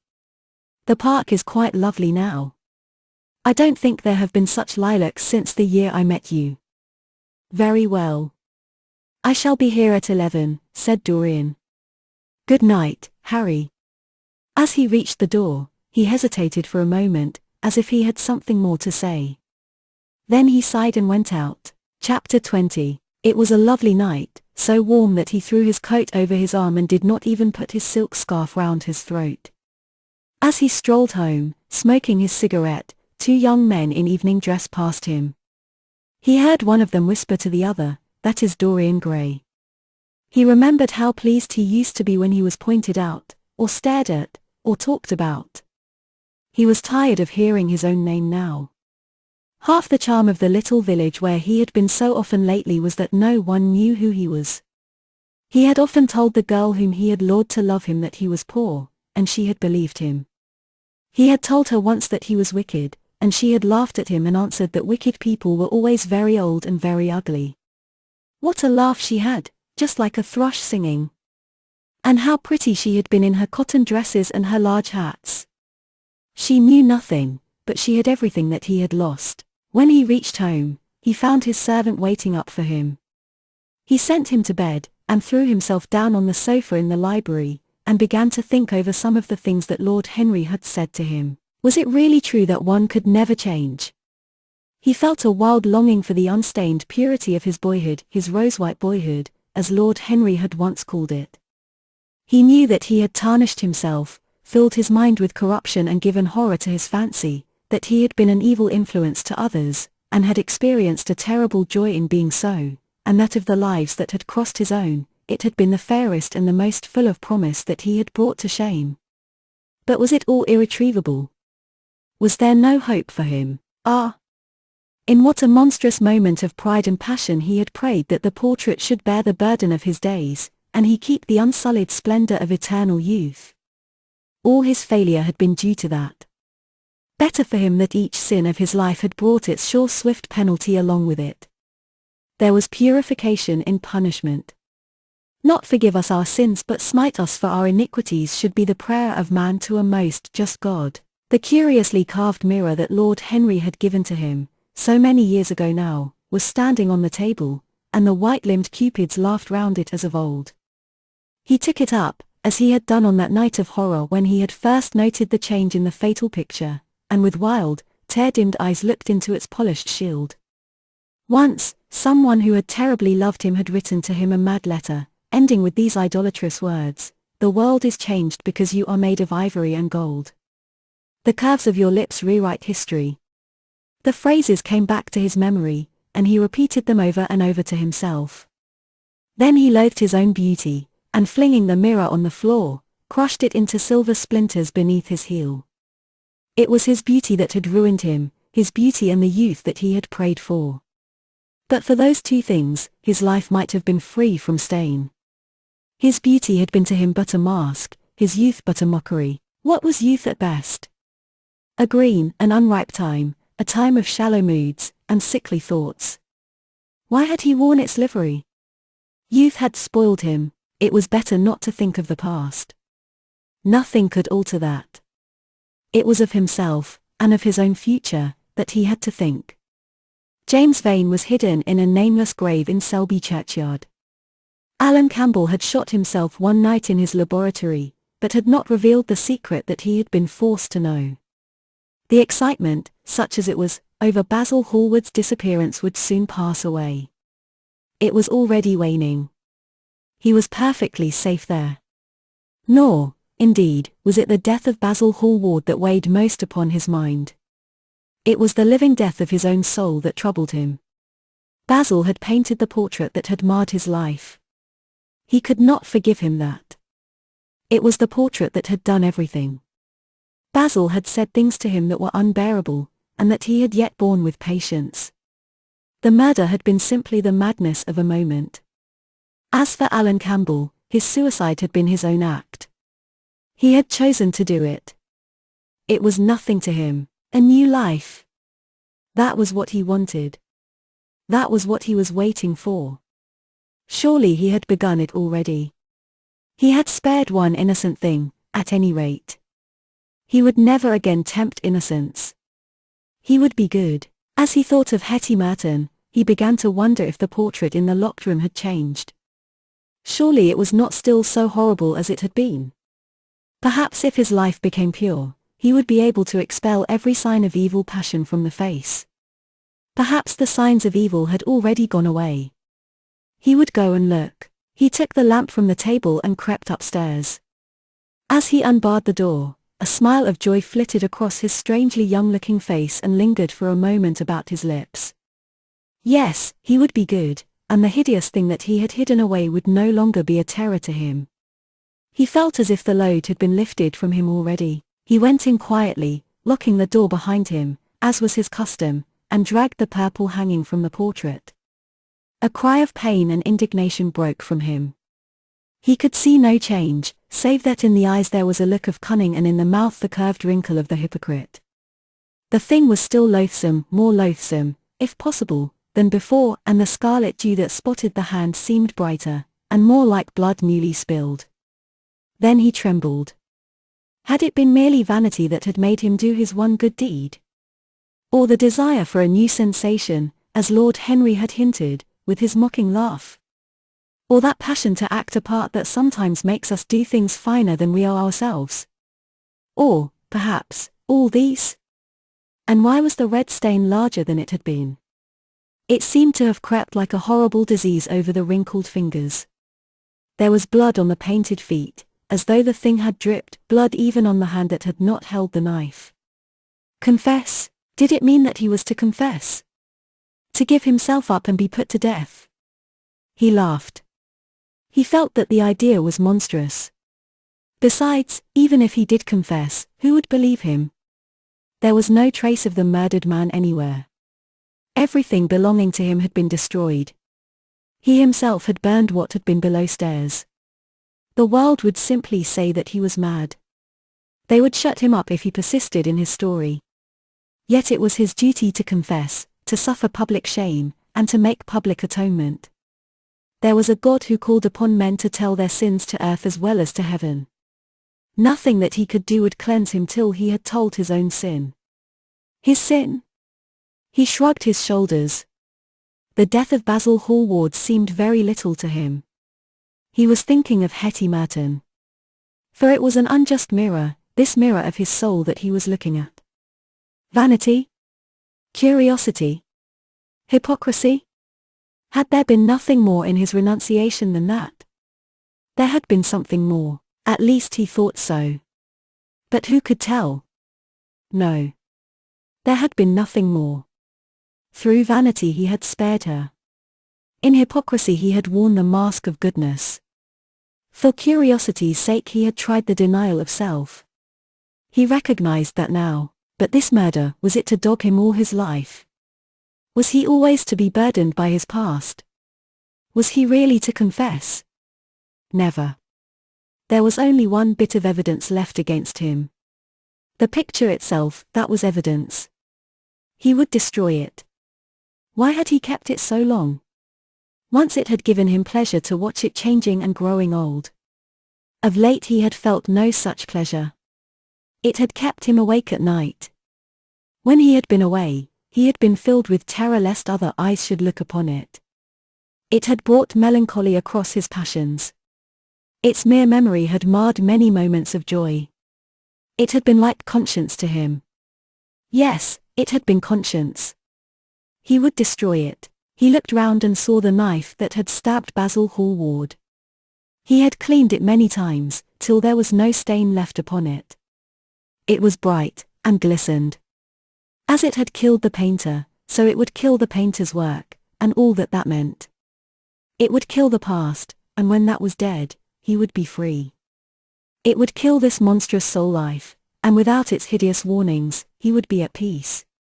He seized the thing, and stabbed the picture with it. There was a cry heard, and a crash.